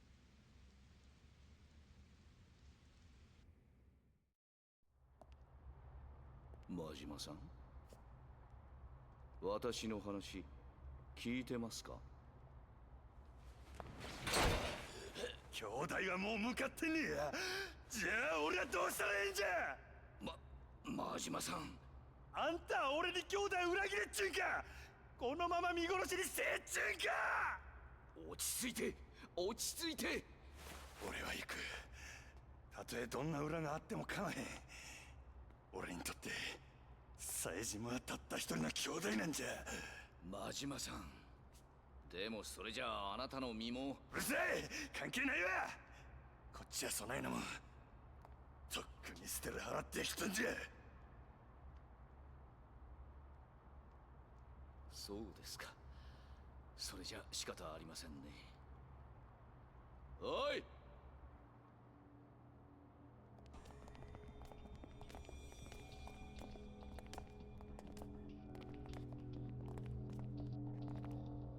こういった手荒な真似はしたくなかったんですが残念です。柴田、あなたにはしばらくの間ここで暮らしてもらいます。柴田！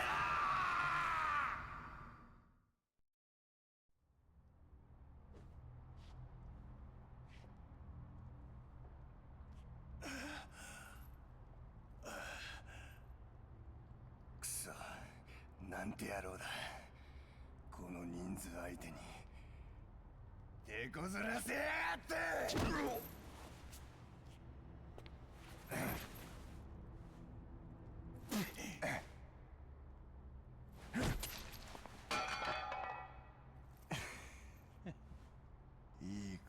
してるぜ。さすが襲撃を任されるわけだ。いいか、俺たちは親父の命令であんたをここに監禁してるわけだが、殺すなとしか言われてねえ。つまりだ、暴れたあんたを落ち着かせるためなら多少の傷を負わせても何にも問題ねえってわけだ。例えば目ん玉の一つくらいだったらな。さあ謝れ、泣いて俺に詫びろ。できへん。何？俺が頭下げれんのは自分の親父と自分が認めた男だけや。それじゃあ覚悟はできてるってことだな。目ん玉一つくらいでお前には頭下げん。ああ、そうかよ。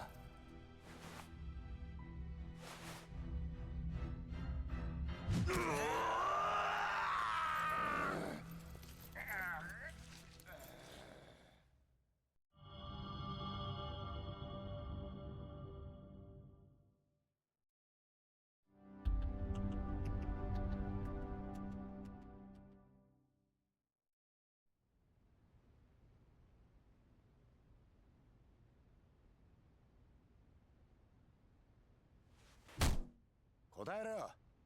なんでお前あの日スカイファイナンスの前の現場にいたんだ。仏の顔にお前の指紋がべったりくっついていた。死体に素手で触れるデカがいるか普通。おいてめえ、俺の話聞いてんのか？聞いてんのかって聞いてんだ。よし来い。なんだお前。こいつ何聞いてやんだ。てめえこんな時に競馬か。たくどうなってんだよ、生活安全課よ。まあそう目くじら立てないで。ああ、もういいですか？時間ないんで。時間だ。おい谷村、なんすか？一つだけ忠告しておいてやる。一人で何を嗅ぎ回ってるのか知らないが、妙なことに首突っ込んでると親父さんの二の舞になるぞ。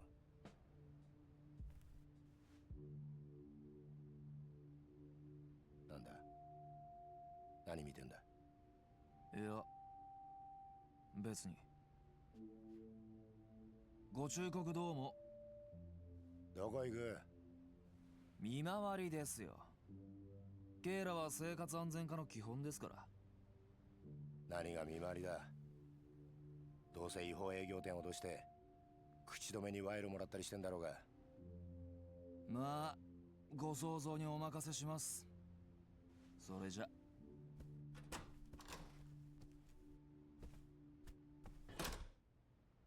何が。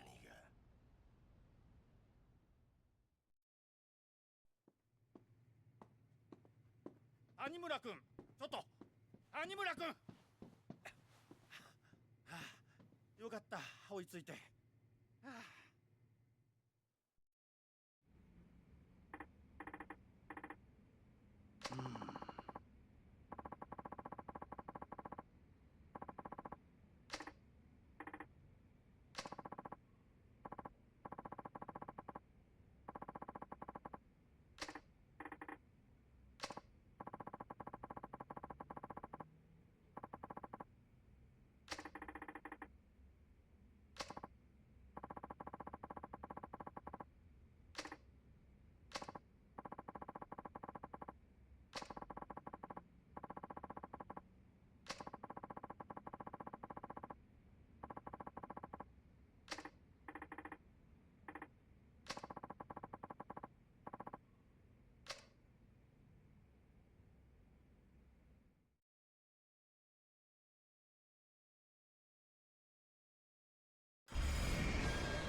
Okay.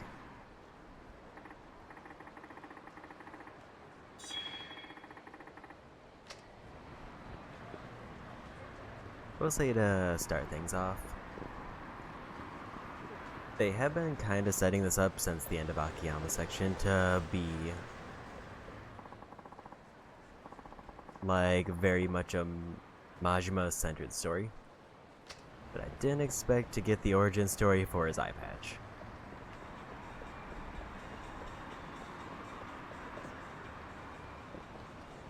So the reason I'm going this way is because I would like to grab some items for Bob. Didn't you see that before? I don't think I did. If it was in Yakuza 0, I haven't played 0 before, but I think other than in Yakuza 0 would have come out after this, so I think this would be the first instance.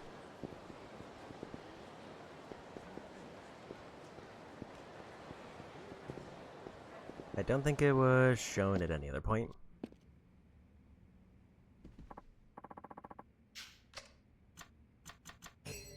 He's gonna need that later.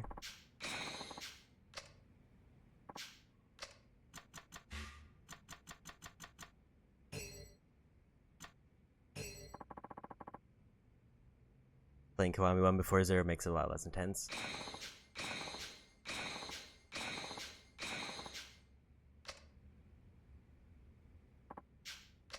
Yeah, but I never played 4 before.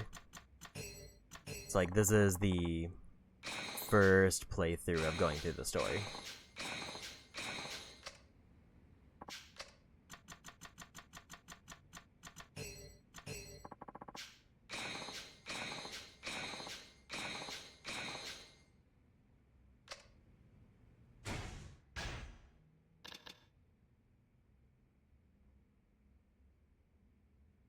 Makes your attack stronger as your health is depleted, and makes all my defense worse.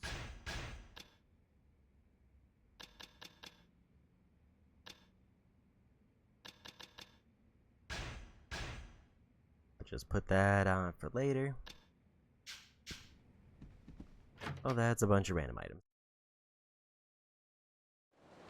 I thought I was supposed to get some gambling out of the item boxes, but maybe either I grabbed the wrong boxes or it's later in.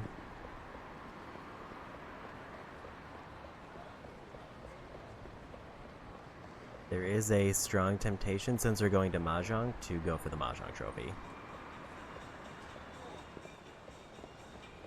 But I also don't think he has enough. Actually, he does have probably enough money.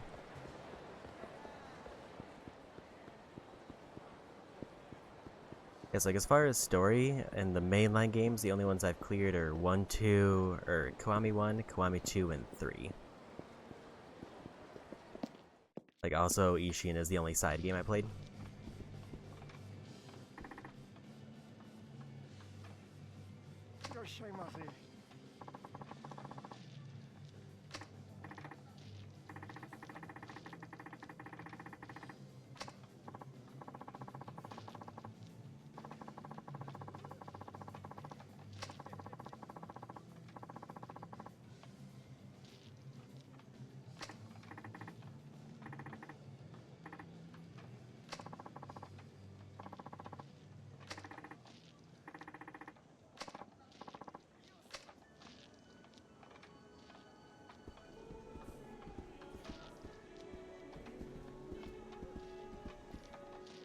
Advanced, intermediate. You like Ishin so far? Ishin has its moments.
Almost missed the shiny spot on the ground. I'll say I don't offhand remember who Saejima was in Ishin. It is kind of weird that Ishin was like the second one I played, so no, I knew that like all the characters are pulled from the modern games, but I also didn't. My only reference for it was Kiwami, Nagakura.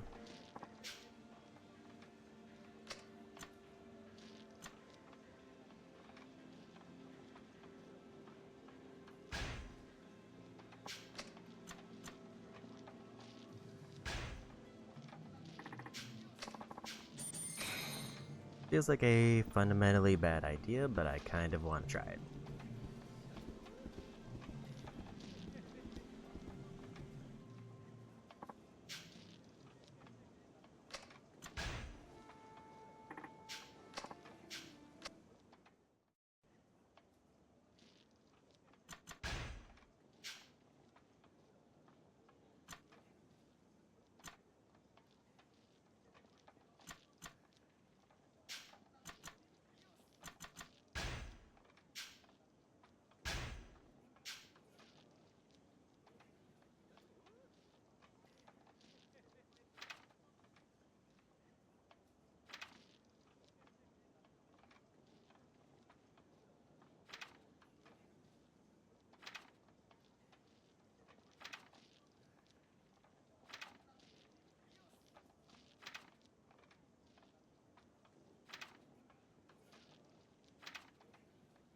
One term I didn't recognize that I was trying to see if I could find a reference for in the rules.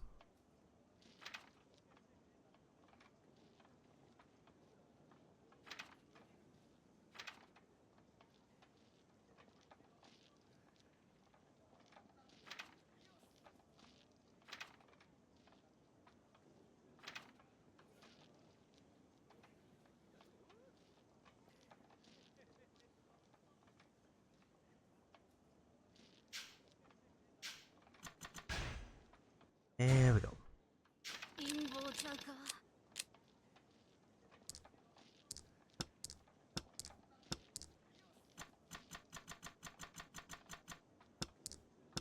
It's so tiny.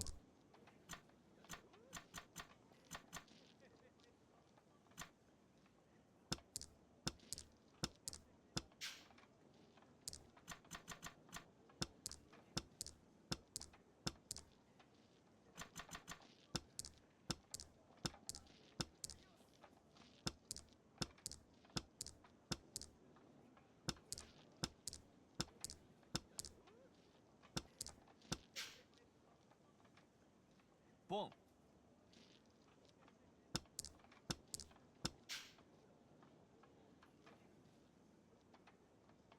Boom.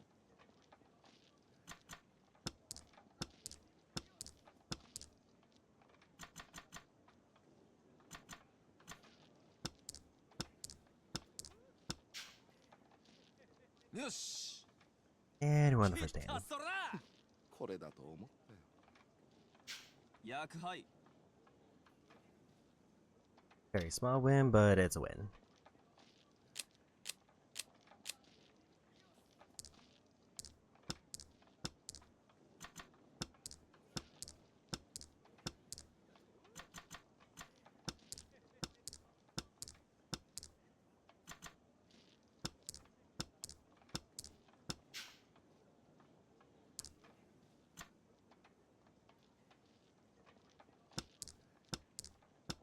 今回は勝たせてもらう。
よしリーチ。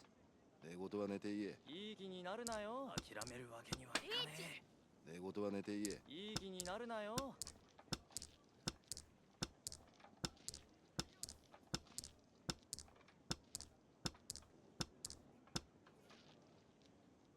And it's draw.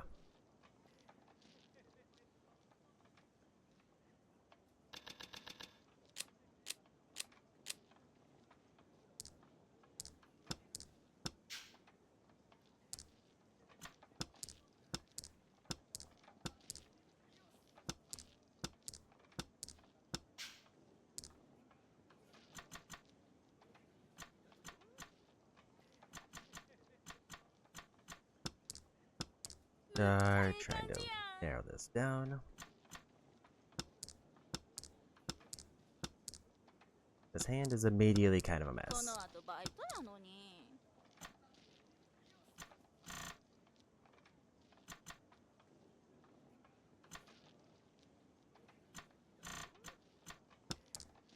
リーチ。寝言は寝て言え。そんなんずるいわ。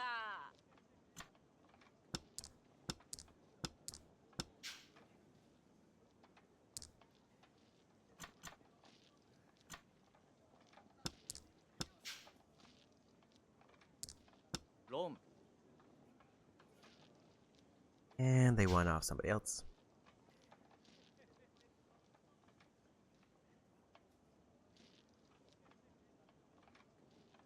At least it wasn't me. Also, I know the trophy for Mahjong is to win a round with all 誕 pairs. 生日なんだよな。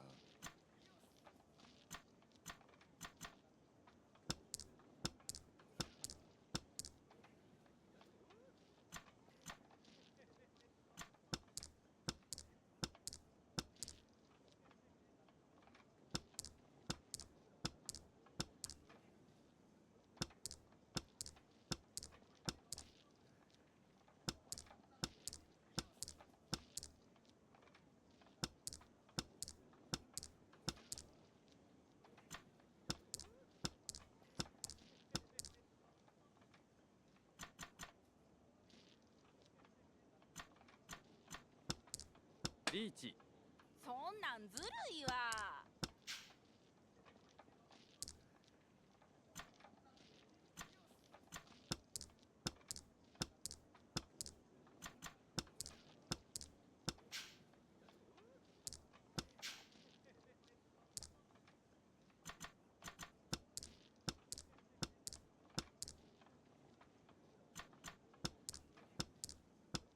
今回は And it feels like that's one of the ones that's very much luck based.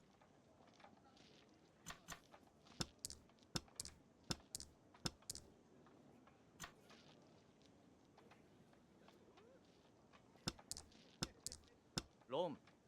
なんでや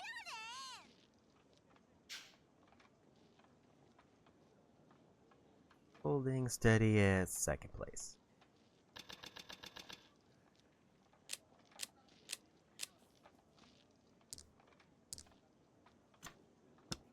相撲が悪いんだよな。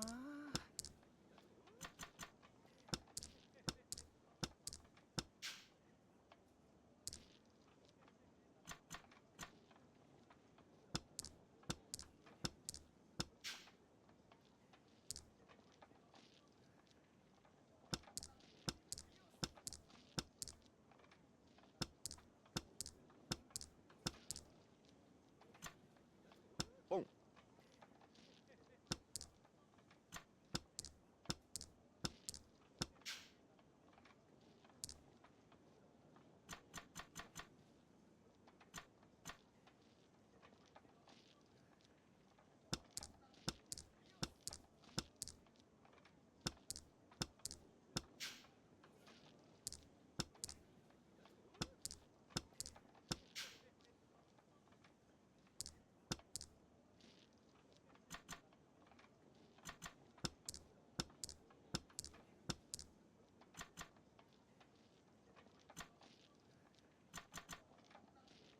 I think we start going for bamboo, but I don't know of a good way to line this up.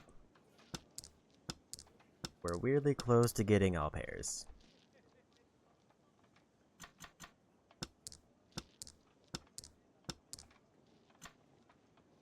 I managed to beat the ping pong minigame, only the first difficulty. Instead, I did all the difficulties of baseball.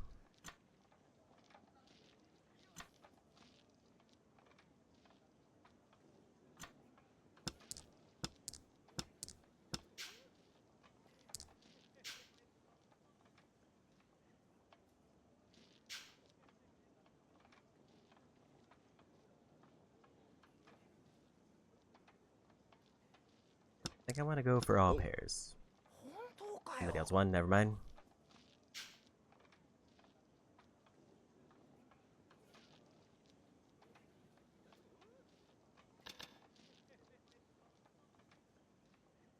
Yeah, we got second place.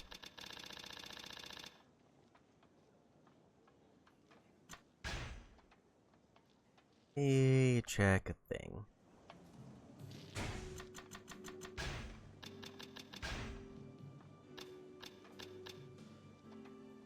I need to get 50,000 points in a single game.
On.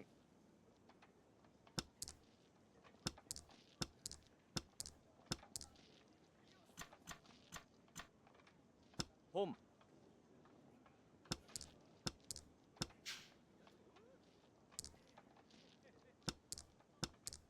リーチ。余裕だよ余裕。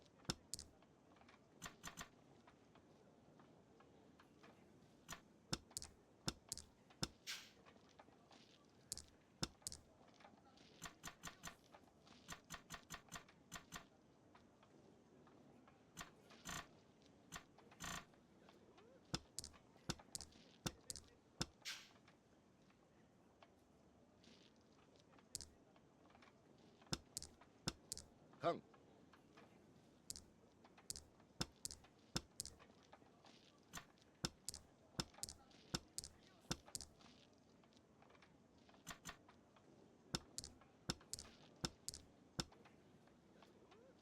And another draw.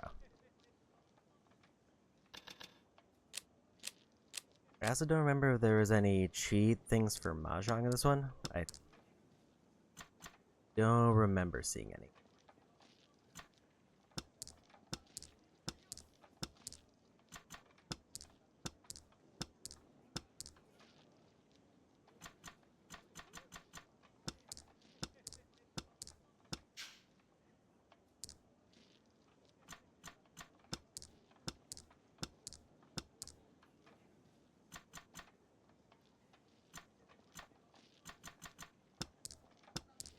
On.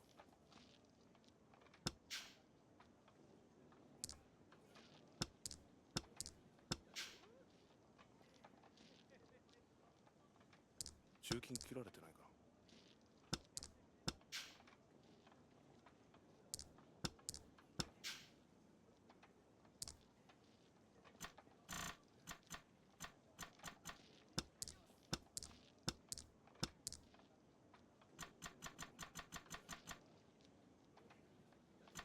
Another 4.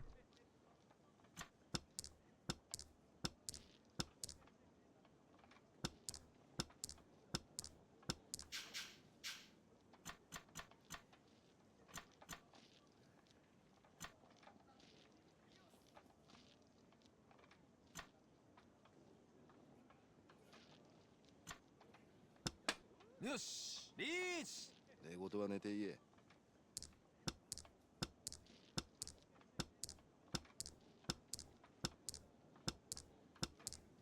これだからやめられねえ。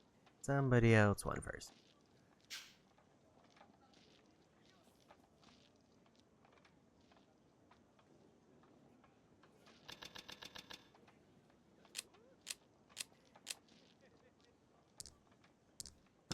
Looks like a bit of a more promising start.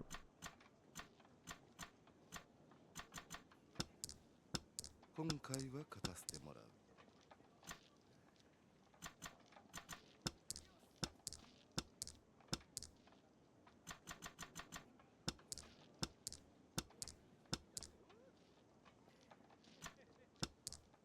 リーチ。余裕だよ余裕。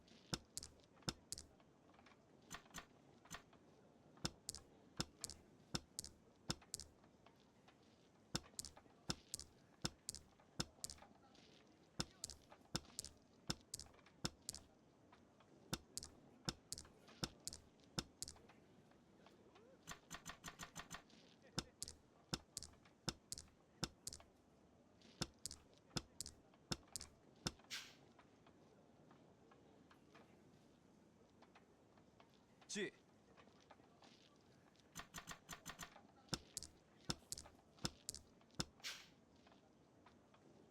チ。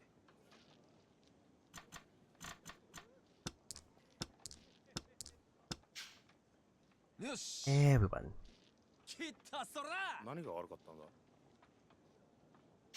薬杯ドラ3マンガン。 Nice big payout there.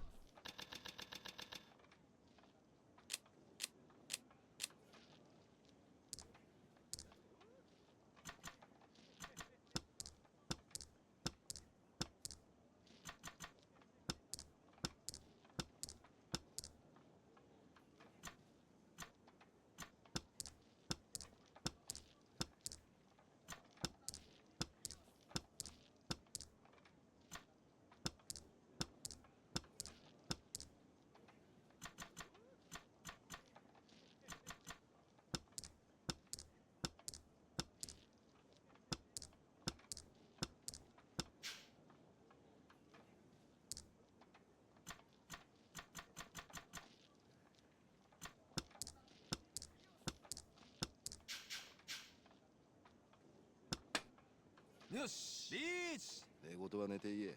おっとそうきたか。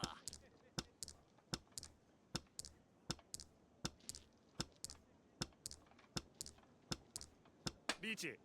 寝言は寝て言え。おっとそうきたか。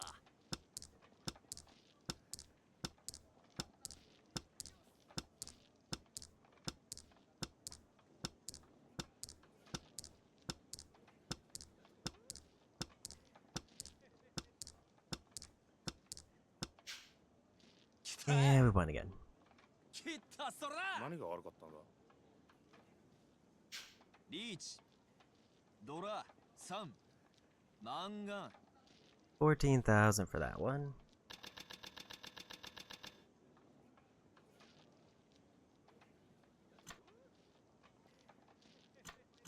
I don't know what this yes or no prompt is for.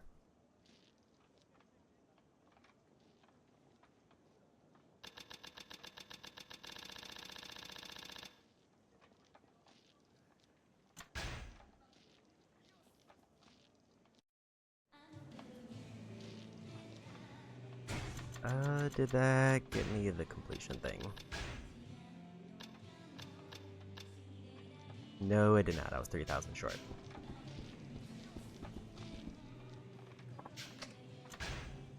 I'm guessing no was whether I wanted to continue the game or call it there. 陰謀ちゃうか。お手柔らかに頼みますよ。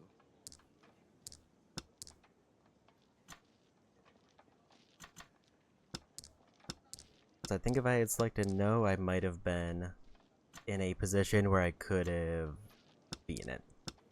息子の誕生日なんだよな。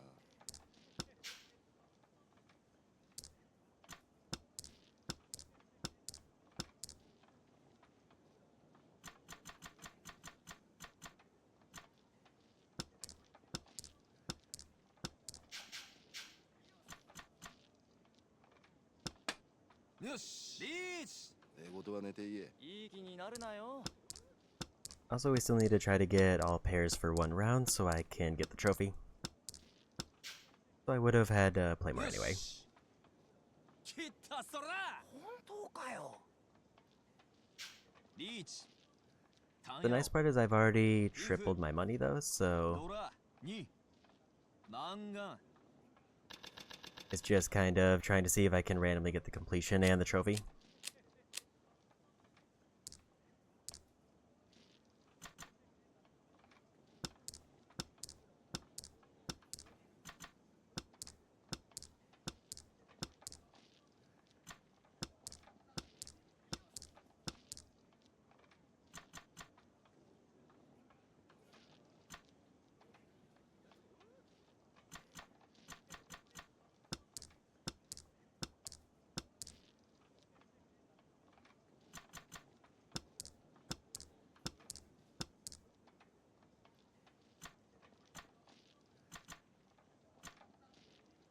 I know where this hand is going.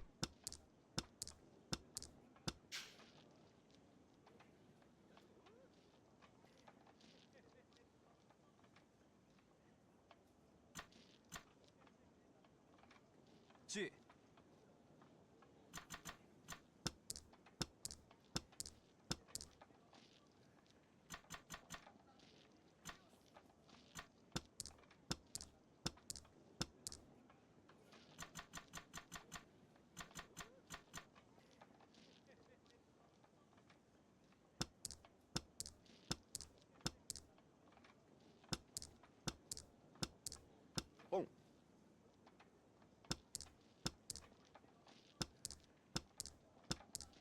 リーチ寝言は寝て言え。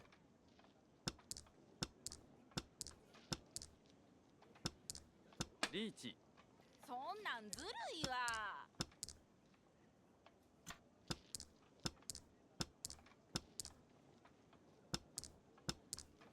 これだよこれこれだと思う。 Somebody else won. They got the 7 pairs, which is the one I need for the trophy.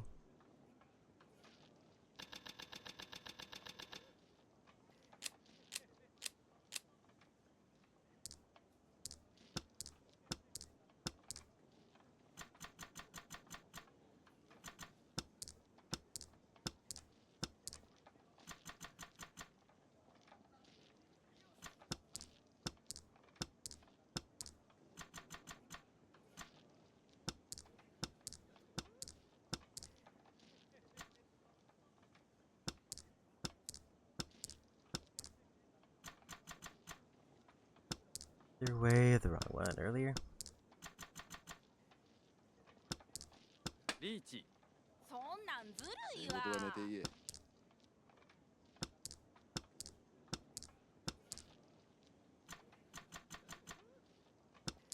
つもおーやるね And somebody else won.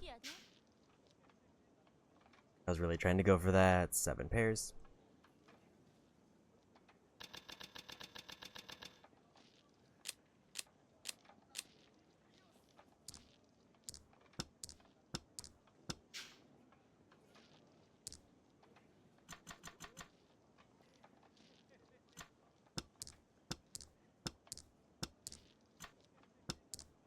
Downside of 7 pairs specifically is only the last one can I get from a discard.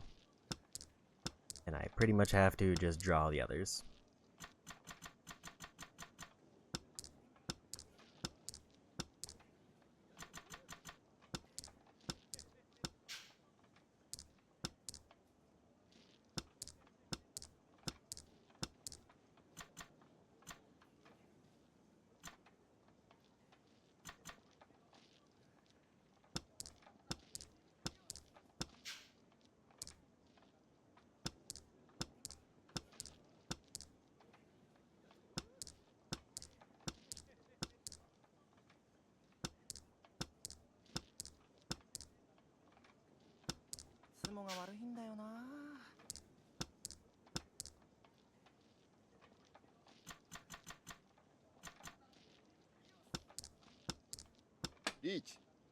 そんなんずるいわ。いい気になるなよ。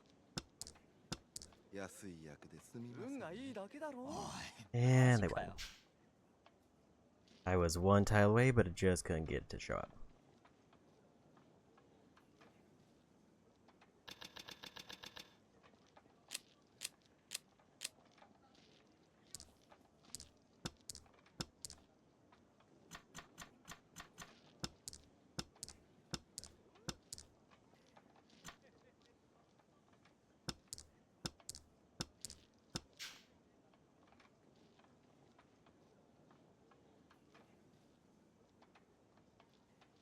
G.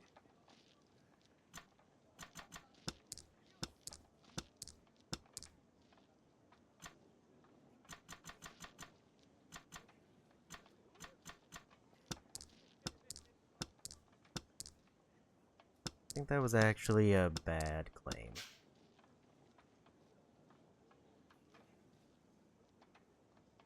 Boom.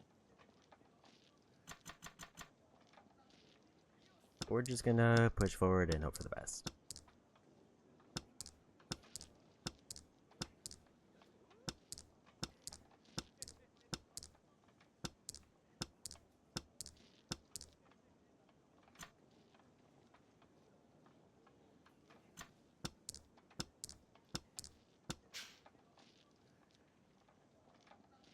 G.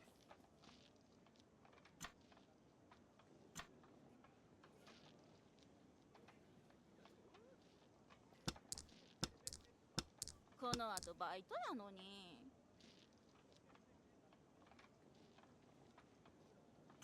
Yeah, looks like I did a bad pull because I can't win.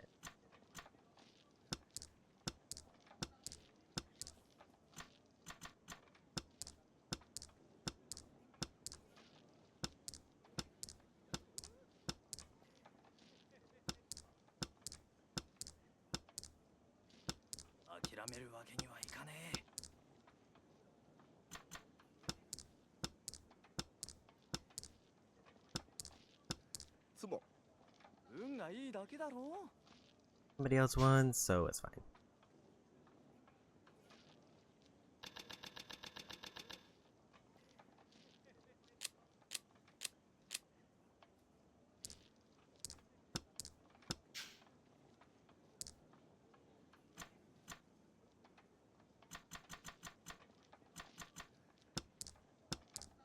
Have a hand that's very already set up.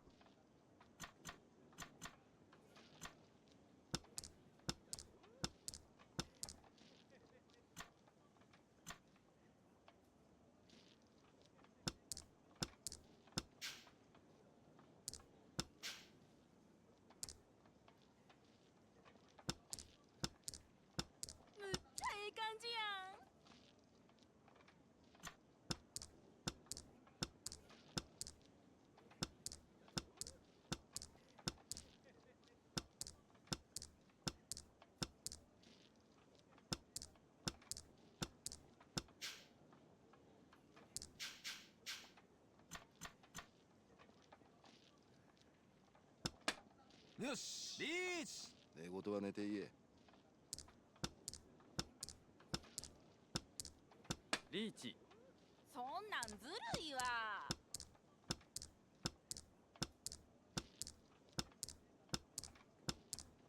You're just waiting on a 1 or a 2 of dots.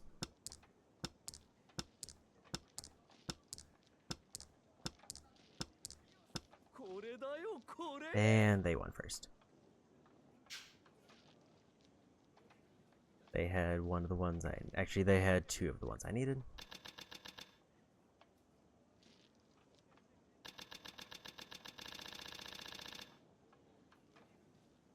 First game of the bunch that I lost. Because I think as long as I'm in top 2, it counts it as winning. I just don't get any bonus if I get second.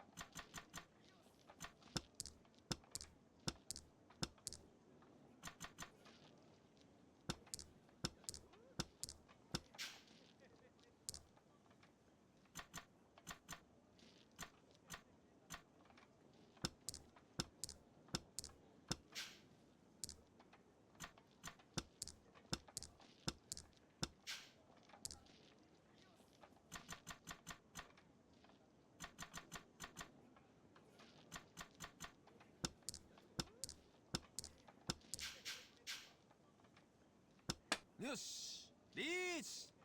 おっと、そうきたか。 Get a 6 or 9 of bamboo, and everybody started throwing away bamboo, so that's a good sign.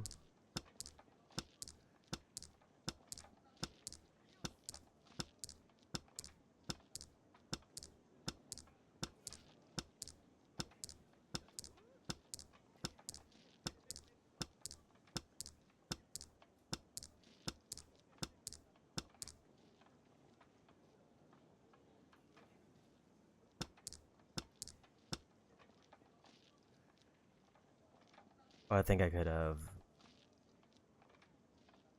grabbed a different one there.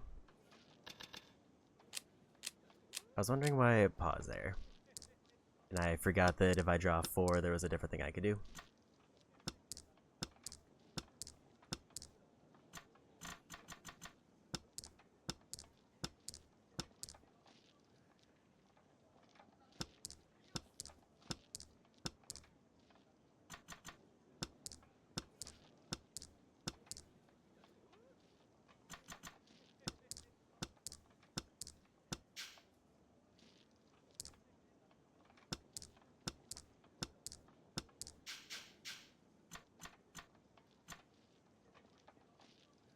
よしリーチ。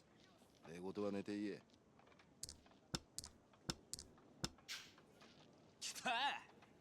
And we got き it. たそら。 Now, how many points do we リ get? ーチ。一発。ドラ1。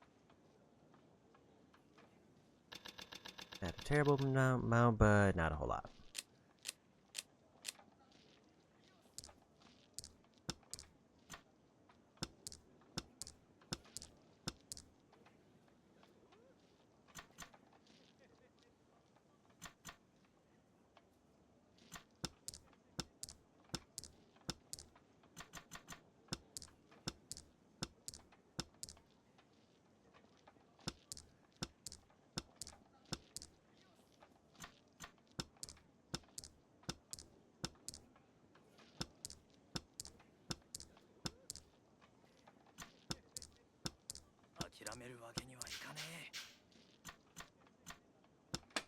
よしリーチ。寝言は寝て言え。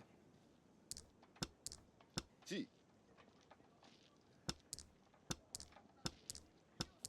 One or a 4 of dots. きた。 And we got it. きたそら。これだと思ったよ。リーチ。 Really just kind of dunking on that one guy in particular. 3。マンガン。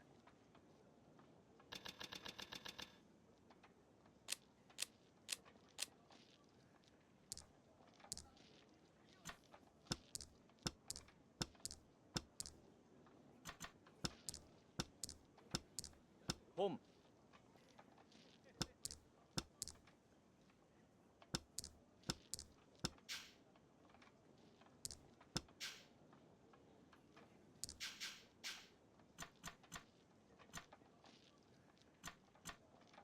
よしリーチ。寝言は寝て言え。よし。 And we won. はい来た。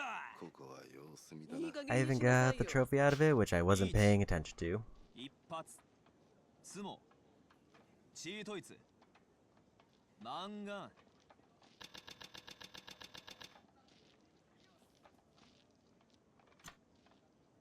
And we got over 50,000, so we got the completion item. So Mahjong is done.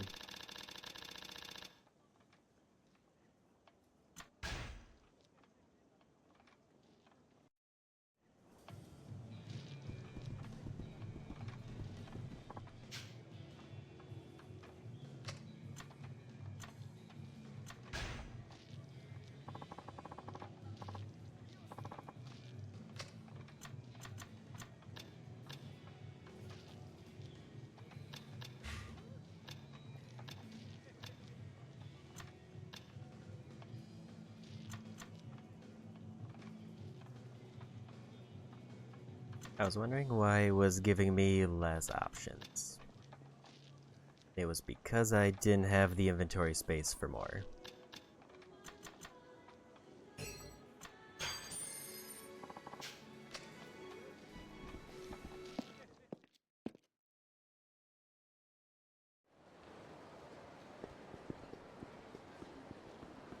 I kinda need to hit up a box so I can drop off some stuff.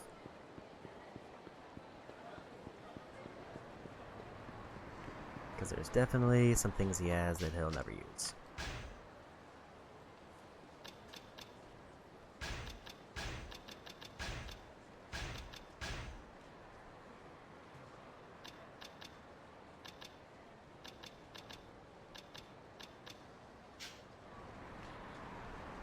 I feel like I should save the health items just in case.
Let's see if that cleared up more space for more plates.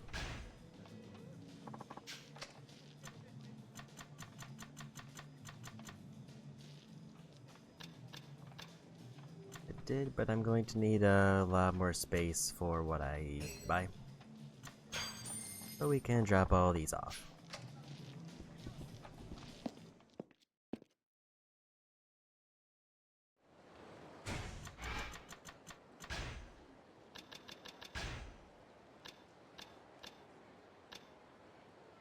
Got that one done. How are we doing overall on minigames? 6 of 23. Most of them I haven't played because like 6 of them are just the other gambling ones, which I'm waiting for the cheat items.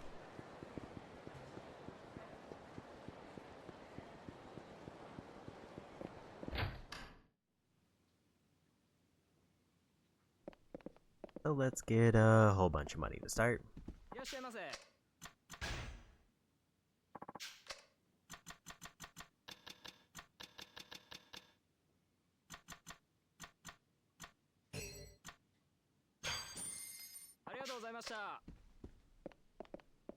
And I'll go ahead and grab the rest of the plates because I never have to go in the mahjong place again. Might as well try to cash out as much as I can.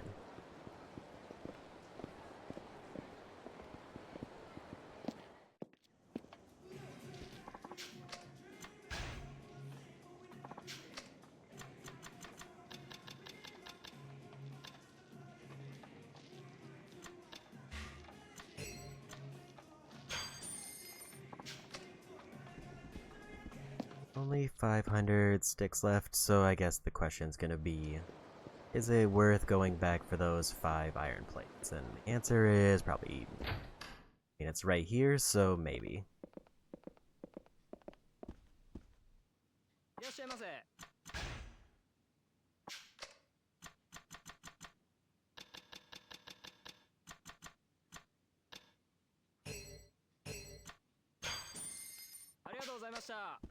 $500 but it's just next door. So we'll go ahead and grab it. And we got a free knockdown out of it.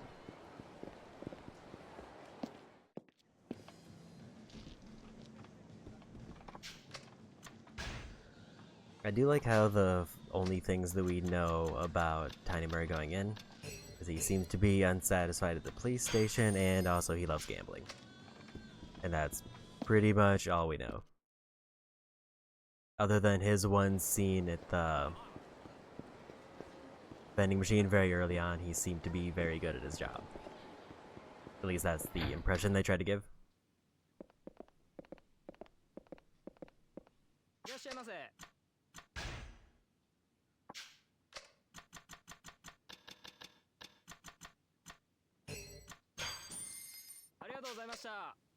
So to start, we got a trophy, got a completion item, and almost quadrupled our money. So not a bad start.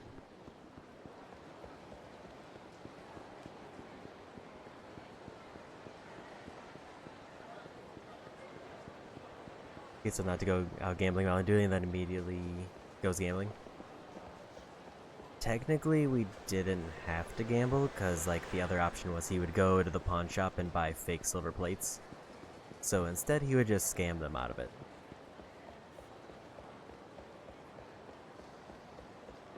But I chose gambling because trophy.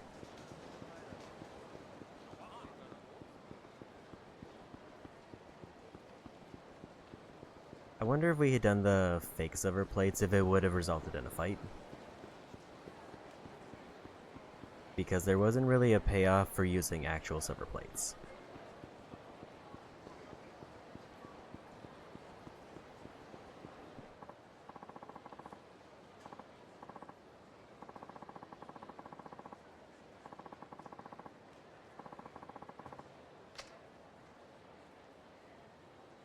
Previous upbringing and occupation, Tiny Murray is well versed in Asian languages.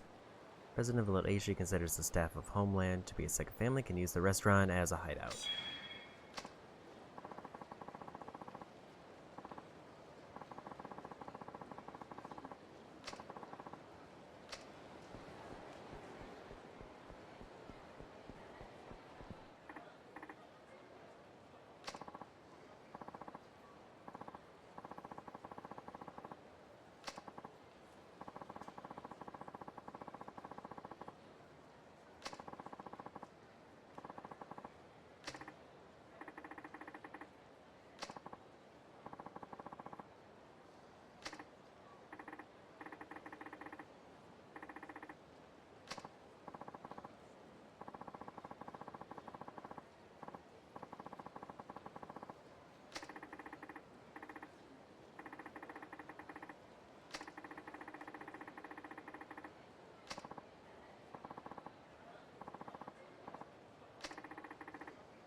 And first fight.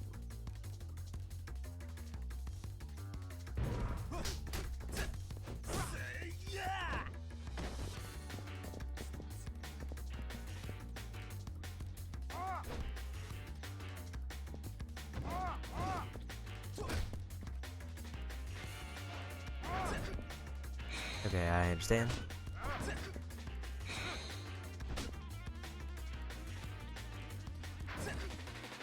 So while he is glowing, he can parry if they punch during that time.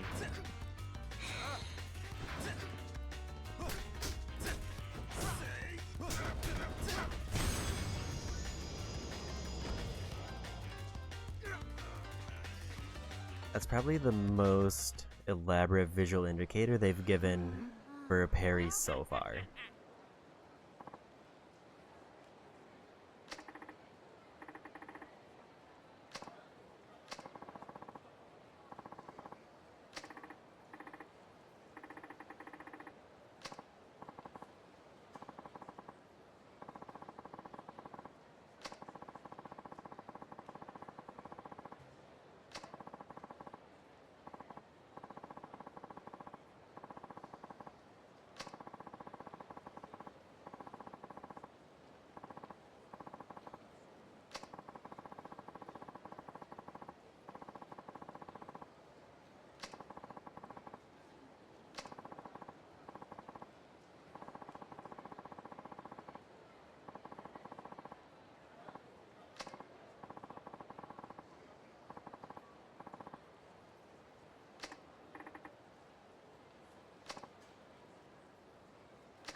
I don't feel like I learned a lot about his fighting style other than he has a parry.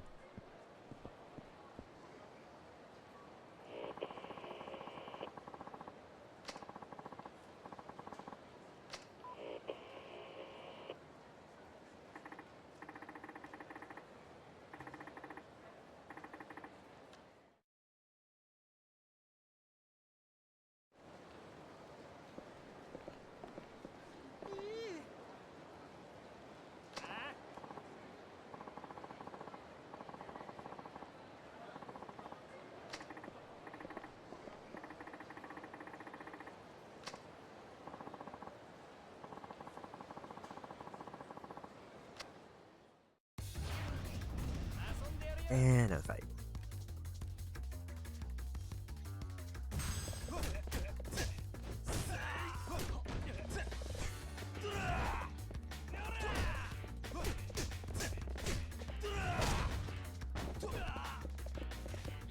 Got some very meaty punches.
And we got the police scanner info.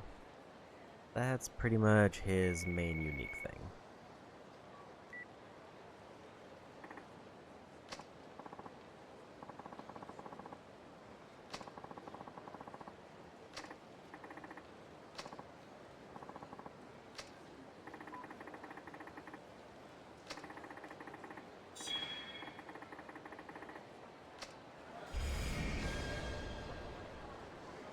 Let's go ahead and throw in a save. I'm also gonna dip into the arcade. Take a peek if there's any new UFO catcher things.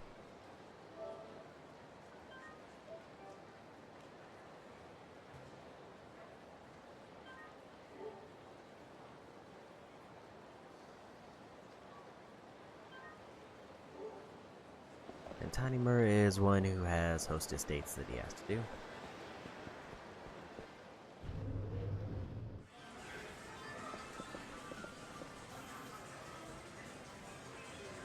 Don't see anything there, I'll have them reset it once, and then we'll leave if there's nothing there.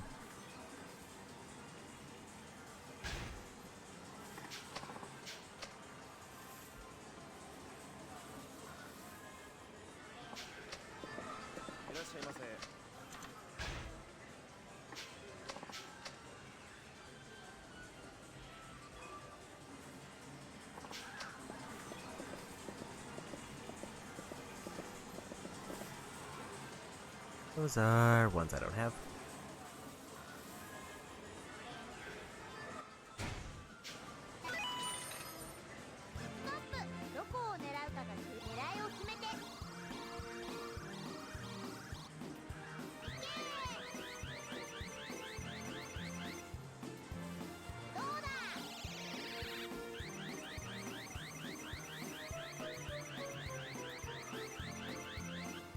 Pretty sure I got everyone that's in the right side.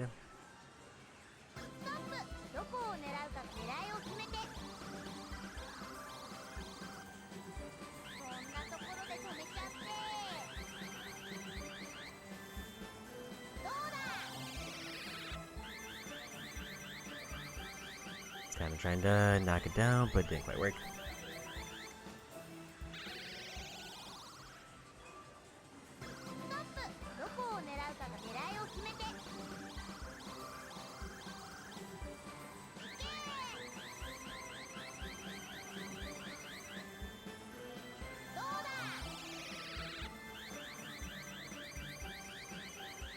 Feels like it's a little bit bottom heavy, so maybe I just gotta go to grab it.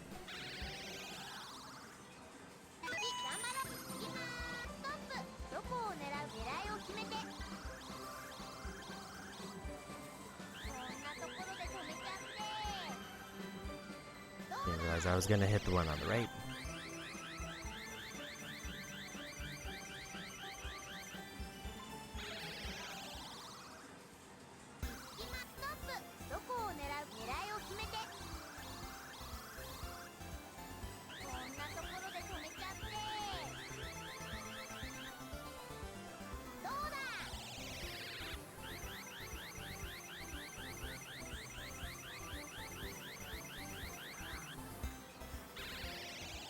And we got both of them.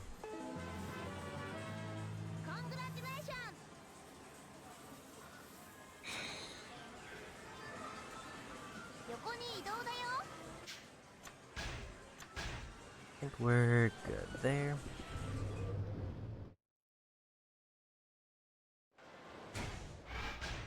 Also forgot to slot in the abilities.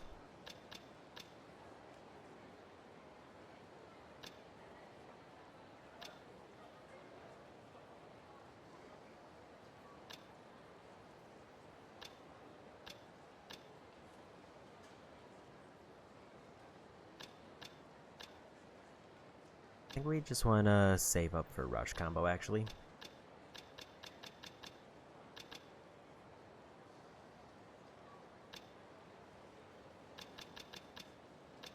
What heat abilities does he have by default?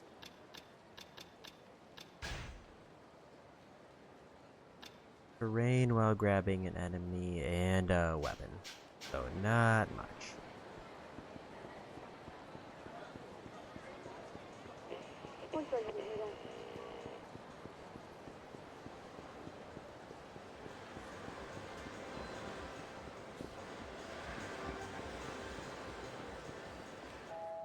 Building bordering Theater Square has somebody trying to jump.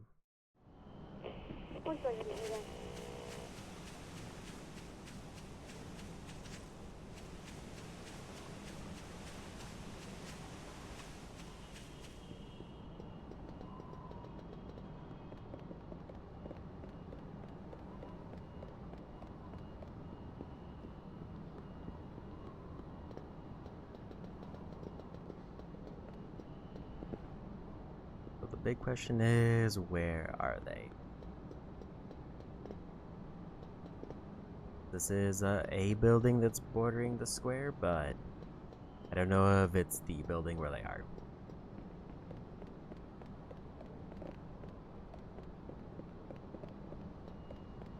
Also, do I need to actually, like, do anything to activate it?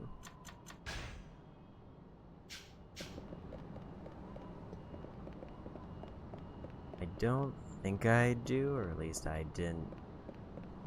The memo didn't mention it. The only thing that it mentioned is I need to turn it in the theater square.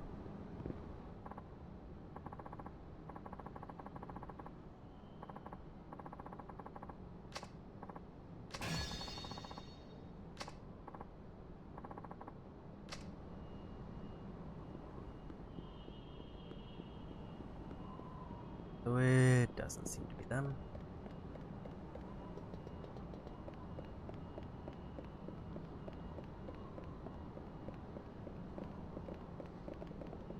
But this is still around the theater square, so it should be up here somewhere.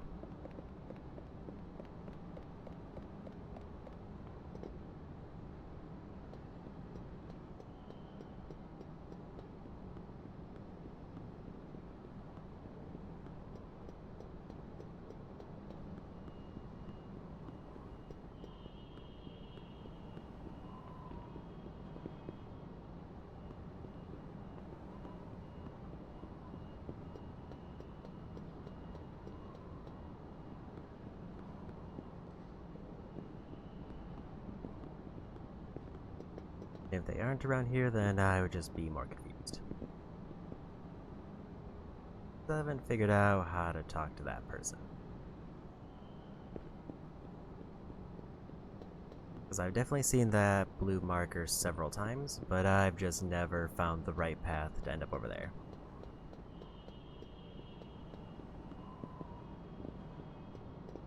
Yes, it's right here.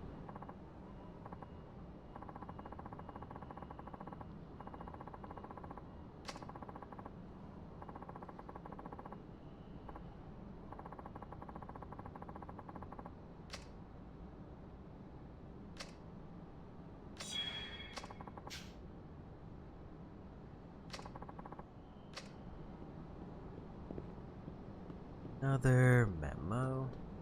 I do need to find all of those. I'm assuming that all of them won't be available until all the characters are unlocked.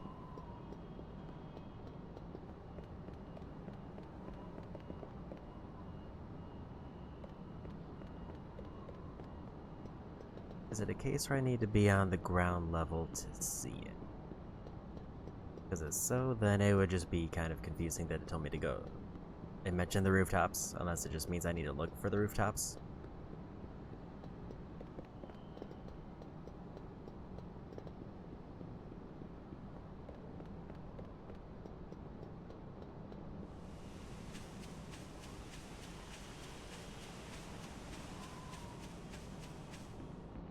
I don't know if it'll be today, but at some point I am going to just pull up a visual reference of all the remaining locker keys and have Tiny Murray go for those. Okay, it's already been resolved, so it is a limited time event.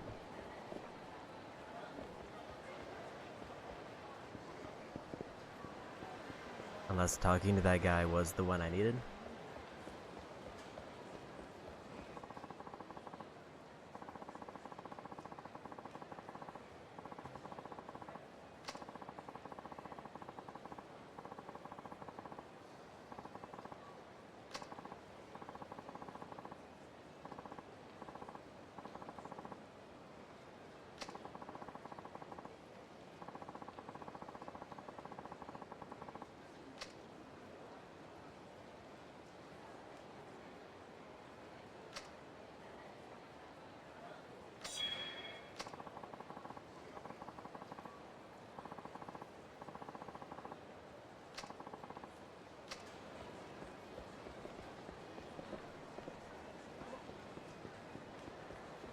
And another memo. Another knockdown.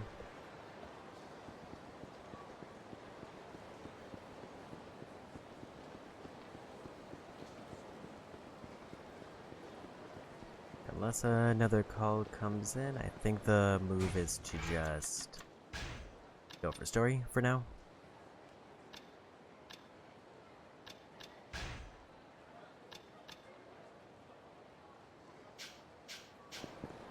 That one is very nondescript in what it wants me to do for completion.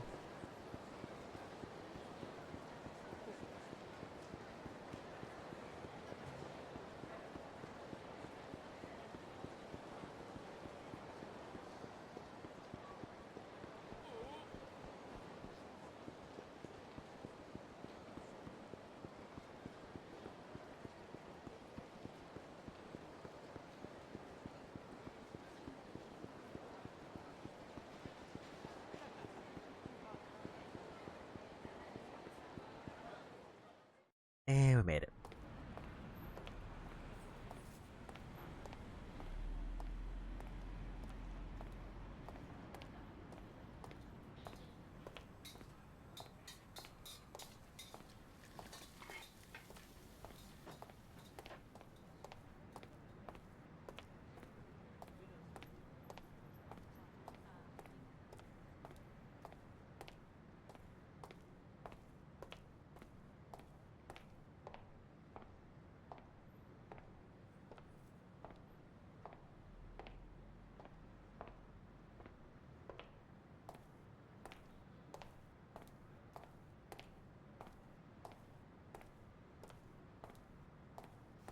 Oh, 景気はどうや。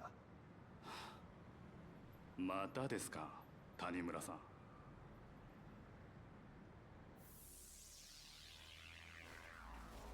ん。いつも悪いね。今月2回目ですよ。月1回って約束でしょ。勘弁してくださいよ。先週入った女、コリアンだろ。留学生か。就労ビザ持ってない外国人が日本で働くのはもちろんだけど、そうと知ってて雇うのも不法就労助長っつう犯罪なの知ってた？捕まれば3年以下の懲役、もしくは300万円以下の罰金。勘弁してくださいよ。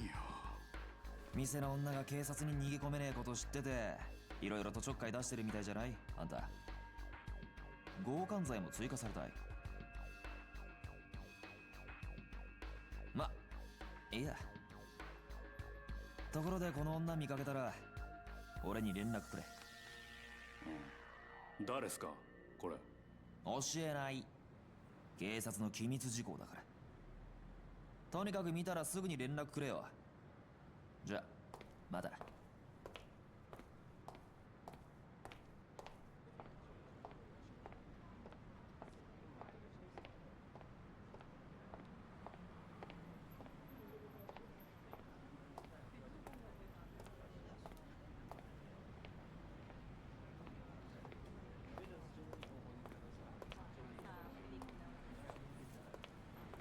まーちゃん元気？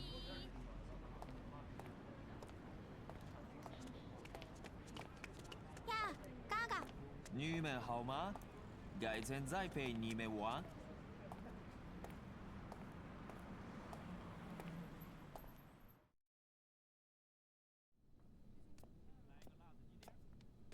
啊，阿灿，嗨，叫在里头吗？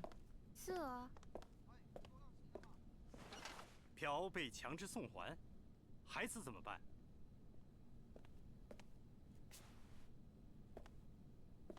是吗？啊，明白了，我来照顾孩子。啊，别担心。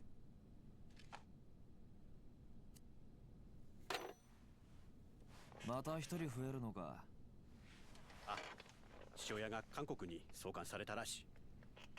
どうして？先日その父親が交通事故を起こしてな。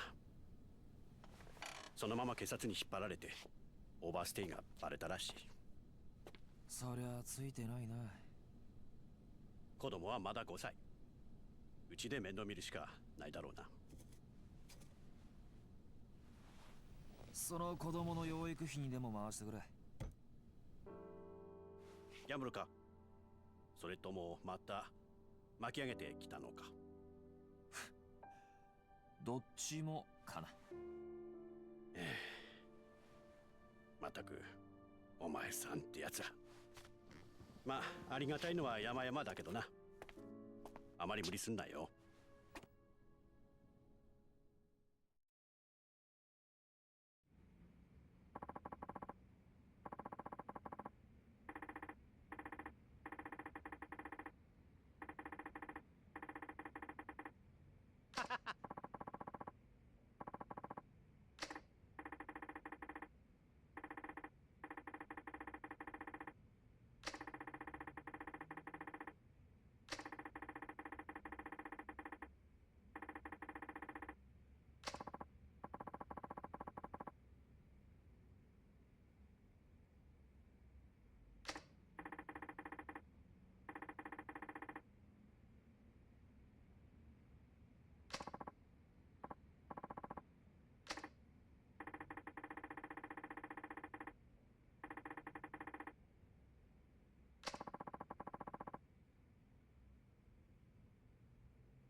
Your first impression of Akiyama was that it reminded you of your original character's boyfriend when you were 14?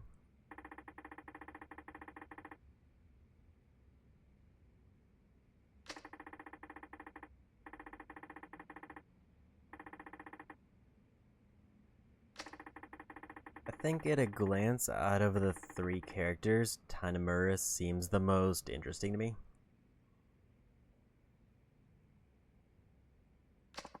Because usually the only glimpses we see into the police force at all is either like Dad Detective from the first several games, or as villains.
And we got the hideout unlocked, so let's go ahead and take a peek at our stats.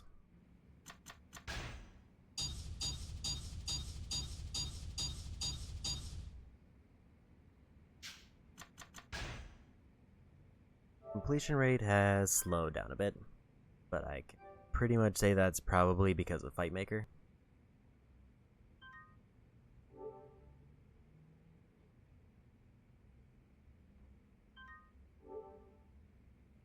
Fight Maker I don't think gave me a whole lot in terms of percentage.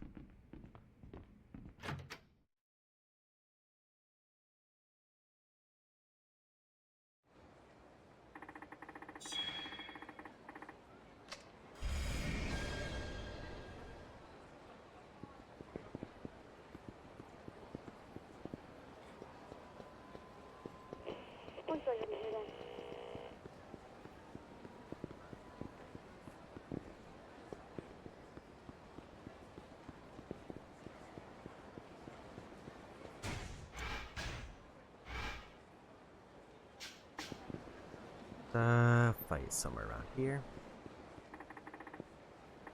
And I found him. Hit a smooth, really cool, charming layback type.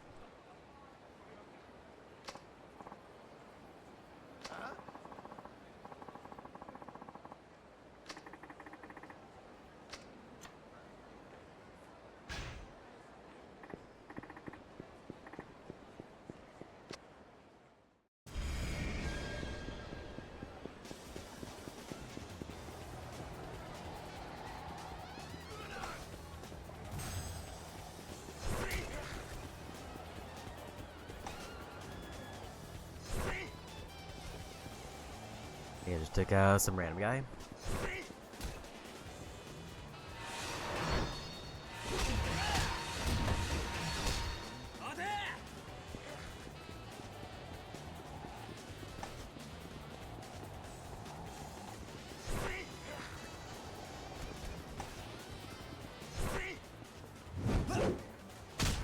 And we got him.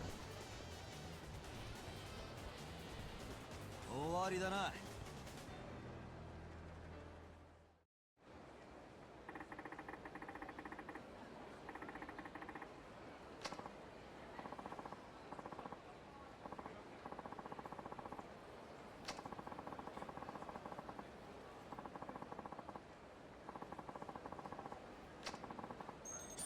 $15,000 money.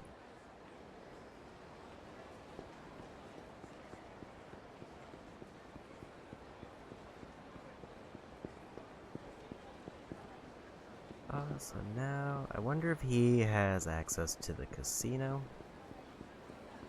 In terms of, like, the Dragon Palace. Otherwise, I think we start some stories now. Get the knockdown. There's one.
So he has a sub-story to go on the host estates.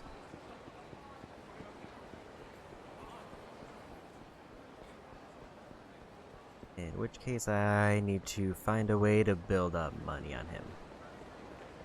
Which the police calls are probably the most reliable.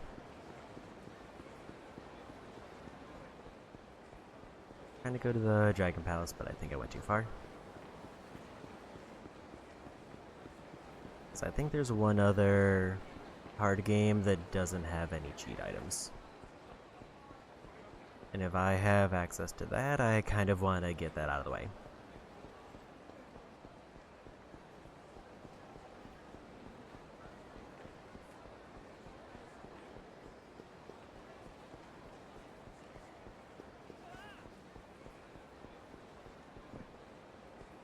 Let's fight rich guy.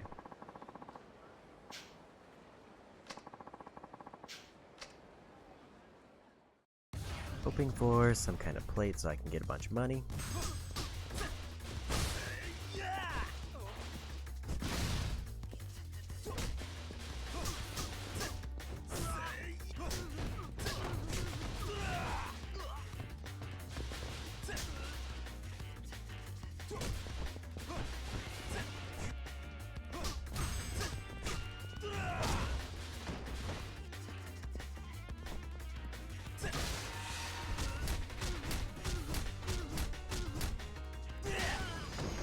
And we won. Did he give me anything good?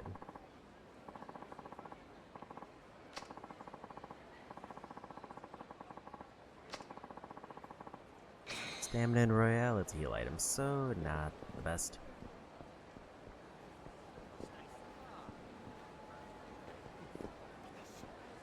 Maybe we try Hot Springs minigame?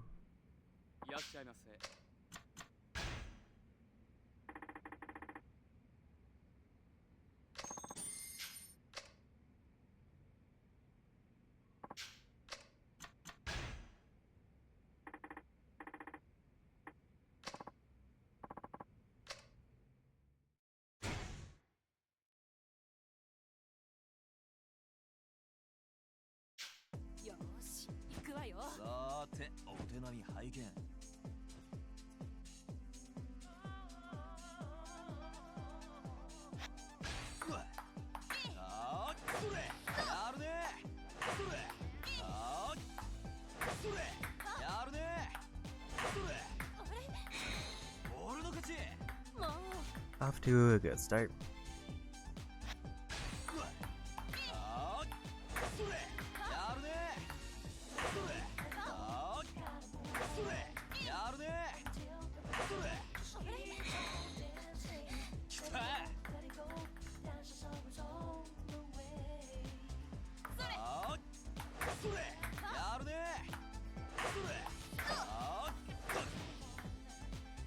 A little bit off on that one.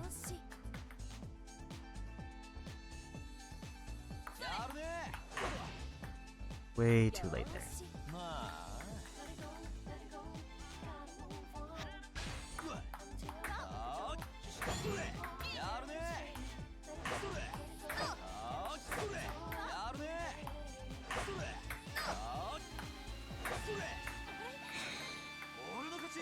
Ran the same command as Saijima, but it looks wrong.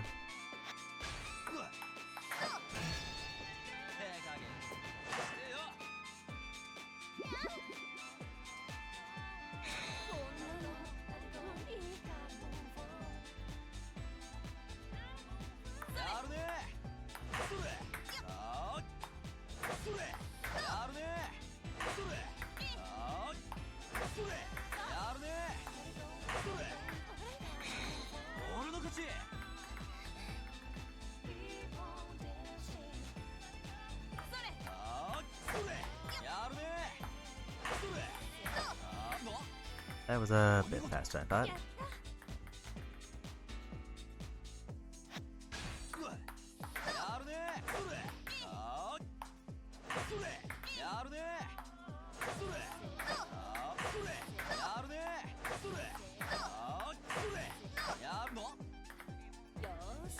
That was quite a heated rally for a bit there.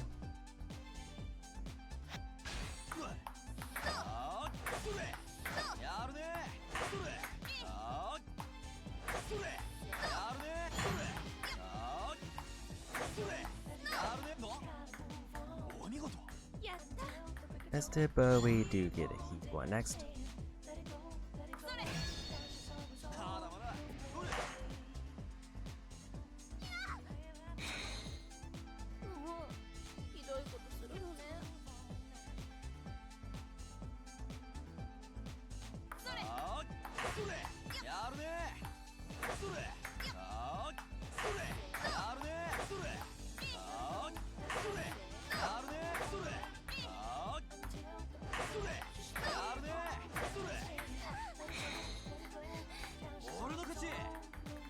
I think if I get one more smash, I get the trophy.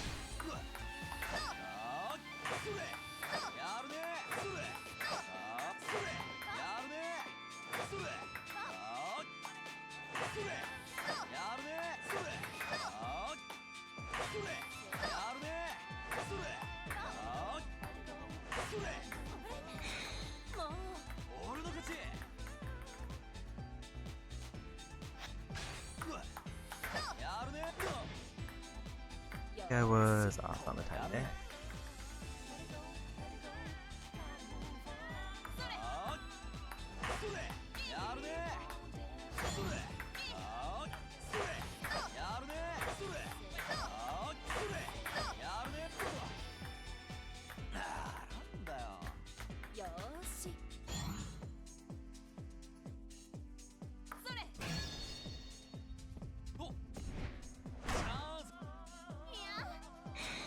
There's 3.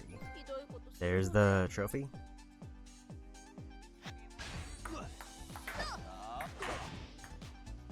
That was a very quick one.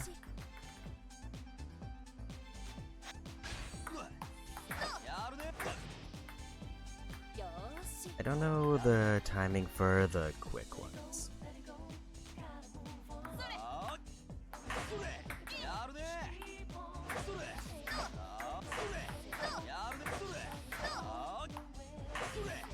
I guess just way earlier.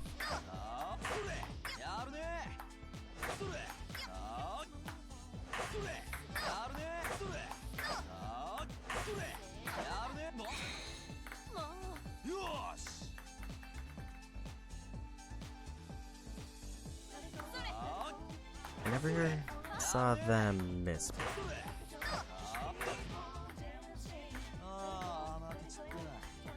As it is, gotta win by 2. I need one good rally to build up the heat.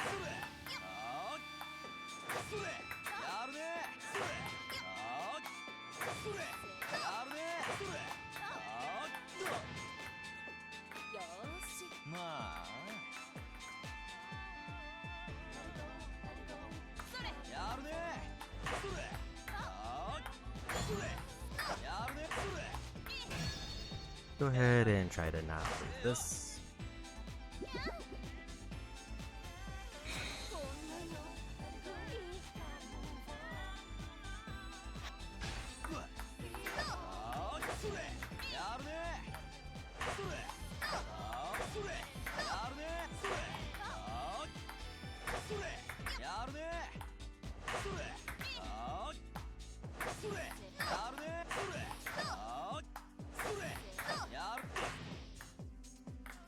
The timing on that one's real rough when I'm going for the holds.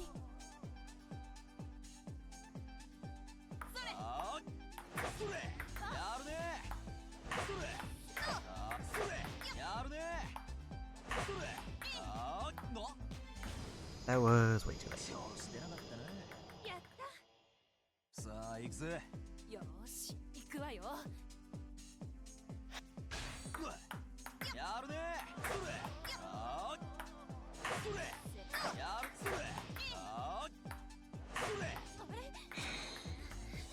よし。やるね。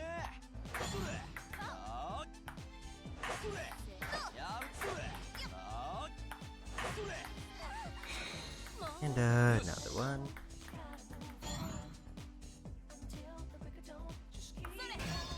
Downside is it's best of 3, meaning I have to win 2 full matches just to get through this tier. もうひどいことするのね。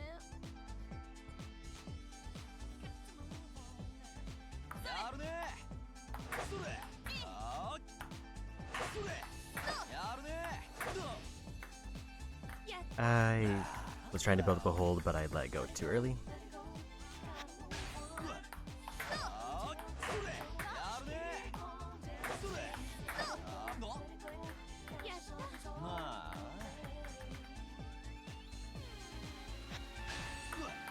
やるねそれあーそれやるねそれあーそれやるねそれよーし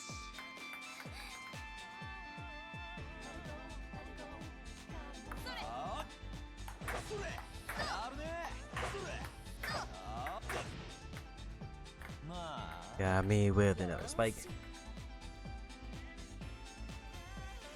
やるねそれあーそれやるねそれあーそれやるねそれあーそれ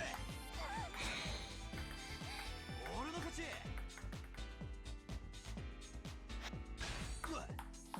るねそれあーそれやるねそれあーそれやるねそれあもうー俺の勝ち This is kind of obvious when they're about to lob it. おチャンス も But it's gonna feel bad that the one I got a trophy on was the round I didn't win. やるねそれあーそれやるねそれあーそれやるねそれあーそれやるねそれあーそれやるね俺の勝 And ち another lob. あーそれやるねそれあーそれやるねそれあーそれやるねそれあーそれやるねそれあーのお見事 Got me with a spike there. やるねそれあーそれやるねそれあーそれやるねそれあーそれやるねそれあーそれやるのよーし Could have probably gone for the heat action there. We'll take this one. Gonna figure since I had already started the rally, I would rather just continue through it. こんなに無理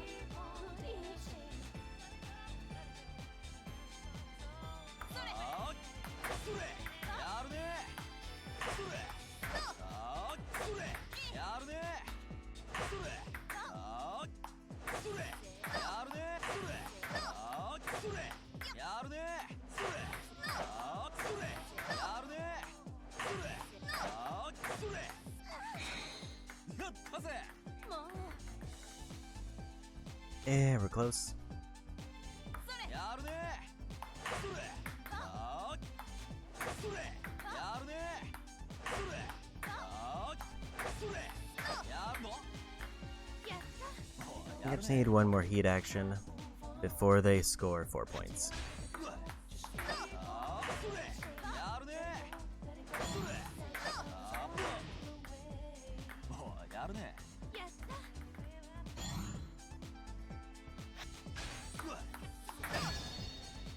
まだまだどれなんのやるねそれ Didn't realize that was a thing they could do. But we still pulled through. よーし勝った I didn't realize that they could actually hit those back. よーし行くわよやるやった That was a quick one.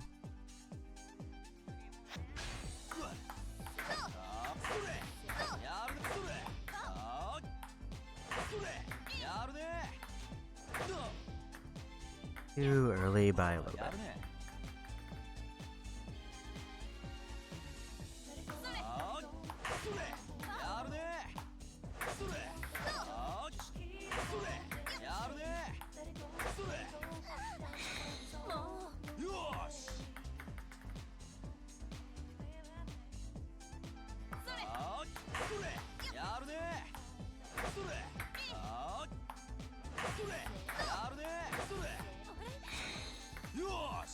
He is very pumped up, by the way.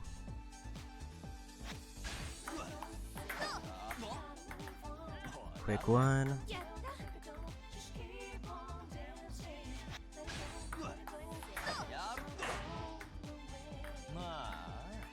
Coming in with those spikes.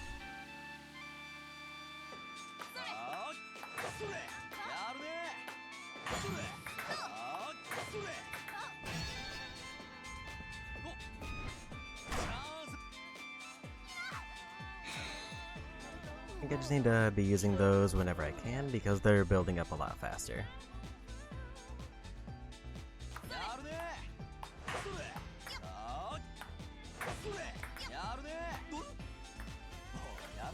That's a very far lob there.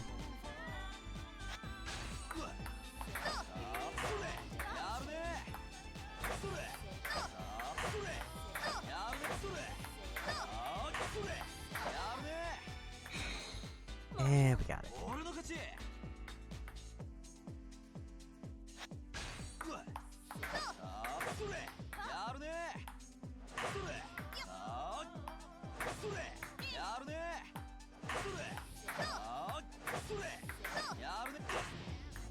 I think my cue for that one is there is a big slowdown when there's a glow.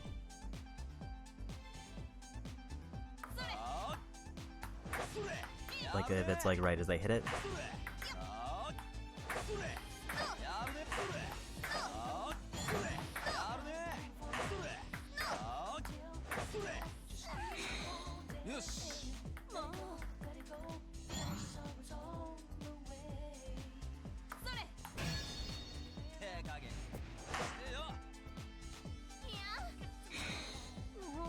And we tied it up.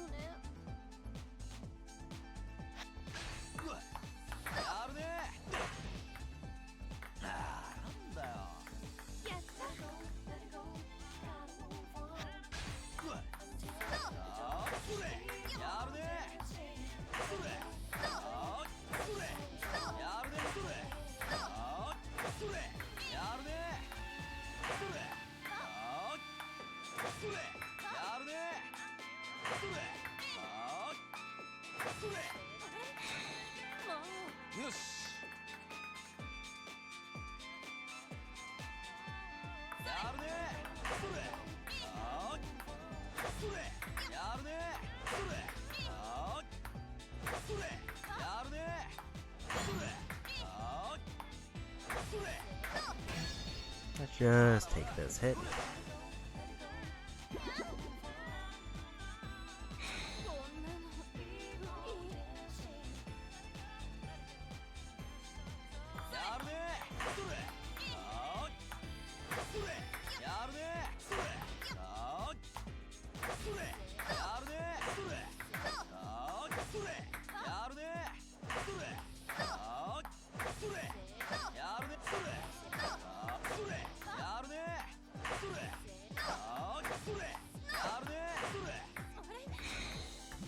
And we got through. Almost got a full heat bar off of that one rally.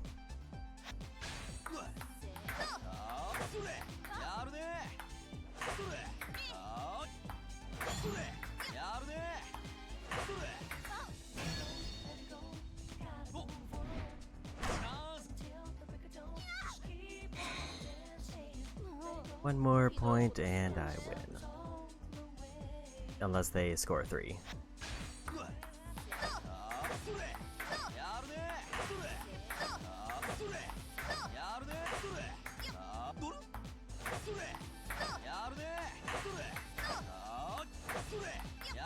All the spikes.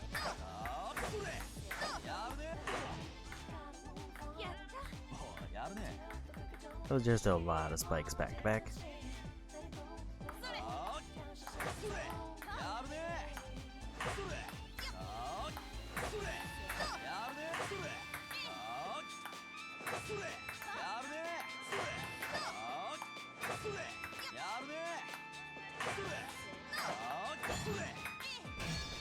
And we got the heat action.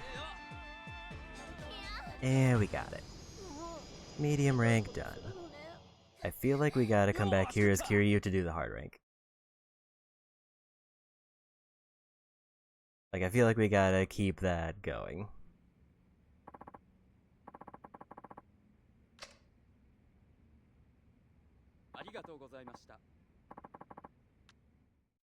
So now back to the minigame that I was actually intending to do.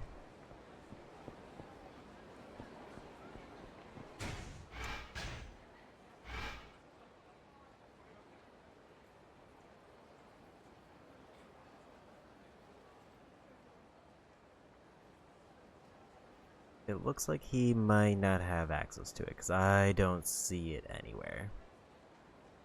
And it would be like somewhere up around here.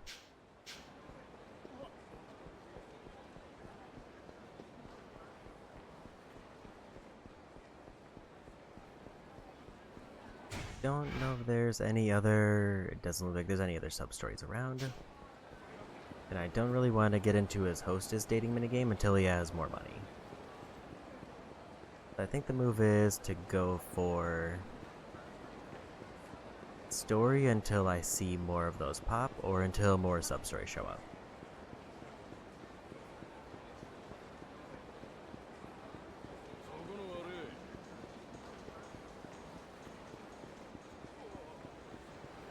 He has to date 2 of the hostesses for a sub-story, and then he can date the hostess that Akiyama trained in Hostess Maker.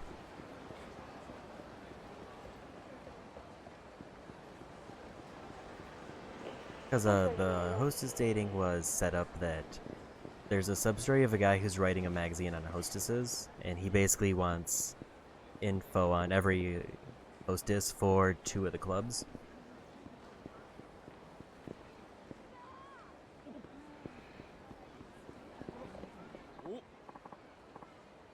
So you have to meet with each hostess at least once to get info for the sub-story. Other than Akiyama's, who's technically you could skip, I don't think they're part of the sub-story.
Also, for one trophy, I have to meet every hostess at least once.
Trying to go for a grab, but I kind of missed.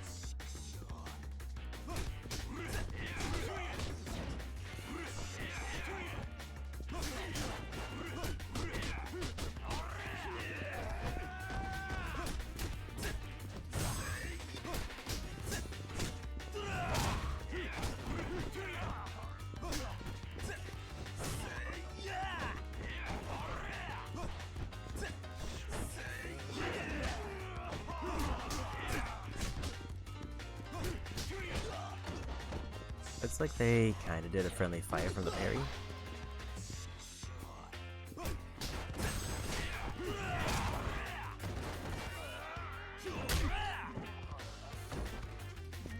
Finally got a grab in.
Okay.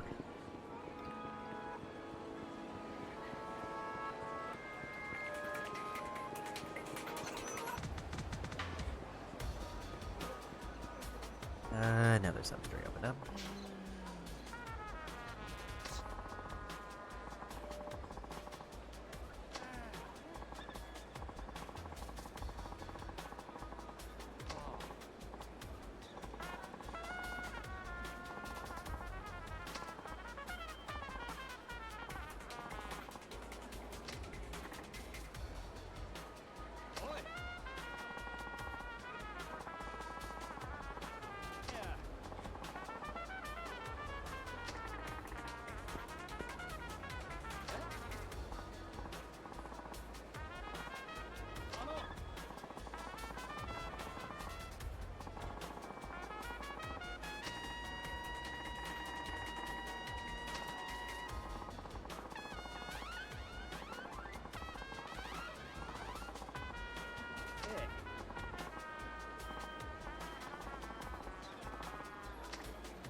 Okay, so this feels like a thing where the goal is basically to remember a bunch of information and then try to go through the dialogue.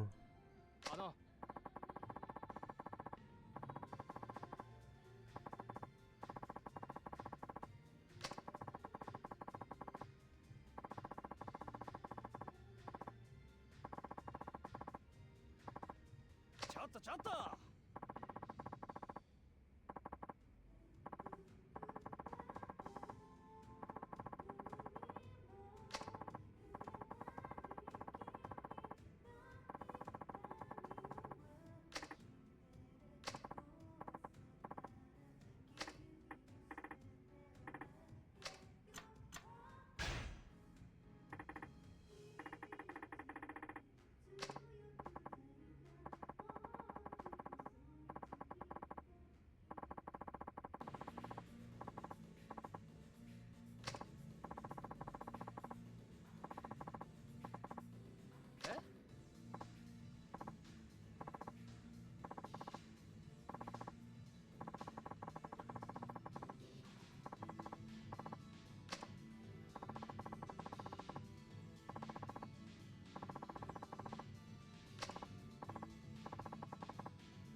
Went to high school with these characters giving these NPCs.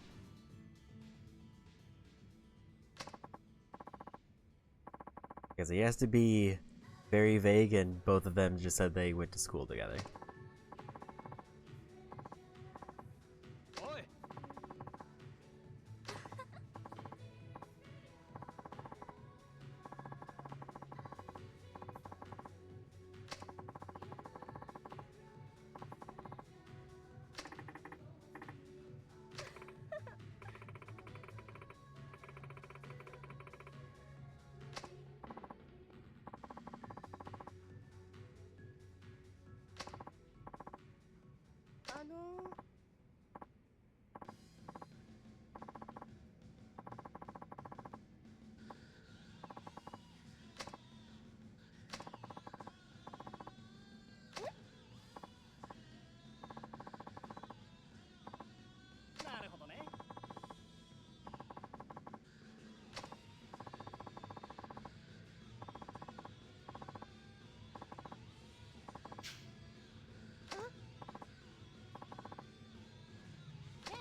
Another 50, 20.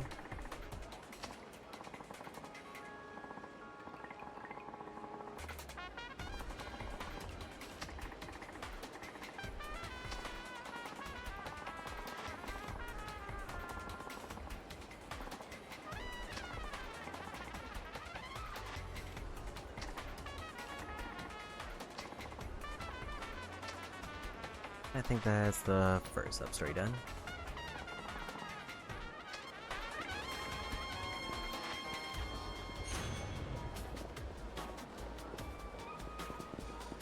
I gotta level up, which is kind of what I was hoping for. Now he can grab...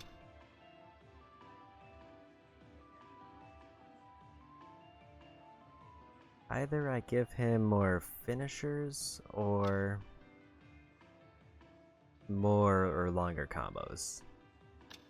I think we want to go with more finishers. But both of those abilities are very good options.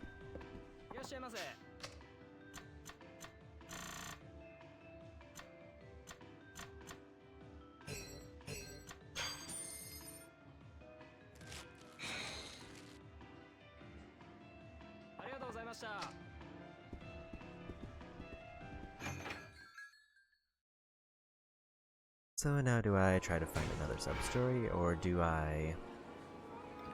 don't see any on the map, so they would have to be ones that I just randomly encounter. I could look up, maybe we go for story.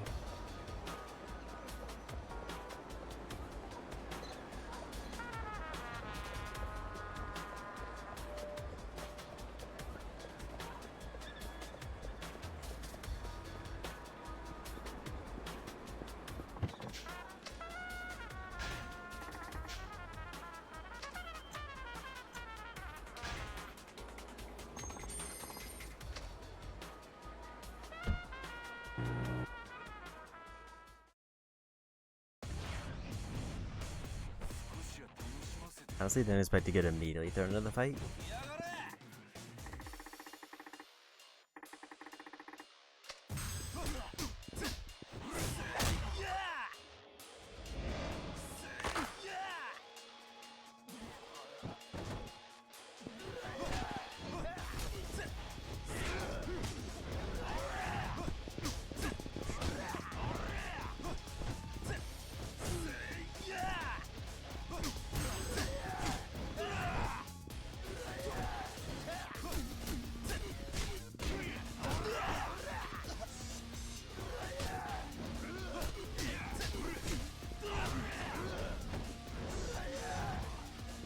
Can't quite land that last finisher.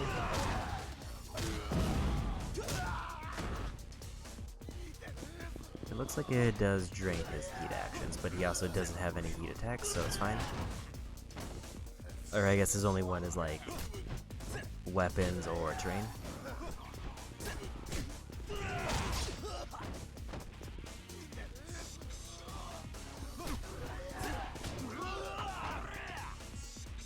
I feel like the big guy is the biggest threat.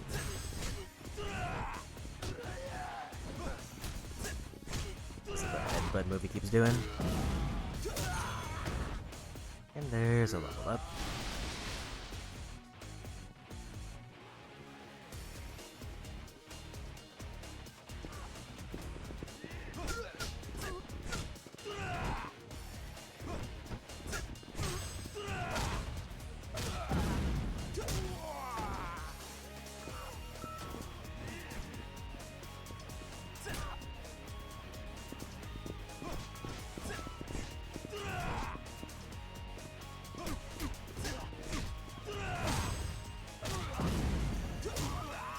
It also is kind of neat how it automatically gains if I happen to build up enough P gauge during the combo.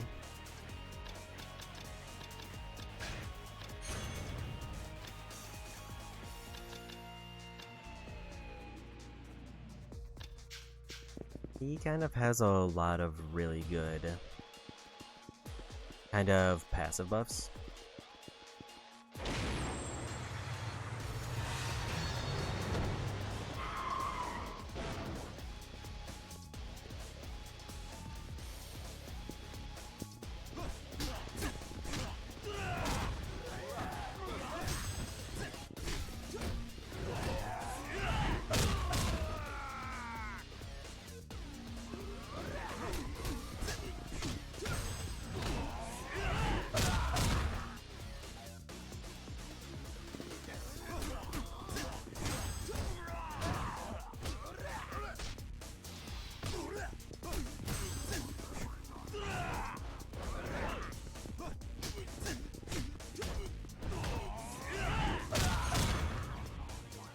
And another level up.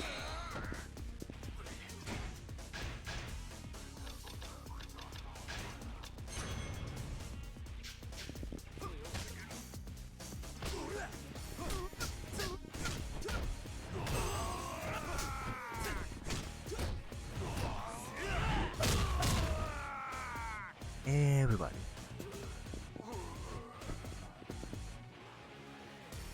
Okay, so if he just stands anywhere with low heat gauge, he just heals up.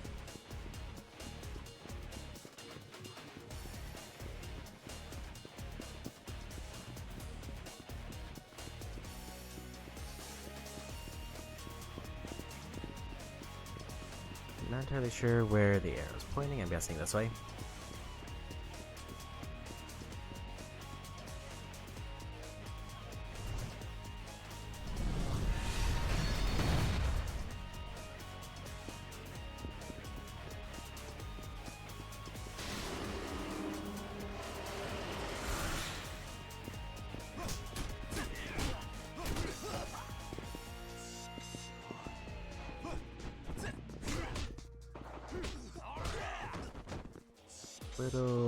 It's kind of a problem when he gets around her.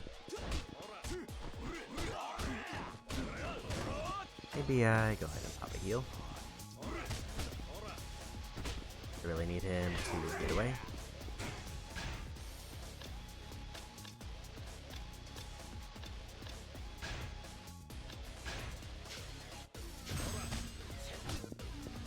I really like him to stop getting grabbed.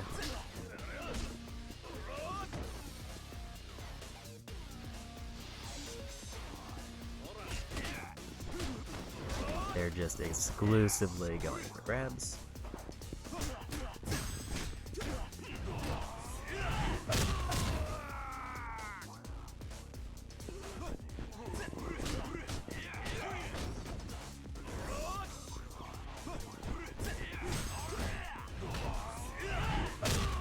Luckily he can kind of take him out if I get one good combo.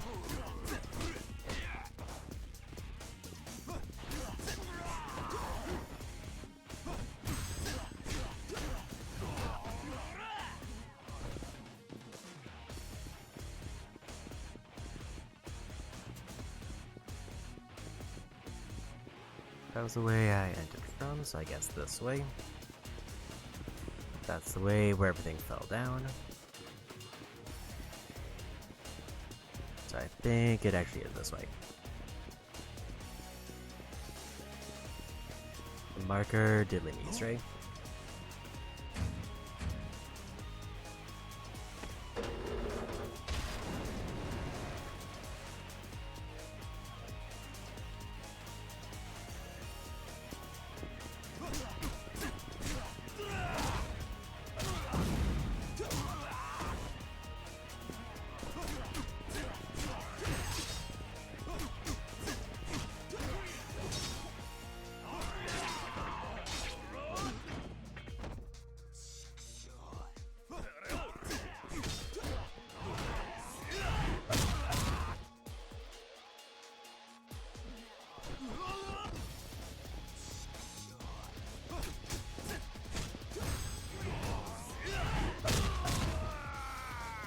I didn't expect it to be a very goofy slip animation if I go too fast.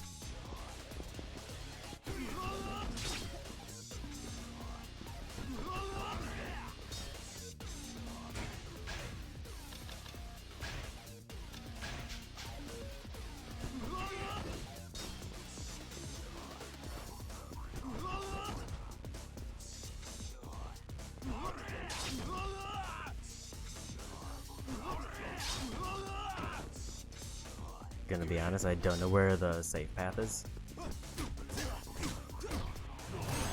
Like punching, he seems to not care about the sliding.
There's a definite, like, flashiness to his moveset.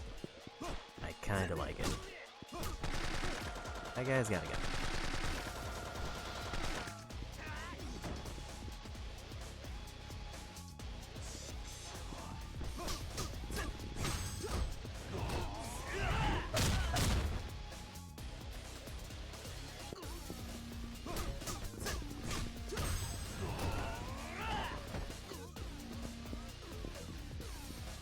One guy got scared, time to make a move.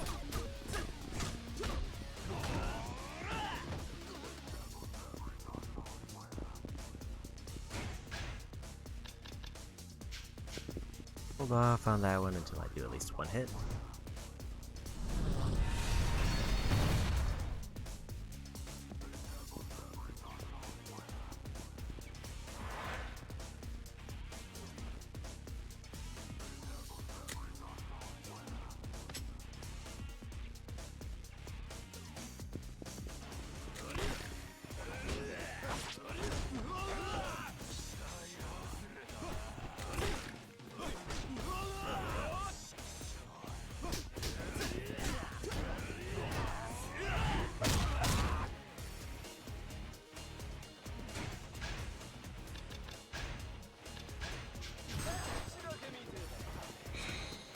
Go ahead and grab that.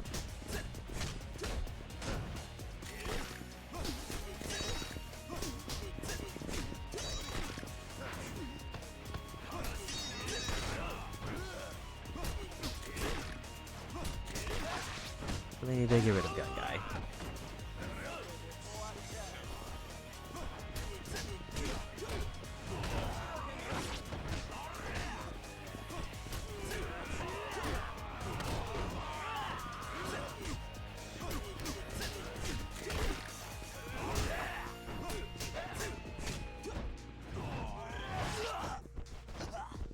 Block just enough to avoid the finisher.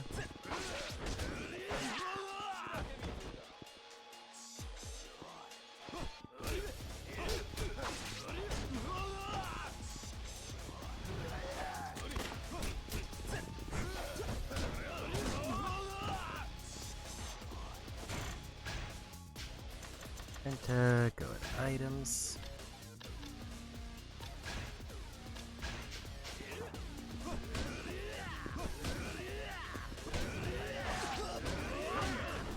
And he is just the perfect amount of annoying block.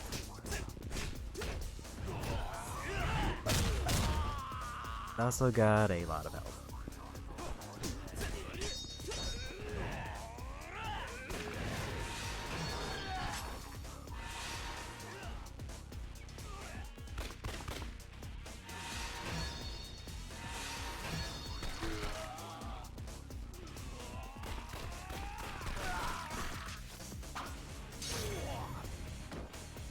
There's a level up.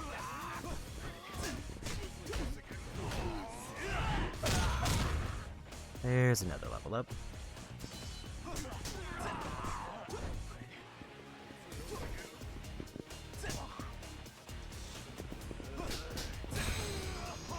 And we won.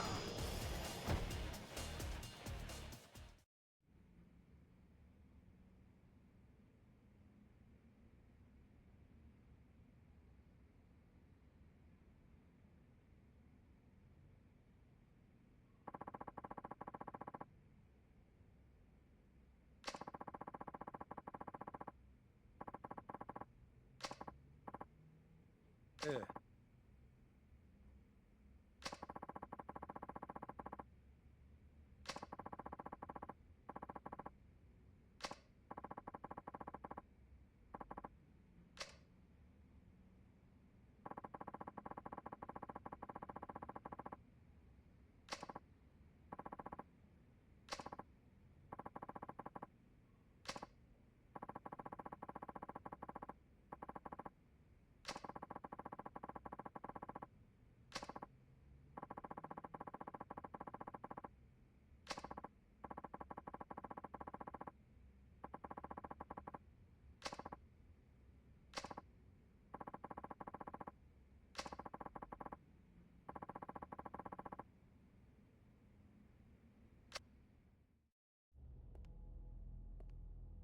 さかこんな女が今世間を騒がせている連続殺人事件の犯人だったとはな。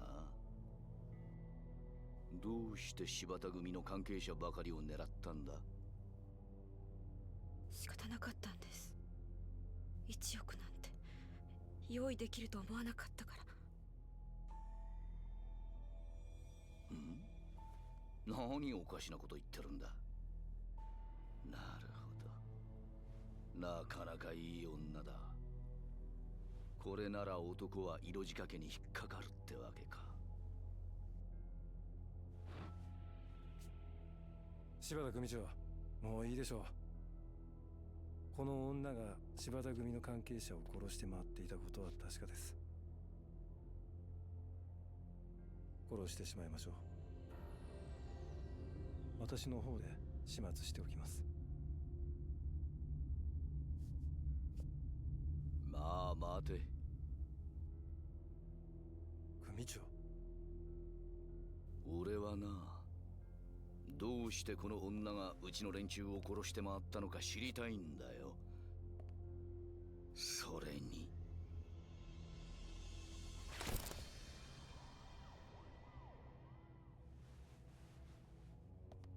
この女の色仕掛けがどこまでのもんか試してみたいもんじゃねえか。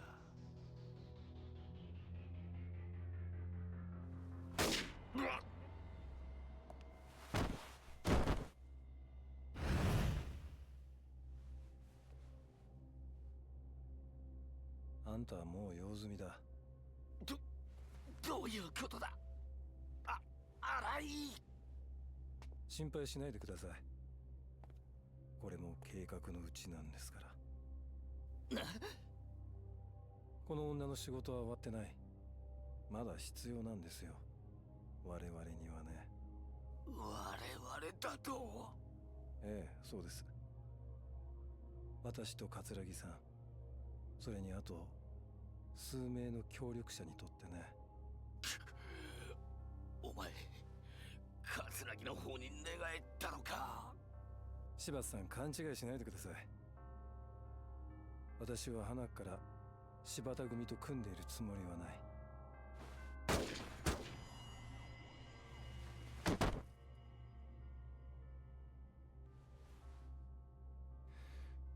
最後に教えといてあげます。25年前の事件、桂木さんと手を組んでいたのはあんただ。そうですよね。あの事件、あんたは自分の出世のため桂木さんに手を貸した。でもそれ以来、あんたは事件の真相をネタに桂木さんに見返りを求めすぎた。桂木さんにとって今のあんたは邪魔者でしかない。それじゃ。警察だ！銃を捨てろ！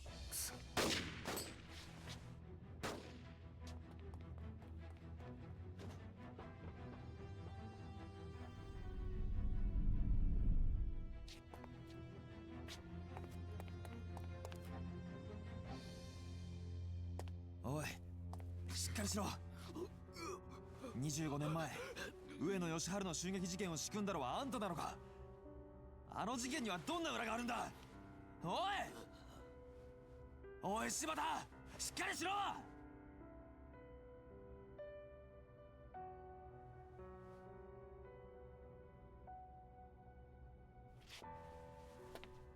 くそ。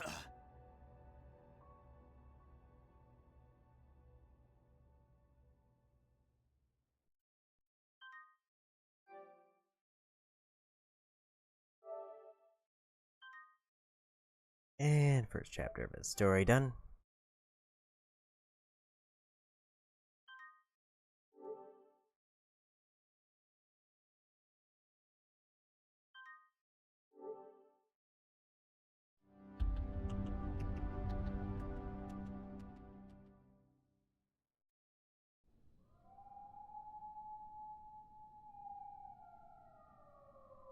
近くに警察がいるみたいだな。今夜は外には出ない方がいい。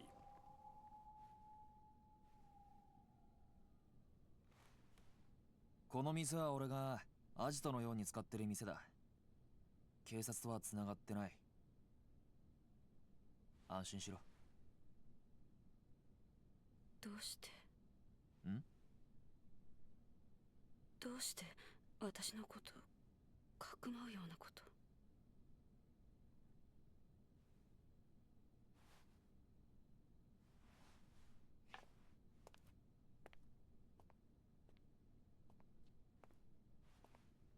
この店特製ブレンドの中国茶だ。その辺の適当な茶とは味が違う。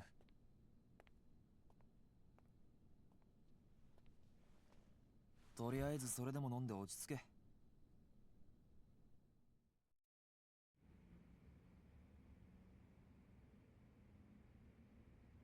あなた警察の人なんでしょ？そうだ。さっき柴田が話していたこと聞いてたんでしょ？ああ、聞いてた。じゃあどうして？簡単だ。俺は生活安全課の刑事だからだ。殺しは専門じゃない。でもそれに、たとえあんたが殺人をやっていたとしても、俺にはあんたを捕まえることができないんだ。殺人の証拠がないからな。だから証拠が揃うまではこうして身柄を拘束するしかない。ま、任意同行に付き合ってるくらいに思っといてくれ。どうして私の身柄を？あなたの目的は何なの？俺はずっとあんたを探していた。10年前からずっとな。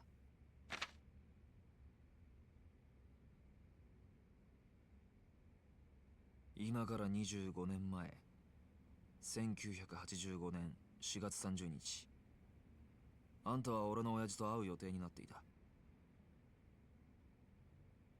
この日の夜、親父は荒川から水死体となって発見された。え？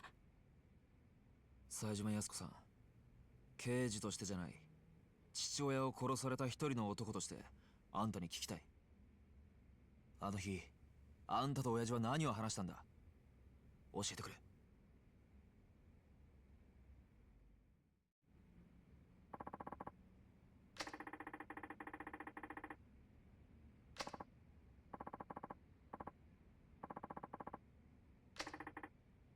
ええ。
なるほどな。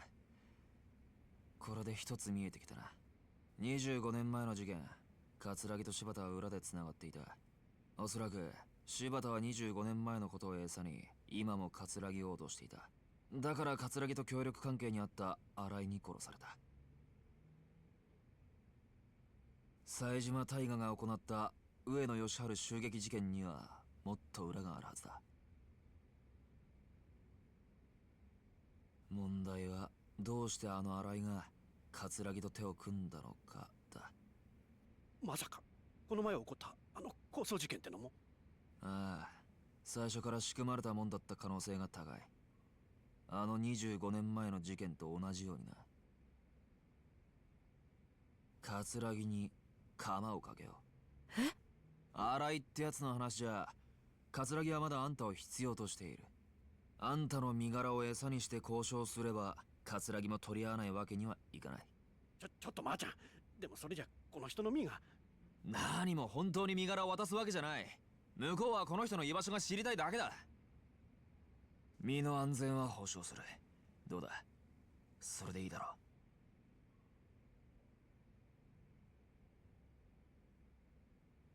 う。断ります。どうして？だってそれじゃお兄ちゃんは助からないから。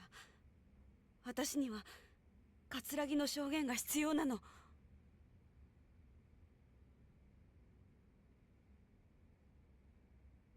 安子さん、あなたは桂木に脅迫されて命の危険を冒してまで殺人をする羽目になった。あの男が素直に証言するはずなんてない。それなのに今でも桂木の話信用するっていうのか？あんたの兄貴の無実は俺が証明する。それに俺もどうしても親父の殺された理由、あの事件の真相が知りたいんだ。勝手ね。え？あなたに何ができるっていうの？全部自分のためだけじゃない。安子さん、私にとってお兄ちゃんは全てだった。お兄ちゃんが大好きだった。本当に大好きだった。25年前のあの日、お兄ちゃんがいなくなってから私はずっと一人だった。あなただけじゃないのよ、寂しい思いをしているのは。全員憎い。ヤクザも警察も桂木も。真犯人なんてどうでもいい。私はもう一回お兄ちゃんに会いたい。それだけなの。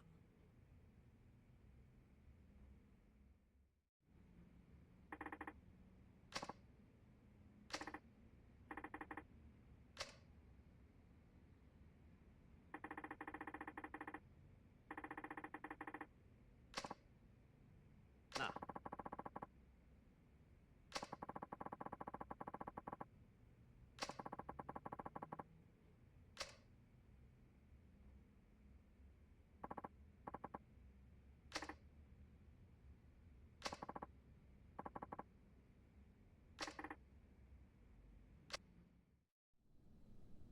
これはカムロ中央パーキング。そこに止めてある車の鍵です。その車のトランクの中に1億円入っています。え？私は桂木の命令に従って罪を犯しました。最初は1人か2人殺せばいいと思ってたけど、桂木の要求は止まらなかった。次から次へ人を殺すよう私に命令してきた。でも私はもう人を殺せなかった。殺したくなかった。だから借りたんです。誰にですか？スカイファイナンスの秋山さんって方に借りました。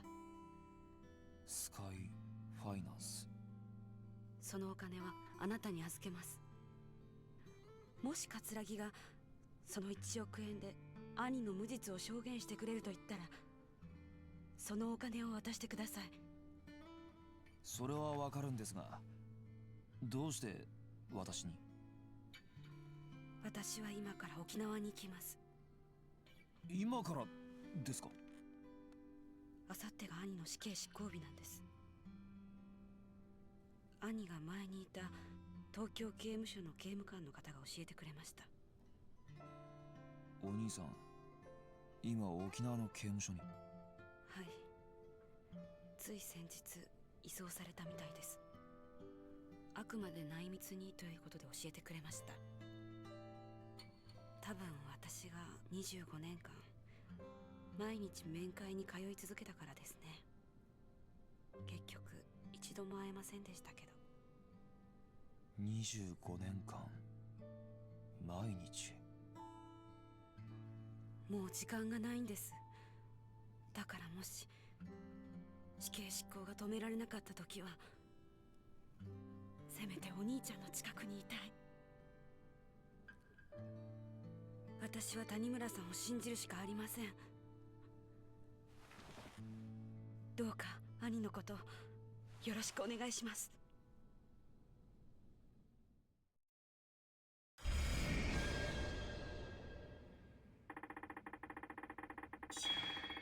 あ、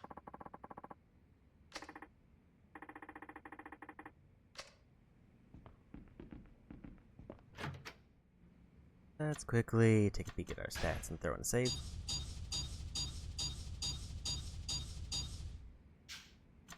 About 34% completion done. We don't need 100, but I'm not really sure what amount I'll end up at.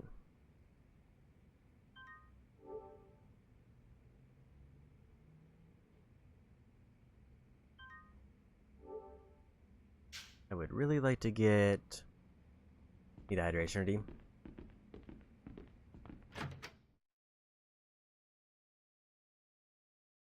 I usually just try to pace it out during cutscenes since I mute anyway.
And we unlocked his trainer.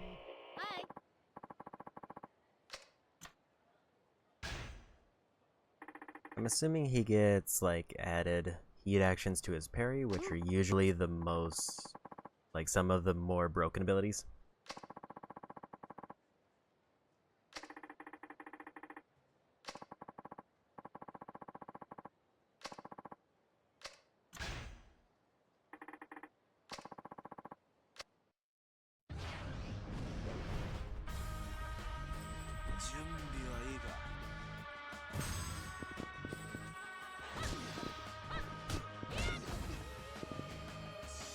Not sure if I actually had parry or if it's just a spar.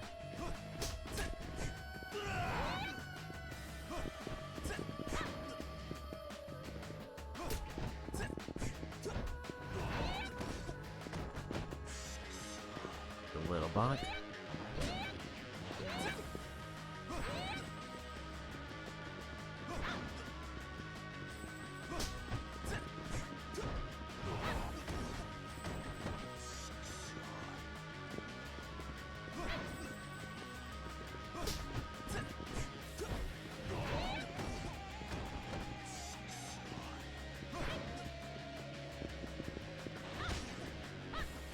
Sorry, let off the guard too early.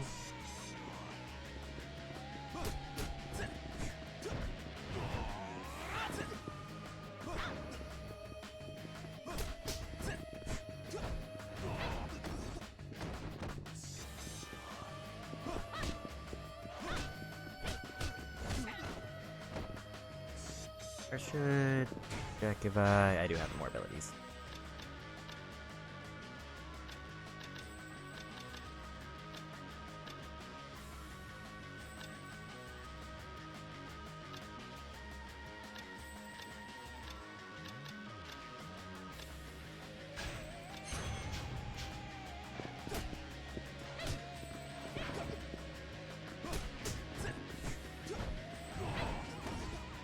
Looks like if I try to go for a full combo, she counters that.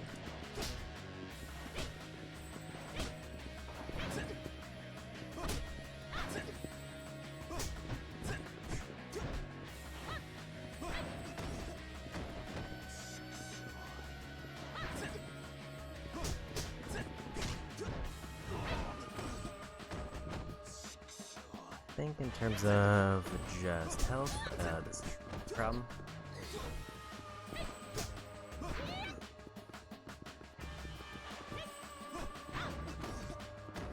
I think the idea is I need to bonk her into a wall.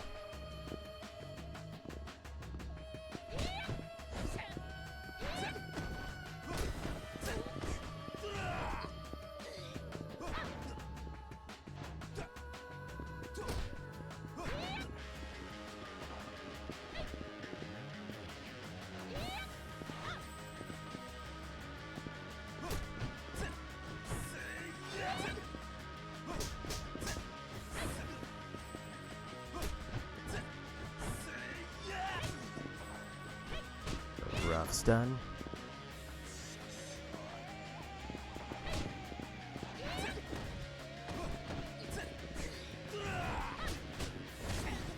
This might be unless I get lucky.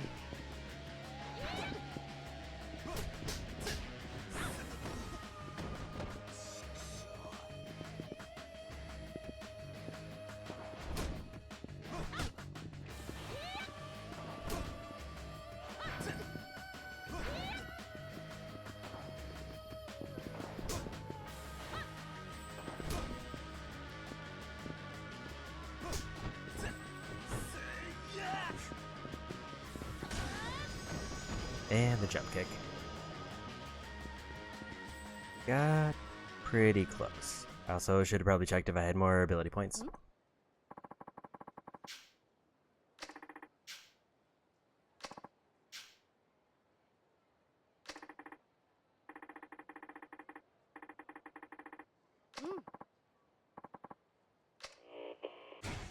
Downside is he does stay injured.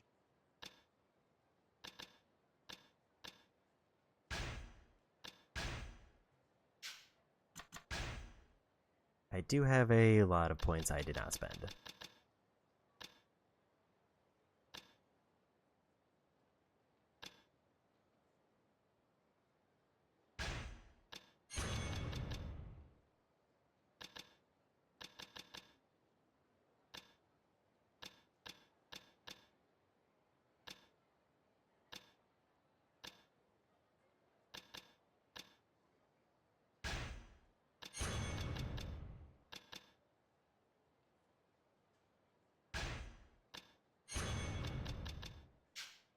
Grab some other heat abilities.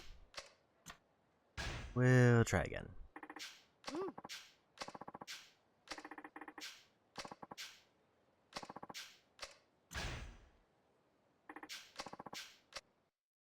I think I kind of got a better feel for how to deal with her fighting style. That.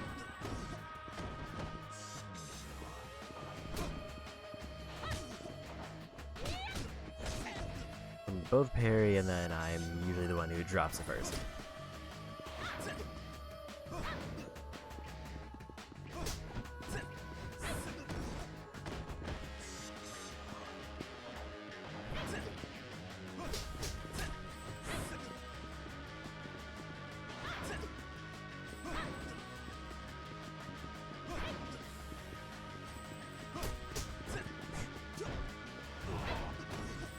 Figured she'd go for that.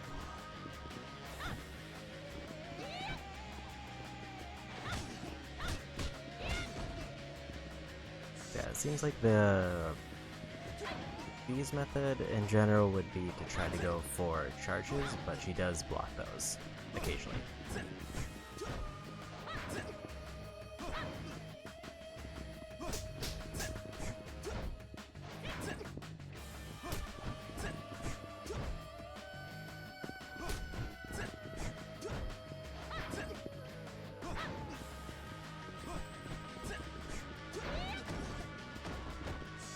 She did kinda just go in and out of parry there for a bit.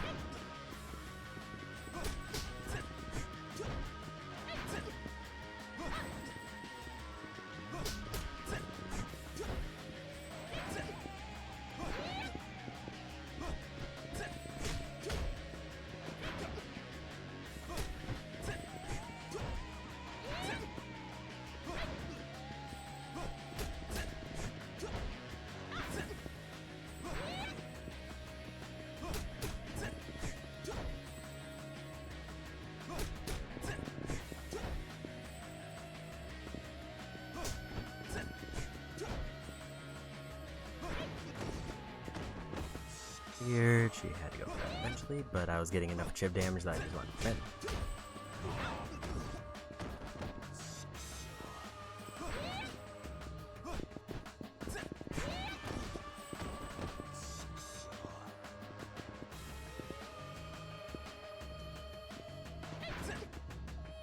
Not quite enough for a block.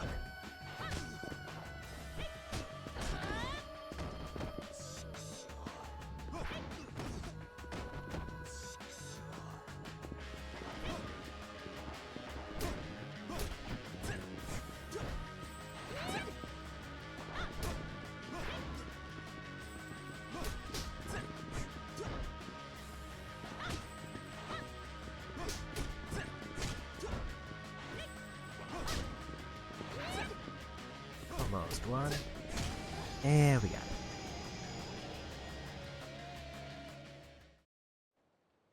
I feel like I'm a little bit too low level to be trying this, but also if we get it, we probably get a bunch of really good abilities.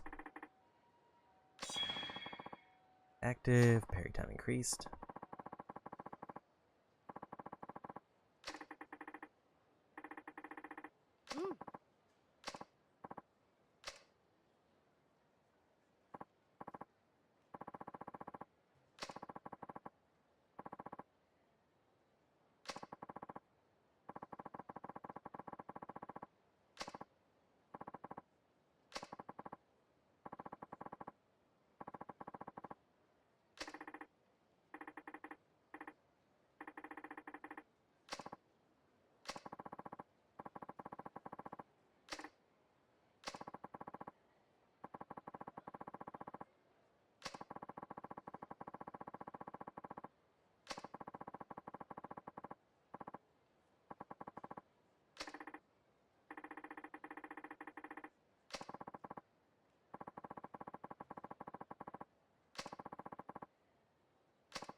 Downside is it doesn't heal me after fight.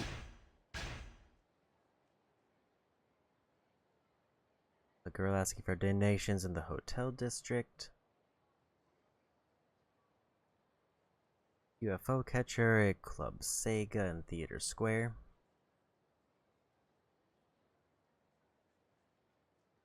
And West Park with the bicycles. That is all very explicit directions.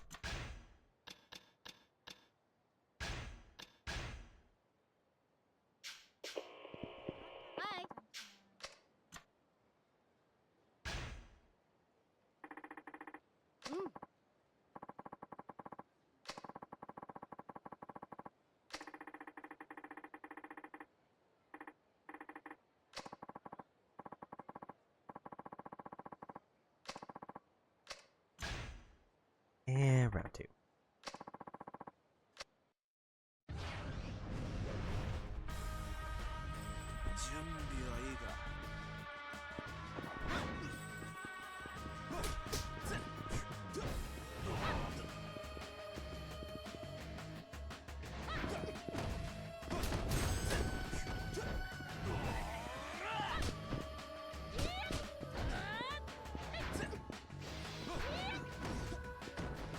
Almost got them there.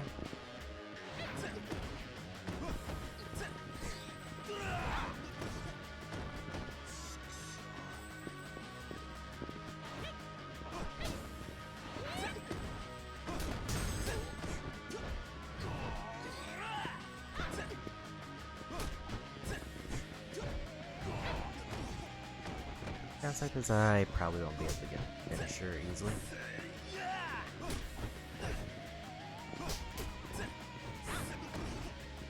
That she does tend to counter those.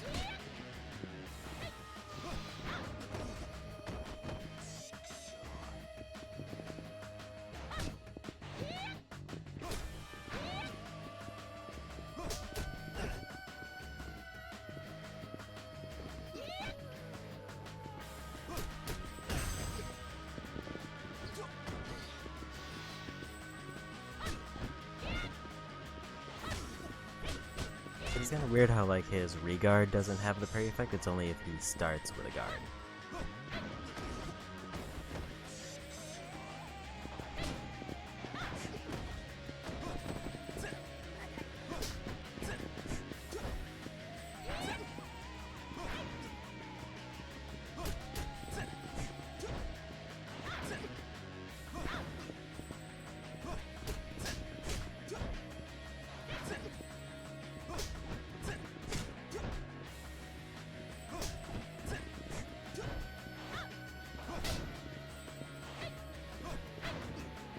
Does seem like that timing is a lot longer.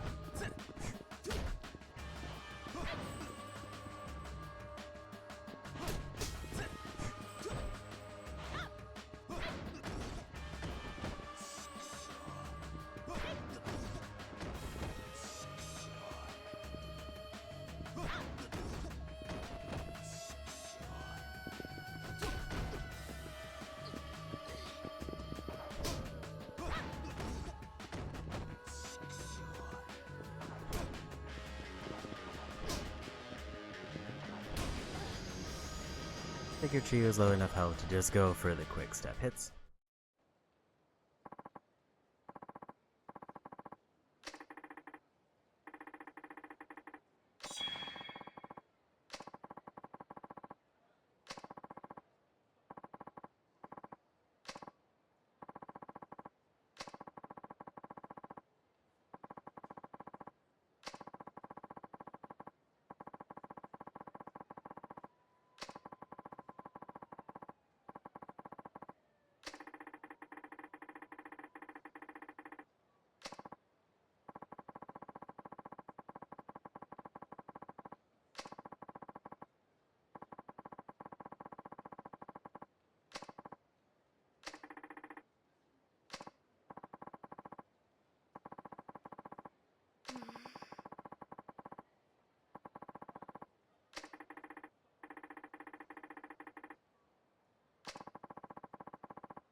Okay. I think I don't want to jump into the next barn yet.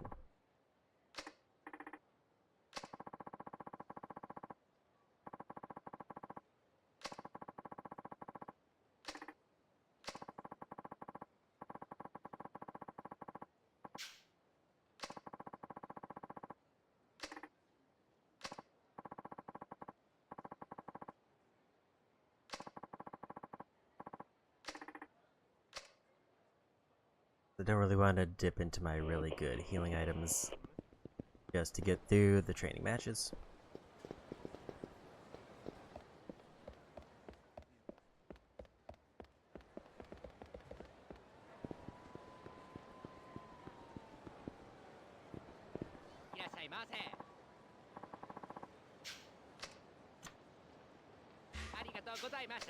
Although they did put a healing vendor right there.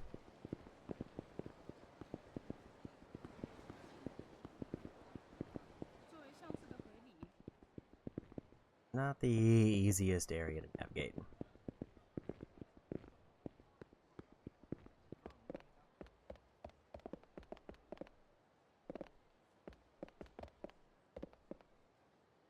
Mostly because everything is extremely enclosed.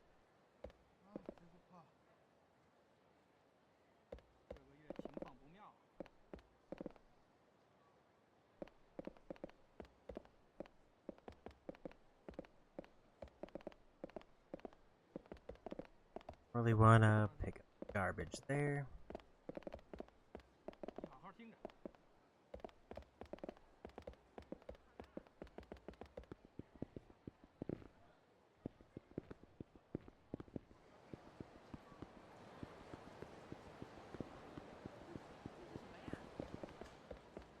Is this a dead end where they drag me? Is there another way out? Take that key though.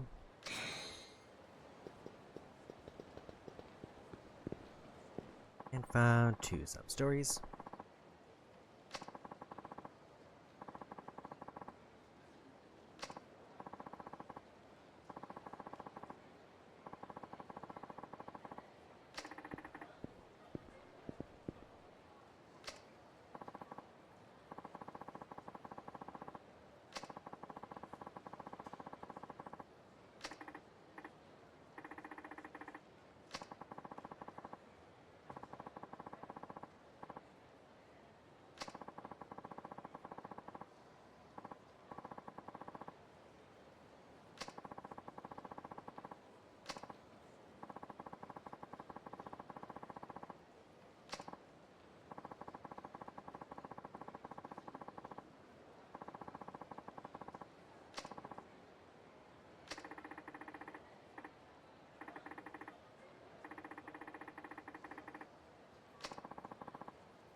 So I unlocked the other. Oh. And another sub-story.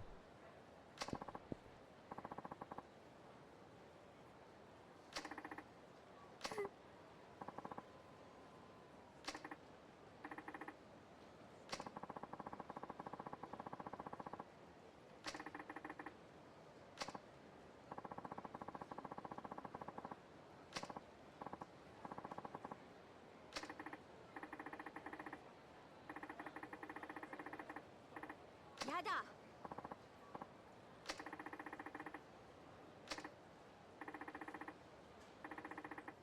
うん。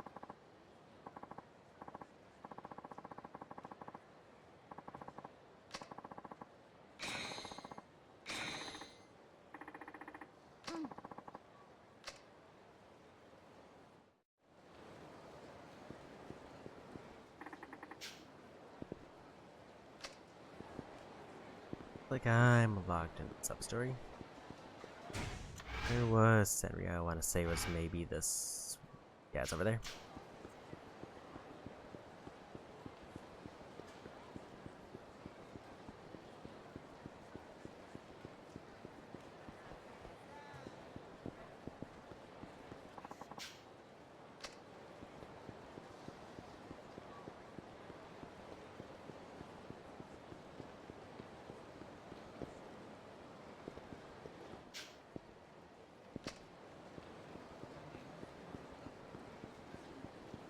I assume they have to be somewhere on one of these roads. Looks like over there. Oi.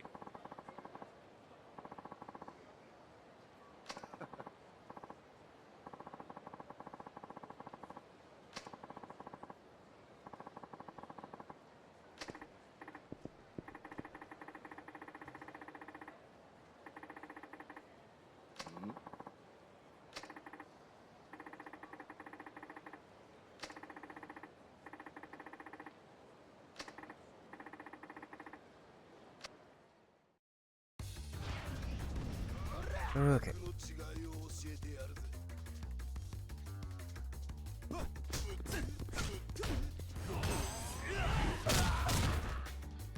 I think he managed to hit 2 of them there. Not sure.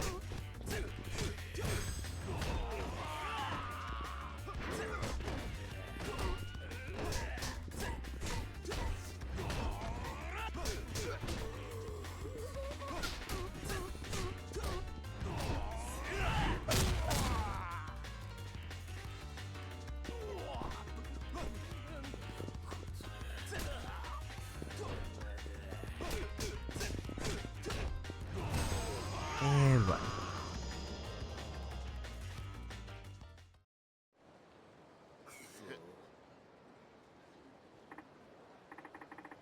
Yeah.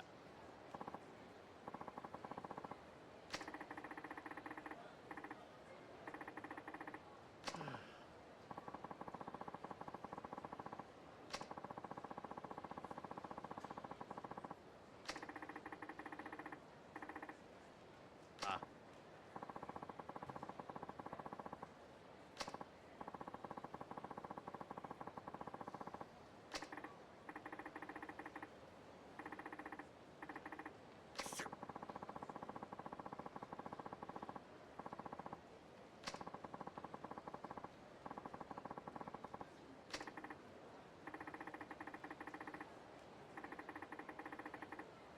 Yeah.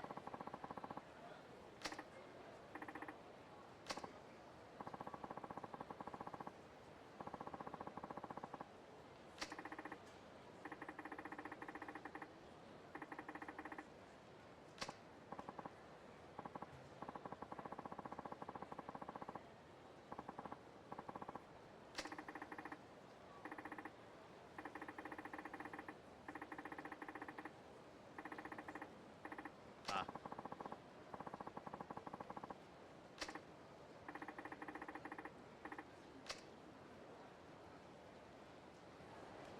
So looking at the time, I do think it is getting a little bit late. So maybe we try to see if we can close things out with some karaoke and then call it a day.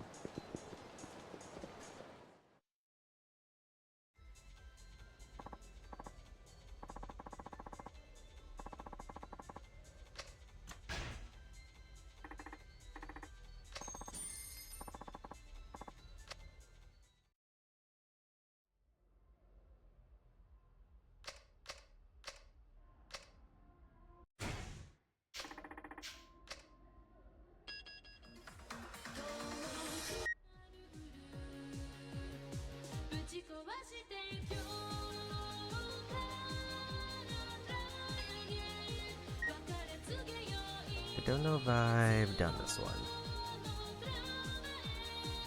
Because 900 points is right on the mark, and I feel like I would have been over. Let's hope this is a new one. The other one I've definitely done.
Have I seen Majima sing this? I have not.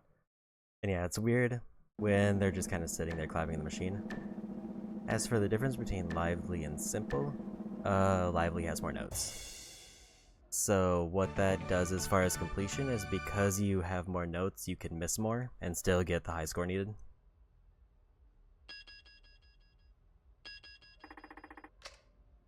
So like Simple has less notes, but it's more punishing, where Lively has way more notes, but it's way more forgiving.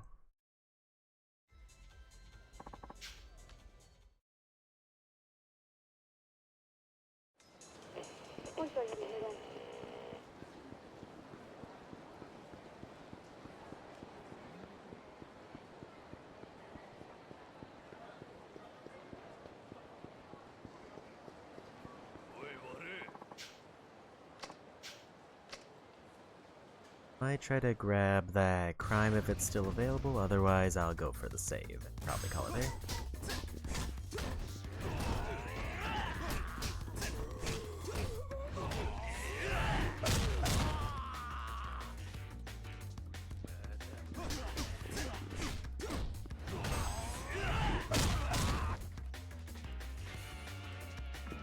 Okay, I haven't seen any of Majima doing karaoke.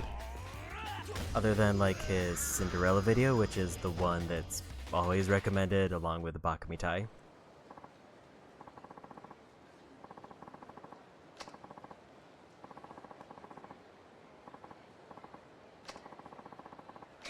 I think the only chance I would have normally playing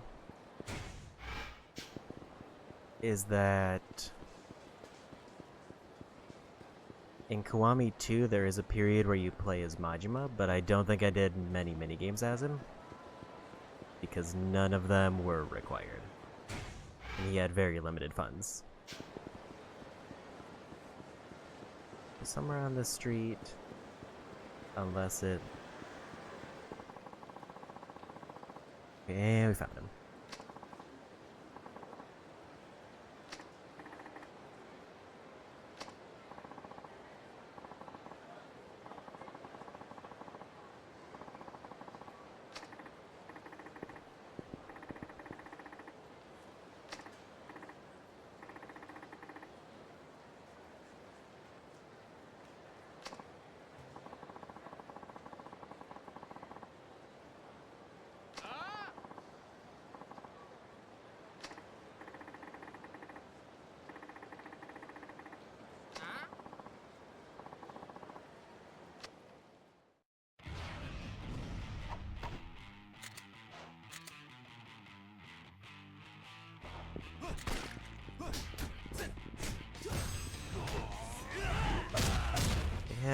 a surprisingly high amount of health.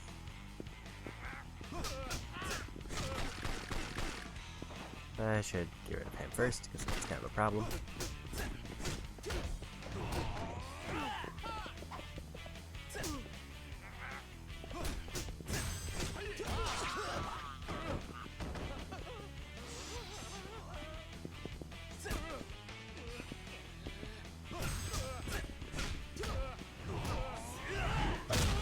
And we won. I should probably hit up a restaurant.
And Oren, thank you for the raid.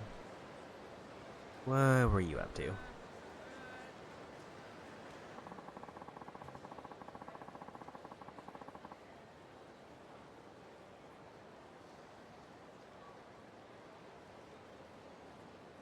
Looks like you're doing some Yakuza 7.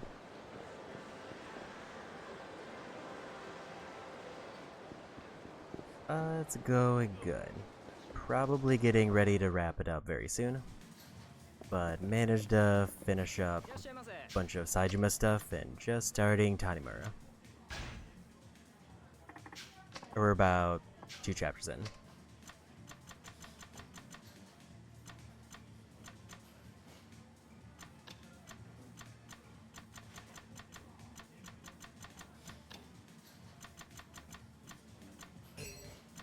Which seems to be the point where all of his sub-stories become widely available.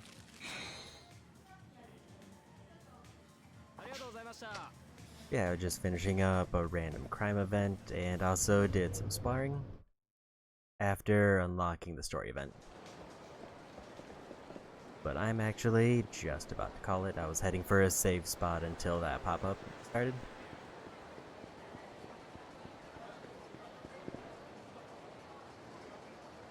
A lot of voices around. I do kind of want to see what his revelation is like with the notepad before we go, because it's right nearby.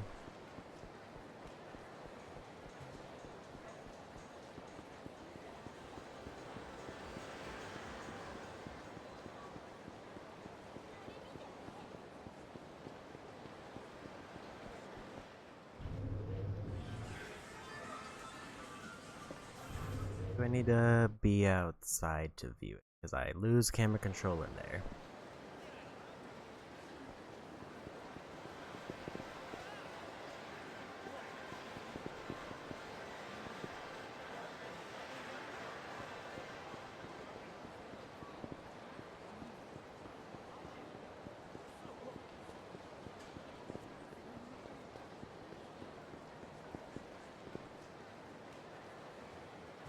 Doesn't seem like there's any way to see it there.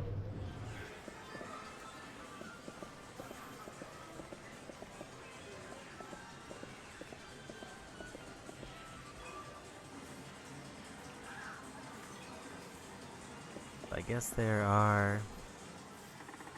That's not what I want to do. RDB, Box Elios, we don't need that one. Over on this side.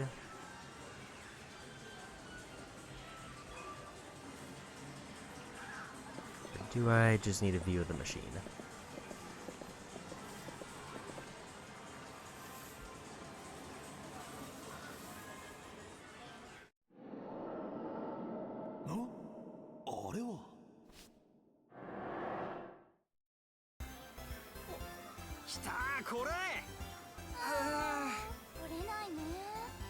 しょ。よし、今度こそ。いいんじゃないいいんじゃない。何これ、怖い怖い怖い怖い。あれ、何え。あ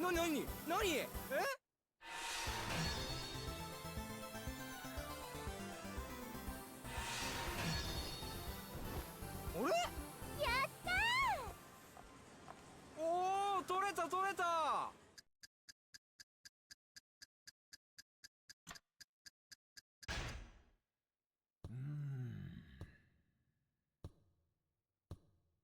ひらめいた。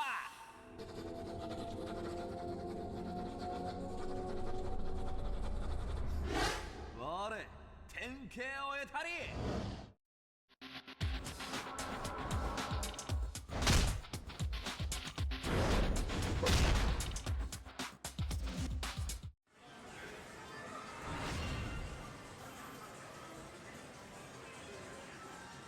You sketch that real quick.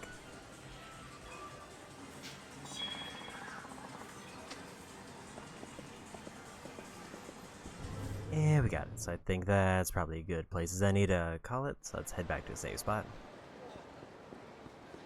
And got a random knockdown.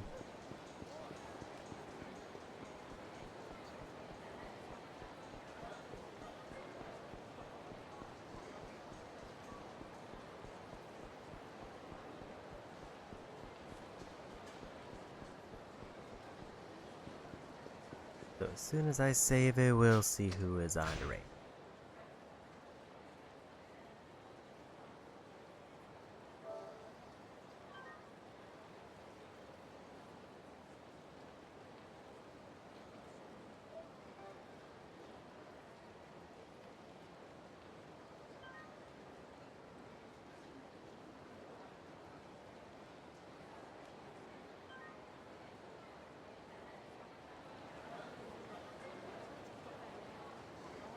I kind of want to go say hi to Barry because I want to see this Dungeons and Degenerate Gamblers game.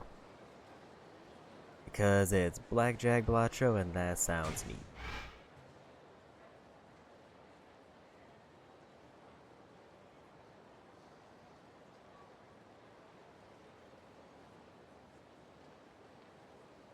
And also weirdly on brand for going from Yakuza to Blackjack.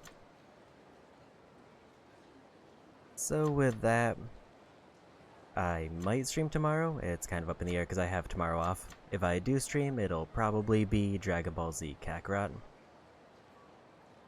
Picking up in either the Boo Saga or the DLC. If I stream Wednesday, I would really like to finish up the Platinum Trophy for Hades because I should be really close on that. Otherwise, as a worst case, I'll be back next Saturday with more Yakuza 4. And yeah, thanks for hanging out. And go say hi to Barry. And bye-bye.